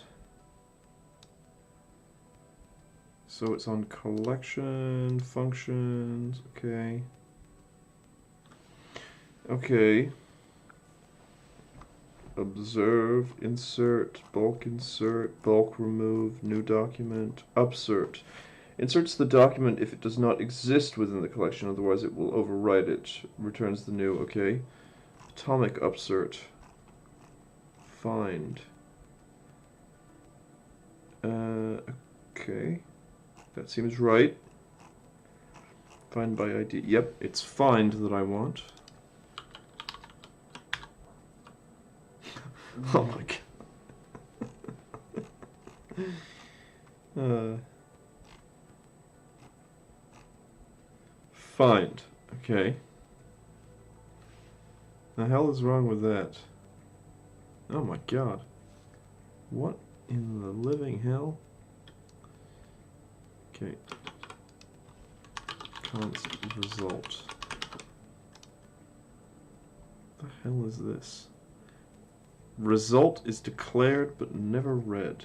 Execute. Okay. Exec.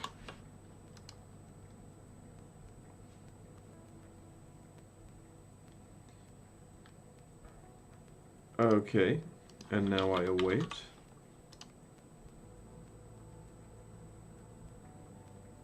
That seems right. Holy hell. It works. That is absolutely incredible. The fact that that works is ridiculous. Okay, let's see if it updates live. I'm gonna hit plus. Okay, it doesn't update live. But it actually kind of makes sense that it doesn't update live. And now it's broken entirely. So I'm going to hit plus again and then go forwards and back. And now it adds. Okay. Now I think this is a result of me using this somewhat incorrectly.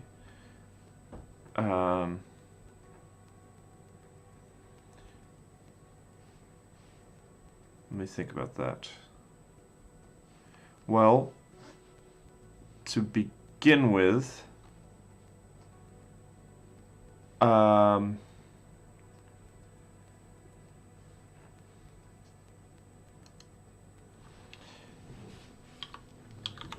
okay, there's a limit. Okay, so that's query parameters dot limit. Is there an offset?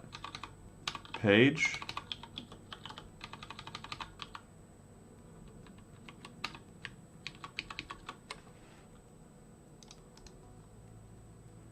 Skip. Okay.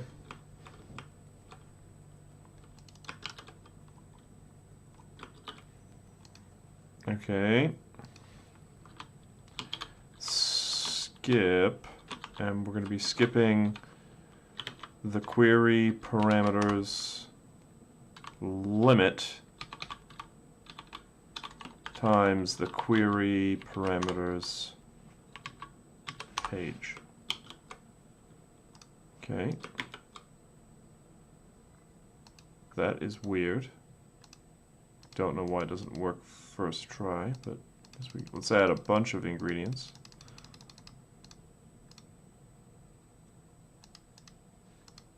Oh, so I'm not setting the count correctly. So we are going to need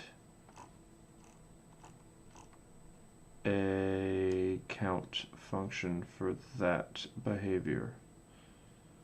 Atomic. I don't remember seeing it, unfortunately. Insert observe.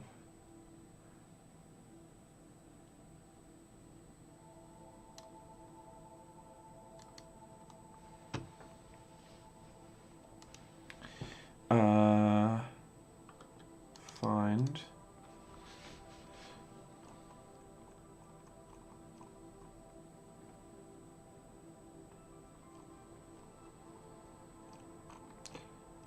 I mean, I really do think that account is fairly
How has that not come up? That is just... I mean, I really think that's something you should advertise, that you're...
Interesting.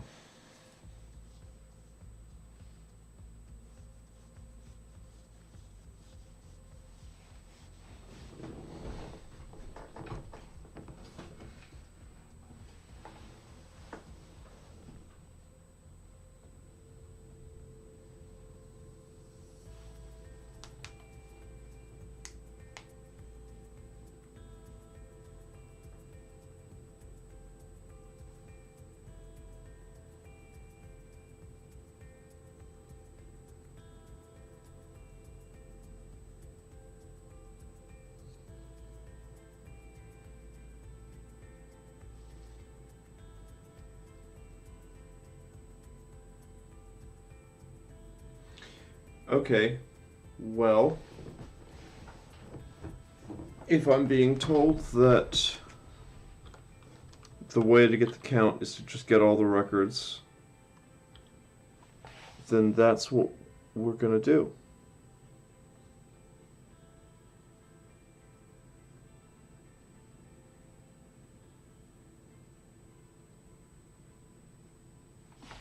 Yeah, that is what we're gonna do.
Okay.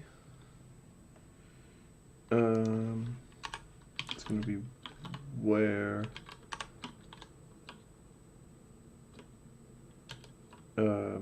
type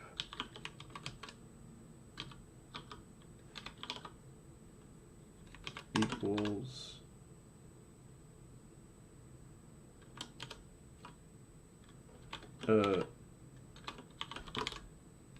item type ingredient. This is no longer true.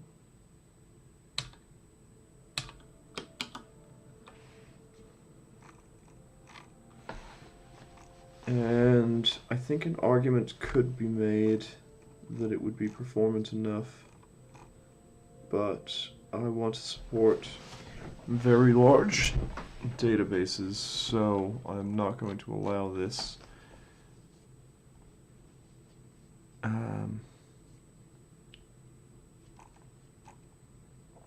So in fact, it doesn't need to vary based on this, and it doesn't need to vary based on this. Pagination is now all local.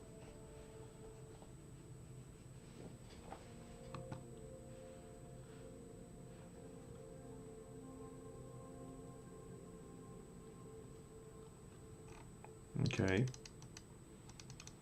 Data count is no longer going to exist. No.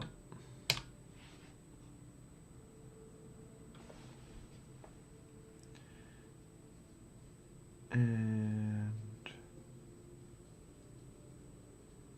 use effect. Okay, this doesn't make complete sense to me, but we shall give it a go.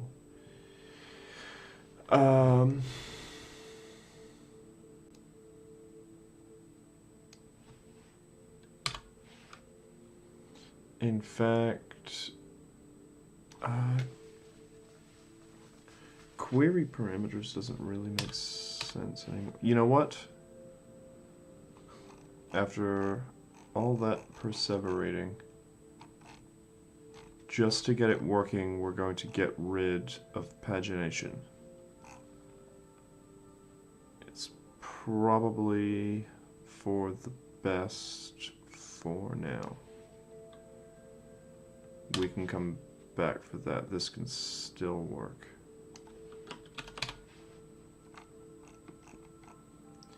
But for now, this cannot. Okay.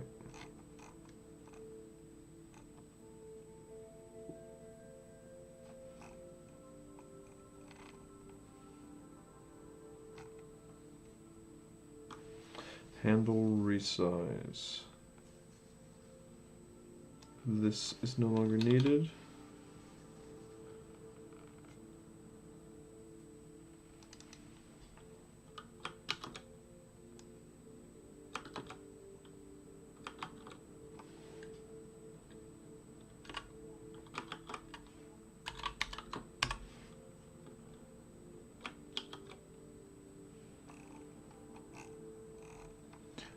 Okay.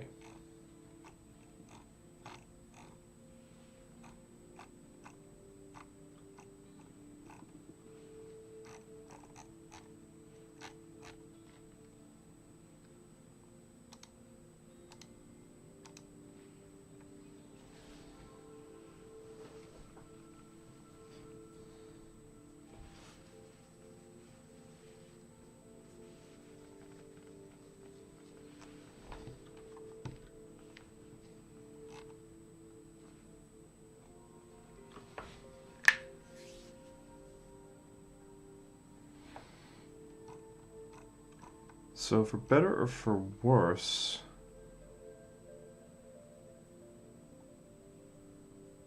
this now handles a lot of our state. Not saying that's the greatest thing, but it's not the worst either.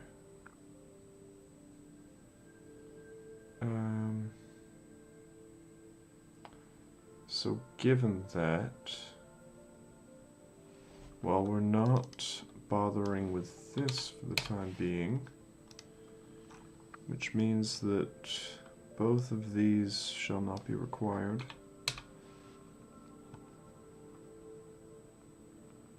We can get rid of that. Now, progress pending even, I mean, this is reactive, so I don't even think that is necessary, which means we can get rid of this. Okay. And in fairness, it is simplifying things. Query data. Okay. Okay, so we were using it, but I think we're about to not. Use effect. Oh, yes. Okay. So we pass in our database. And, okay. I mean, we'll modify this for our needs, but something like this. Sub. What the hell is sub? Sub db.hero. So, oh, god damn it. So this is database, and heroes is items, and this is going to be, I don't think I have to exec, I think I can just take that, find sort, I mean that should be fine, right? Okay, get rid of this.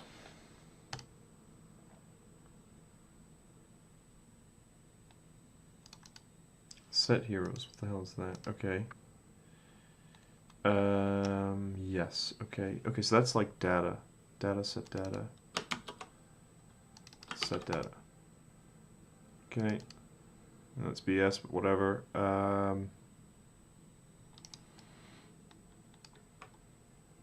Next. Value. Okay. Yeah, that is value, I'm pretty sure. Okay, value. Sub. Yeah, I know. What the hell? Okay.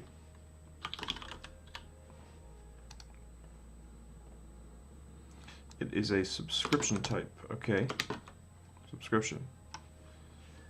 Or undefined. And this does not come from Dexy.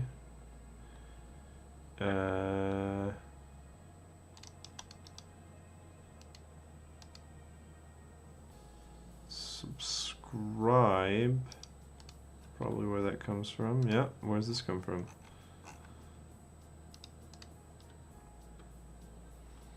Subscription from export okay. Well, that must mean that it comes from RxDB. No.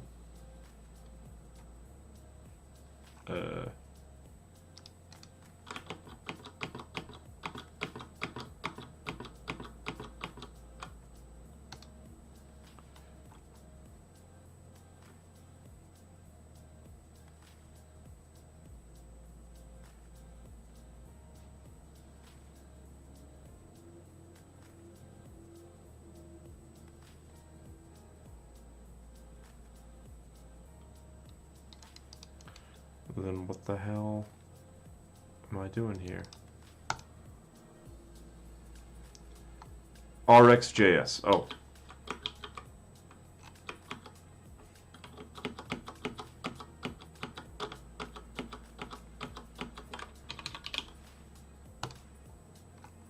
Okay.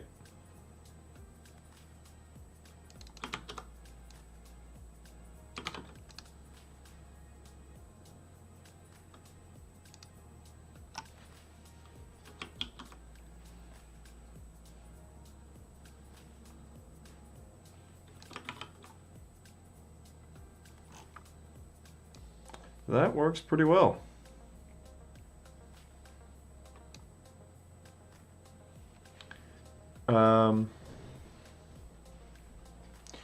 Now, I think a consequence of what we've just done is that what we can now do...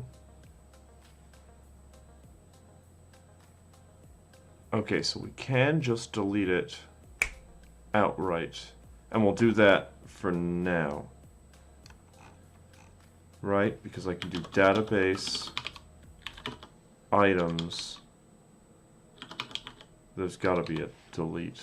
I mean, if that's another thing their database doesn't support, I'm going to be pretty upset.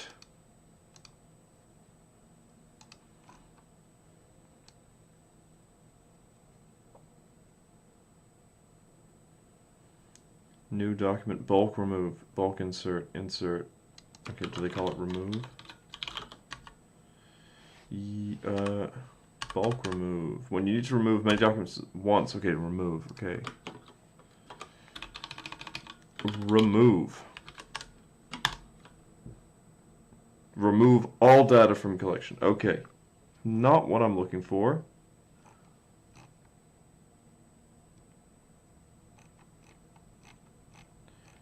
What in the living... Okay, I can remove all documents. Fantastic. What about one?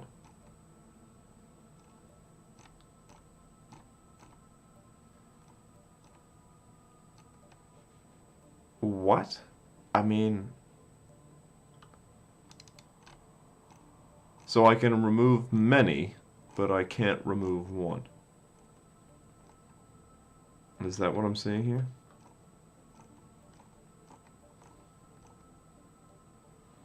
Removes all data of the collection.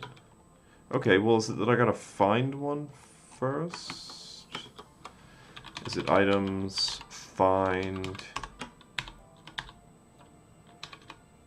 Oh, okay, whatever. Bulk, remove. I mean, it doesn't make sense to me. IDs, value.id. Right?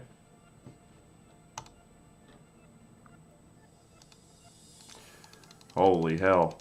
That works tremendously, tremendously well. Phew. It almost works too well. Holy. That works really fantastic.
That is tremendous.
I wonder if that's correct.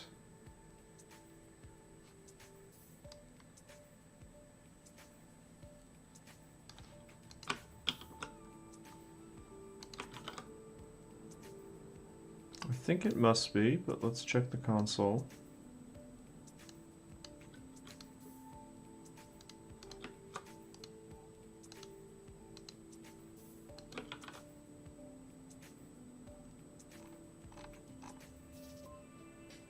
Expected server HTML containing table head in TR. Okay, I think I know what that is. But that's simple. So that means that this is right. Because, well, let's see, if I save this and it fast refreshes. Yeah, seems good. Incredibly sweet.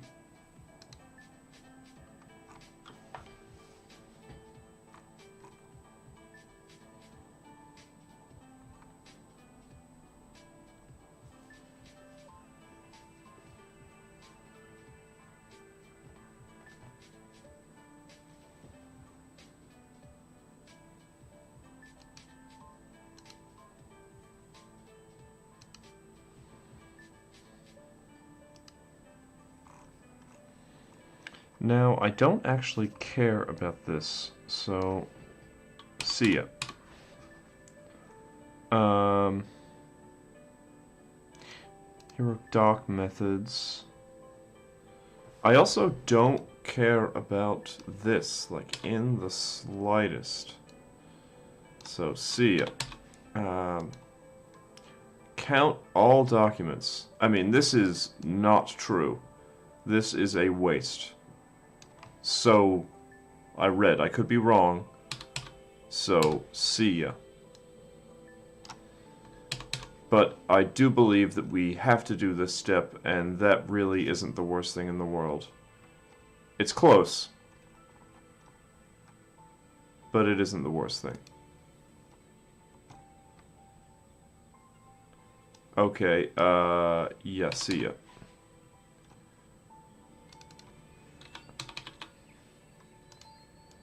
And...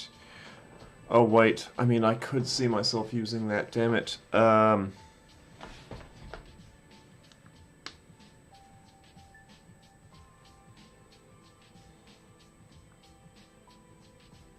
could see myself using that. The item collection methods, no.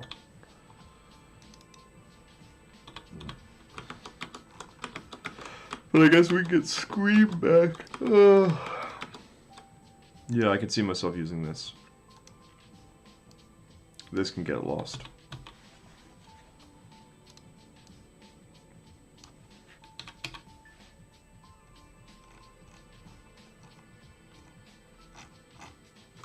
Wait, is that even true?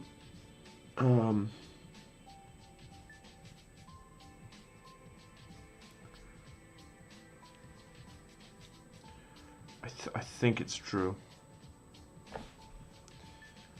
Item document what? Okay. Because really I need access to the database for this to be of any use.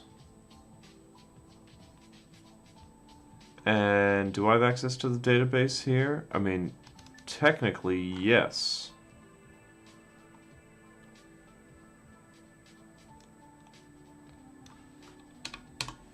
Technically, I do.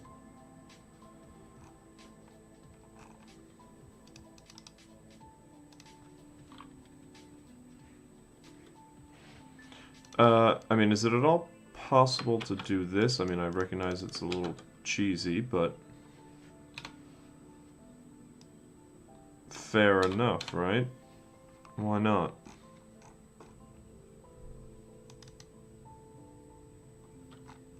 I can't tell if that's needed or not, so we're not going to do that. Feels like I should be able to, but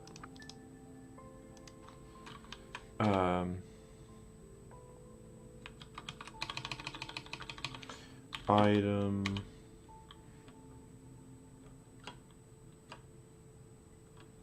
document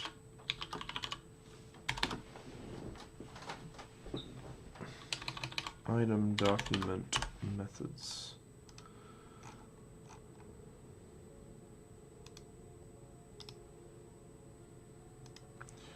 Item document schema.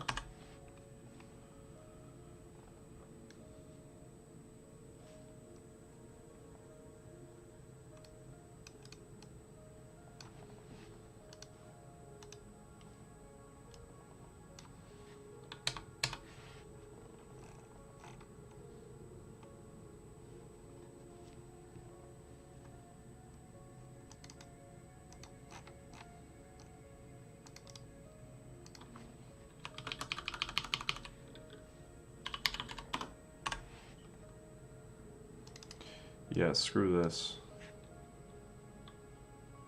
I think. Yeah, I think. We can always bring it back, but...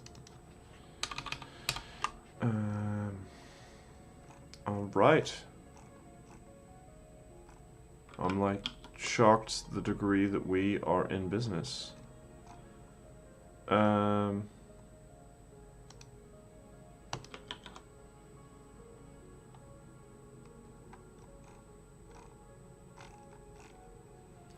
Yeah, it seems to get a little upset with the hot reload, but that's okay.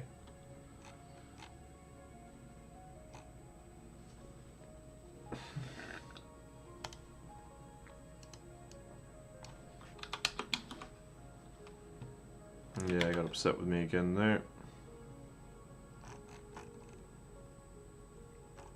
Okay.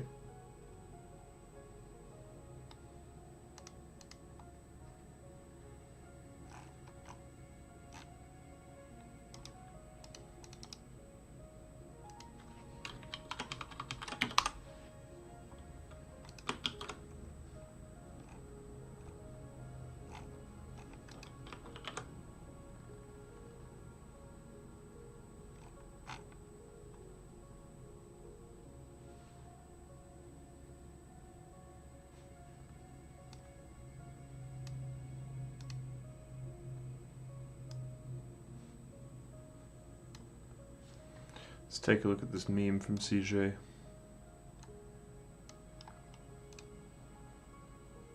Oh my god. You leftists who never lived one day under nuclear threat can now reflect upon your woke sky. What are you trying to say? No, like genuinely. Like what the fuck does that mean?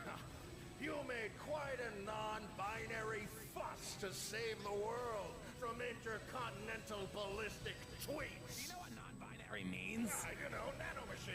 Hold on. I'm checking Twitter real quick. You got ratioed by the dictionary. How do you manage that, man? You're 50. Cancel culture strikes again. You millennial leftists who...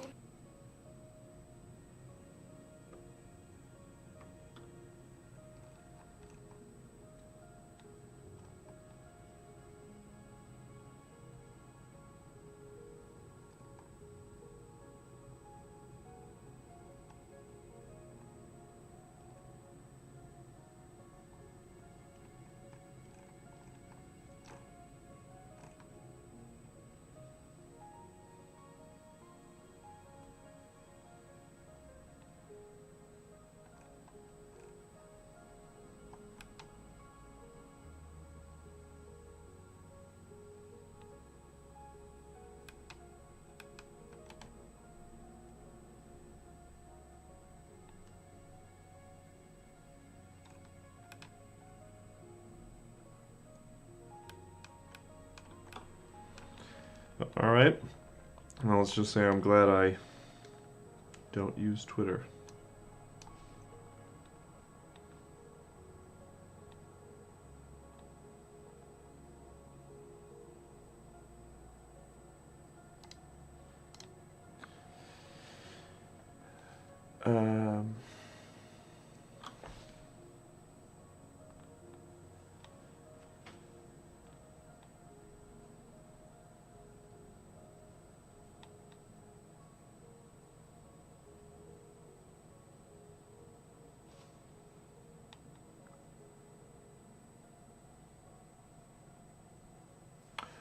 Okay, let's get...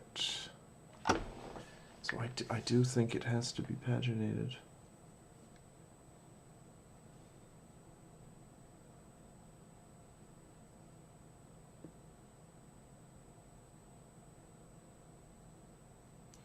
But I think it's at least excusable that they're all in memory, but that I don't think it's excusable that they're all rendered.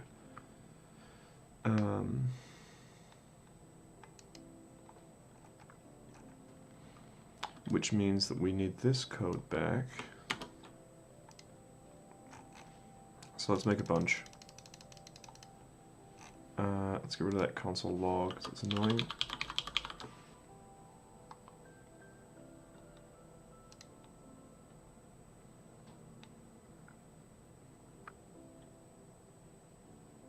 Interesting.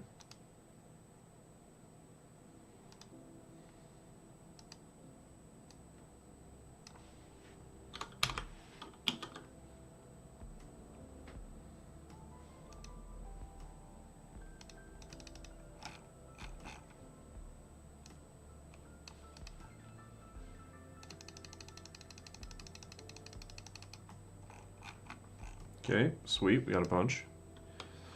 Now,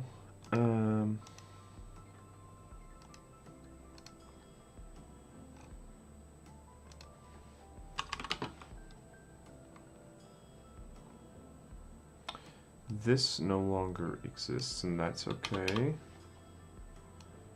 And I think it is safe to just do this. Set number of cells for usable height. Go ahead and grab that.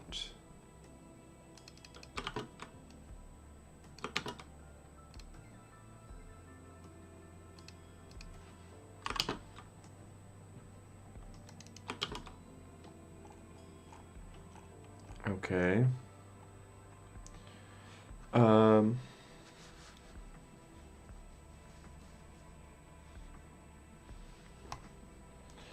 And there's also needs to be current page. Yeah.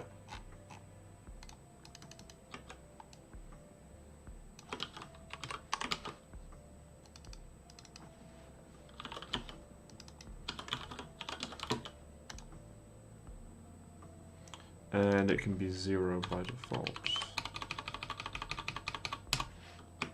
Okay.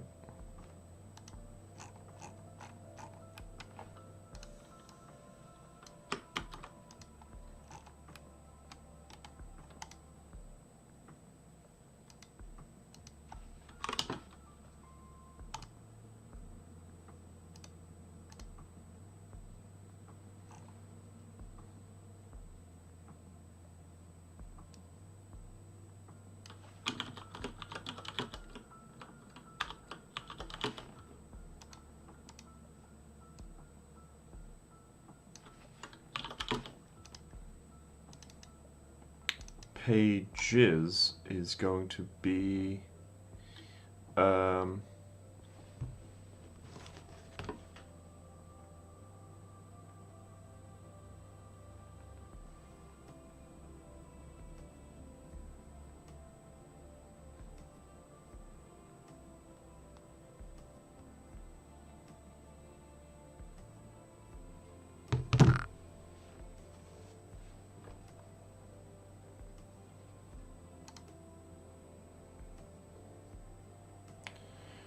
pages. This is the number of pages. Well, that's going to be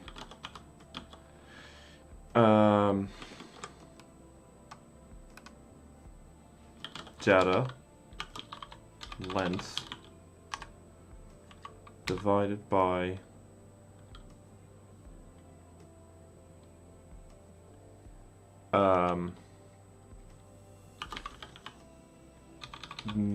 number of cells for usable height.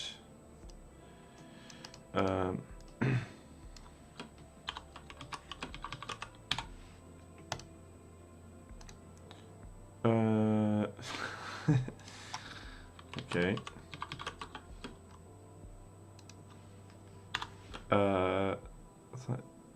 That is going to be the number of pages, but it's going to be math.floor.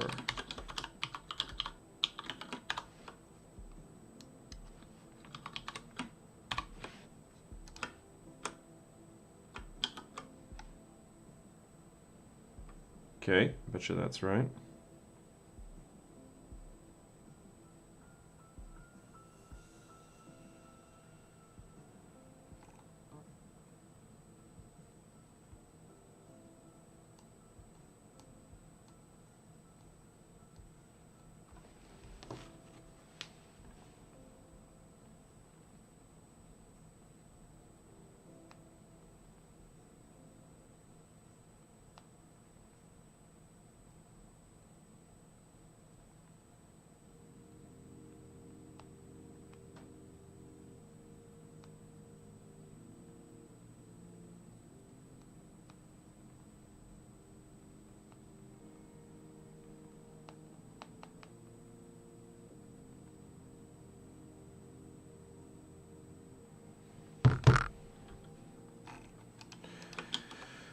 Okay. So now it's just a matter of respecting the number of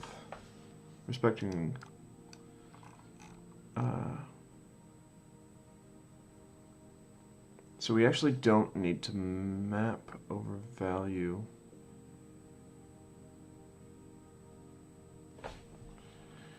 This is a little annoying. Sum. Every last index of splice. Removes elements from the array and if necessary inserts new elements in. Okay. Sort, slice. Returns a copy of a section of the array. Start, end. Okay, yes, that will do. Data dot slice start. The start beginning index is going to be page. What is page? Page is the number times the number of cells in usable height. But it can also be 0. And the end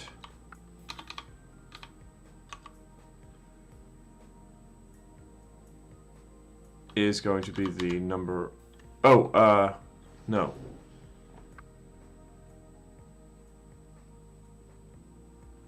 So we start at the page number of cells for usable height. My God, is that right? Page times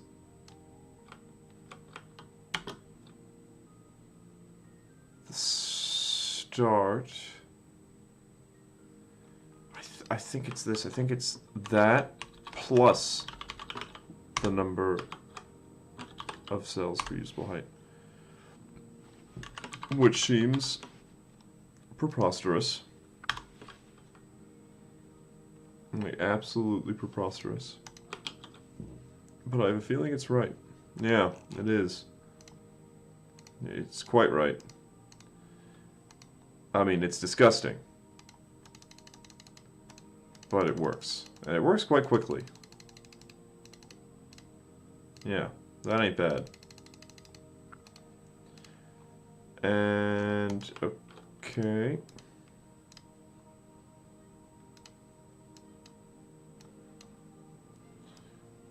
I mean, it's a lot more performant than it used to be. Because previously on every resize it was requerying. And I'm not saying that storing them all in memory is exactly ideal, but there are worse things than that performance. Yeah, that's really pretty nice.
Okay.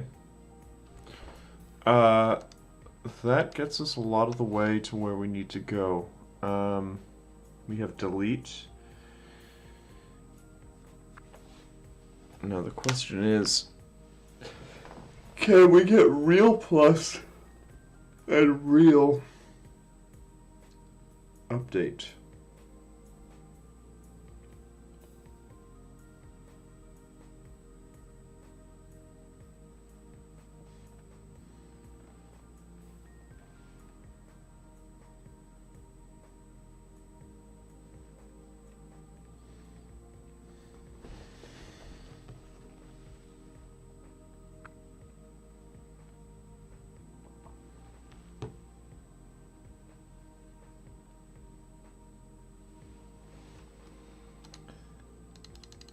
It performs really pretty well. I'm pretty thrilled with that. I mean, no, this one won't show the old way.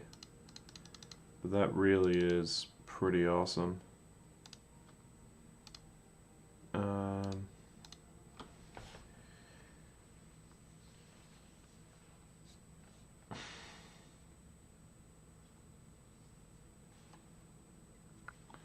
Well, I guess we can start with plus, because I think that's the easier case. I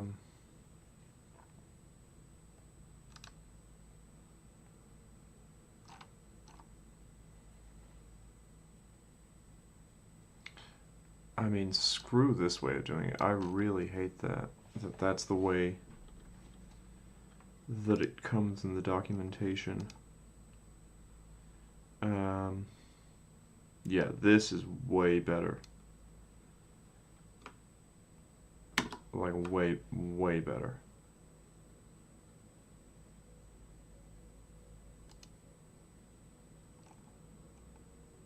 God, is React somehow weird.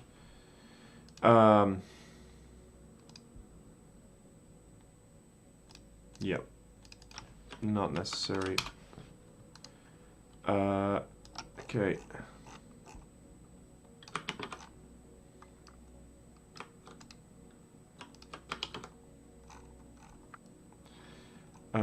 So I should be able to do it like this, context. I guess we can do like app context, something like that.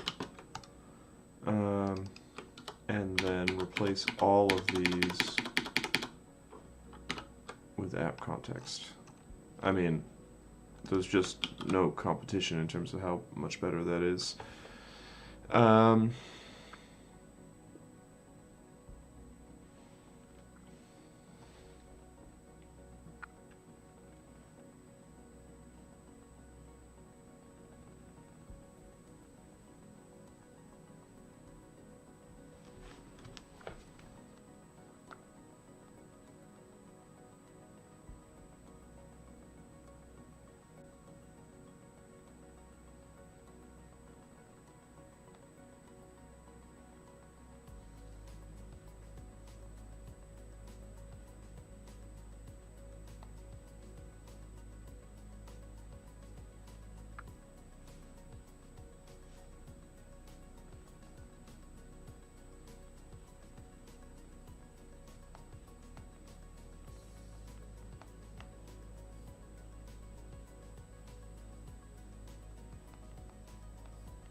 Okay.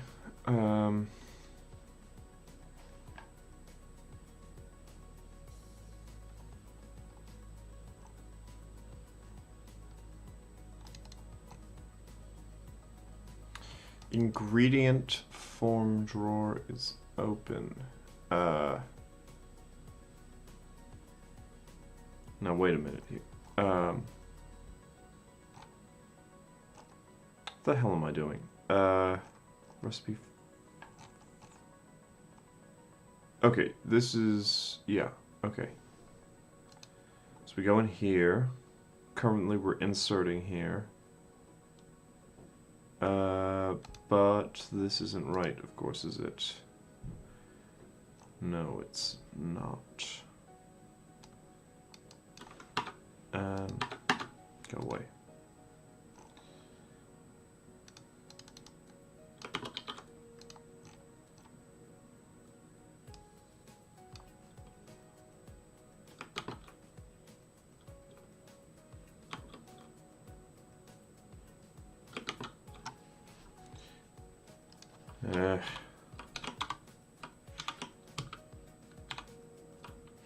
Okay. Well.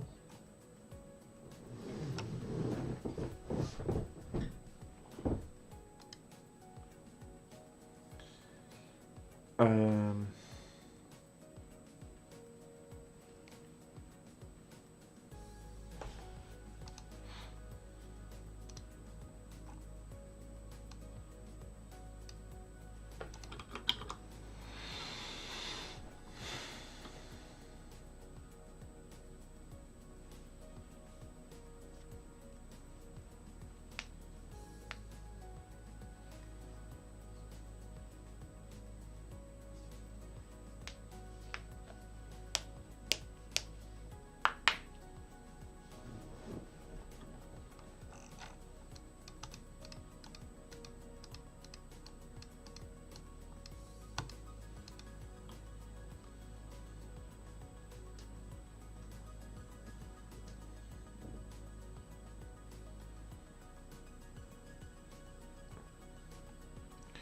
Okay, this should be relatively simple. It should be app context database items.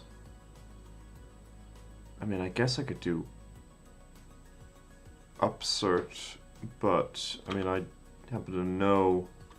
Oh no, upsert might be a good idea here. Same as insert, but overrides existing document with same primary. Yep, that's fine. You can just do item.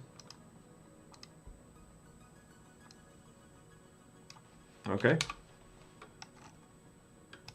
Bet you that works. We'll test it in a second because I'd like to try delete. That should be here, right? Database shared delete item app context setup state. Okay. App context database items remove. No. Bulk remove. Like that makes any sense.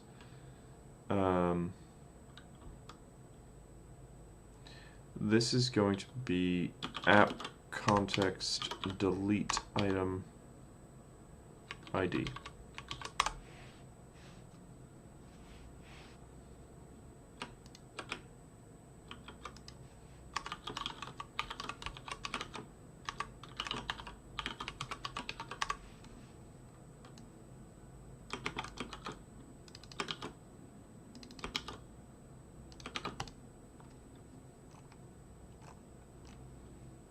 That should do the trick. Alright, TB. No, it doesn't. Well, this is embarrassing. It's probably because of the hot reload. Okay. Yeah, see? Told you it was because of the hot reload. It does work. Except it doesn't because it should show the alert dialog.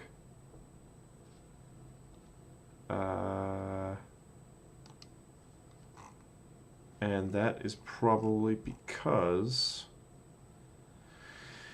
Yeah, I just do that here, where really what I should do is app.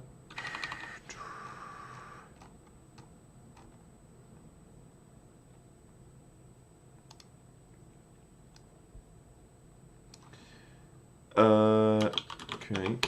I mean, I'm not that thrilled with this API, admittedly.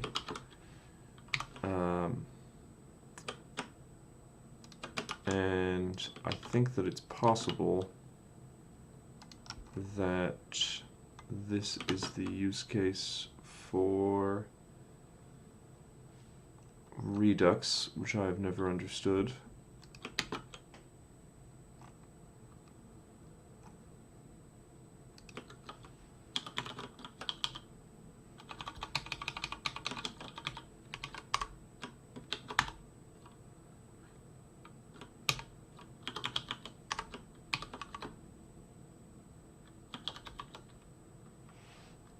Okay, that should do the trick.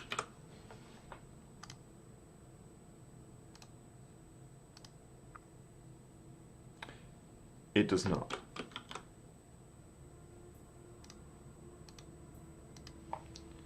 Okay. Well, why? surely.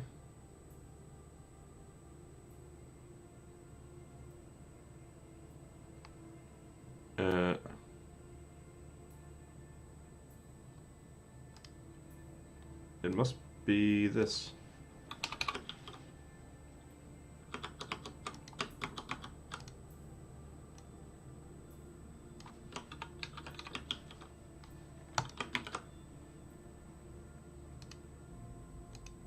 Nope, not that.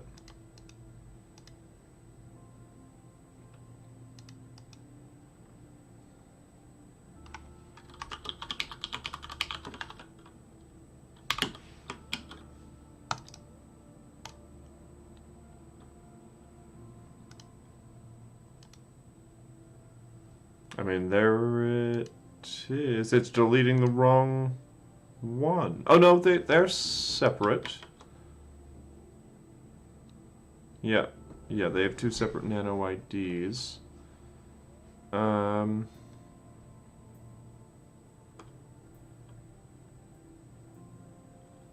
is a little bit unusual, I suppose.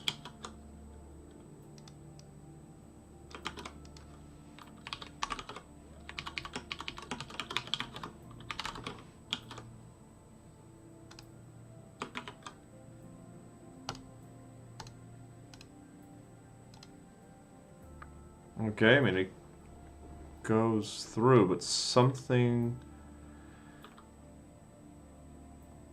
I mean, this is literally what I was doing in... here, right? Literally doing it right here. What the hell? Where'd it go?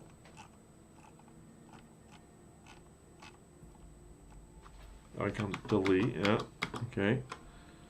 Database items, bulk remove. Don't understand.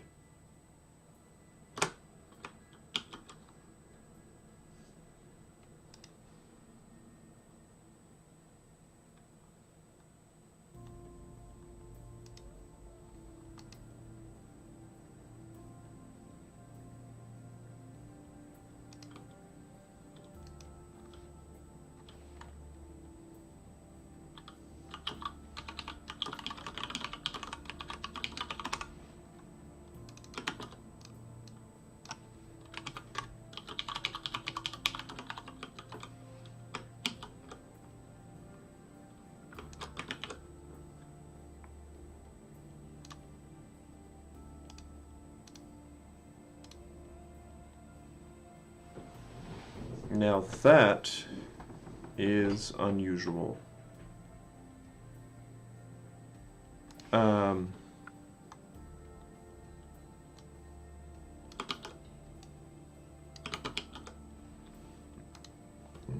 Oh, I think I might have a theory.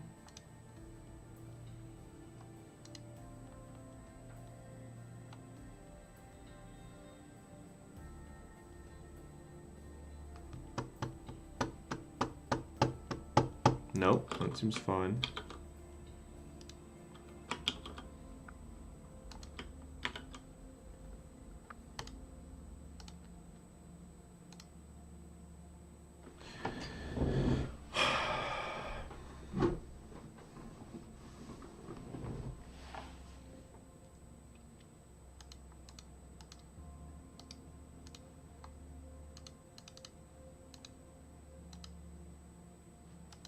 Yep, that is what's going on. On set app state,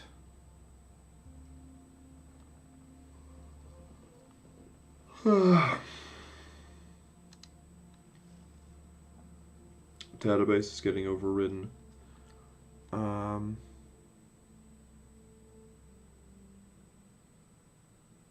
How did I manage this before?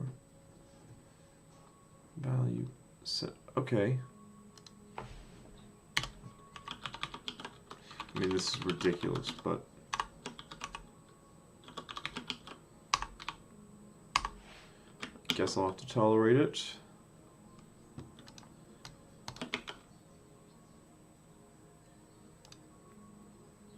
OZ. It still doesn't work. Oh, that is so annoying. Why?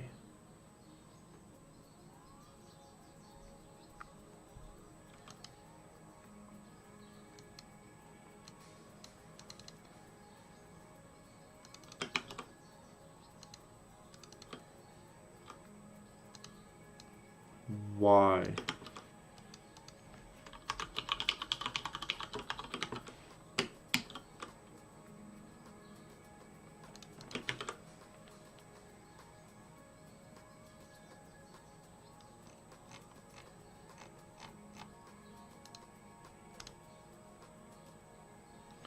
It's undefined there. I mean, how? How on earth is it undefined there?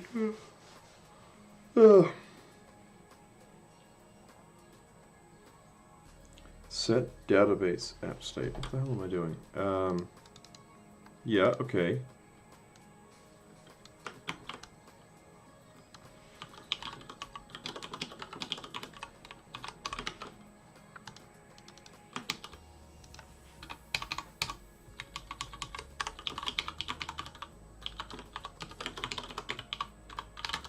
Maybe it's this. I'm not sure about this, so could very well be that. Let's hope.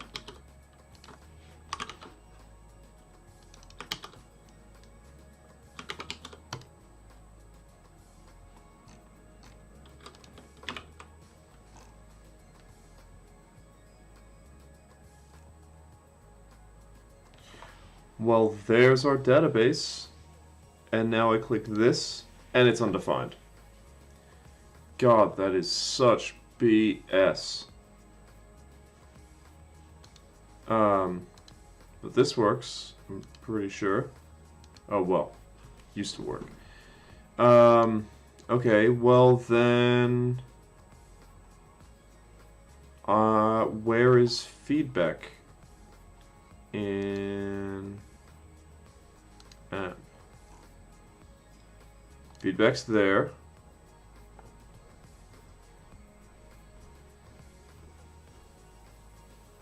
That is so weird.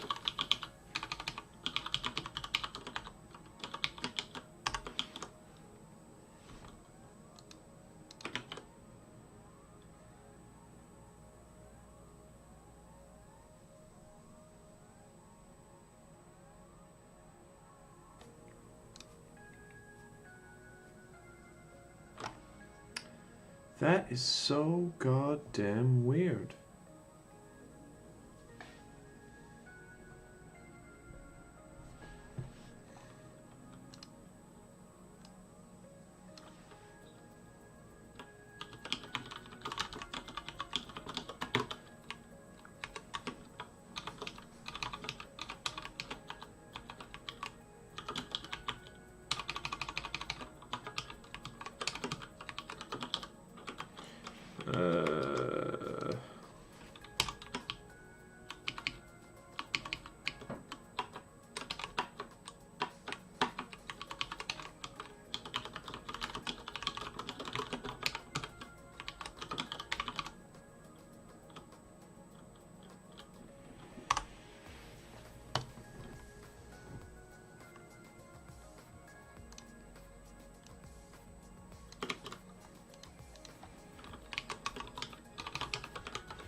How?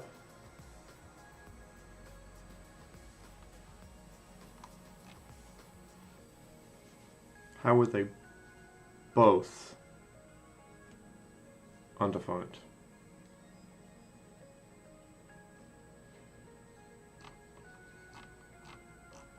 Well, in fairness,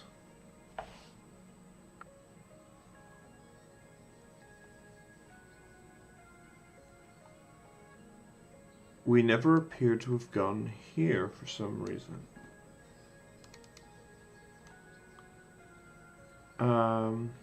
Right? Set out state.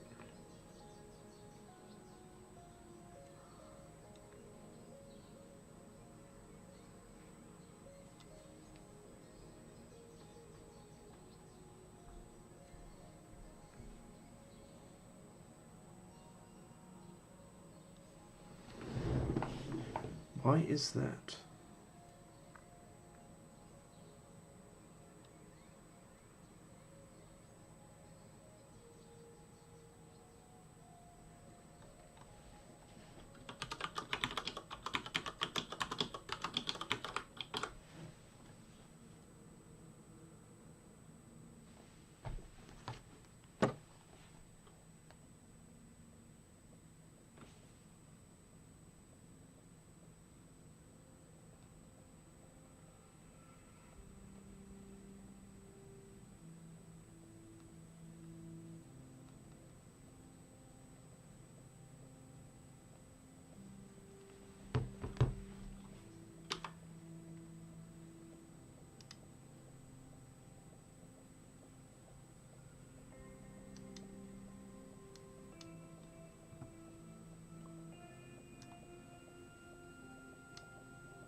All right, I think I've reached an impasse on this problem for tonight. I really want to solve it, but I think it's going to lead me down a rabbit hole. So I am going to pause this for now.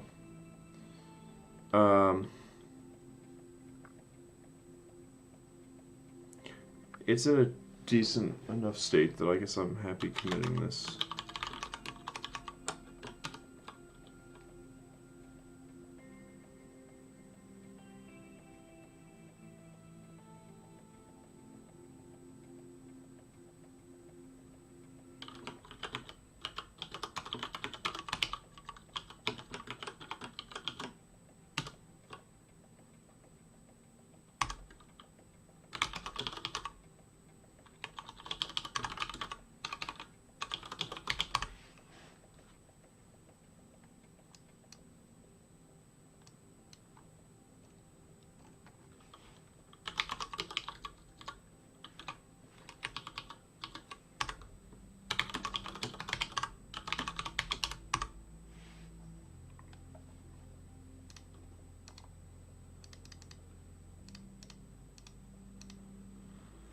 Yeah, something's happening to our state that I'm just gonna have to figure out tomorrow.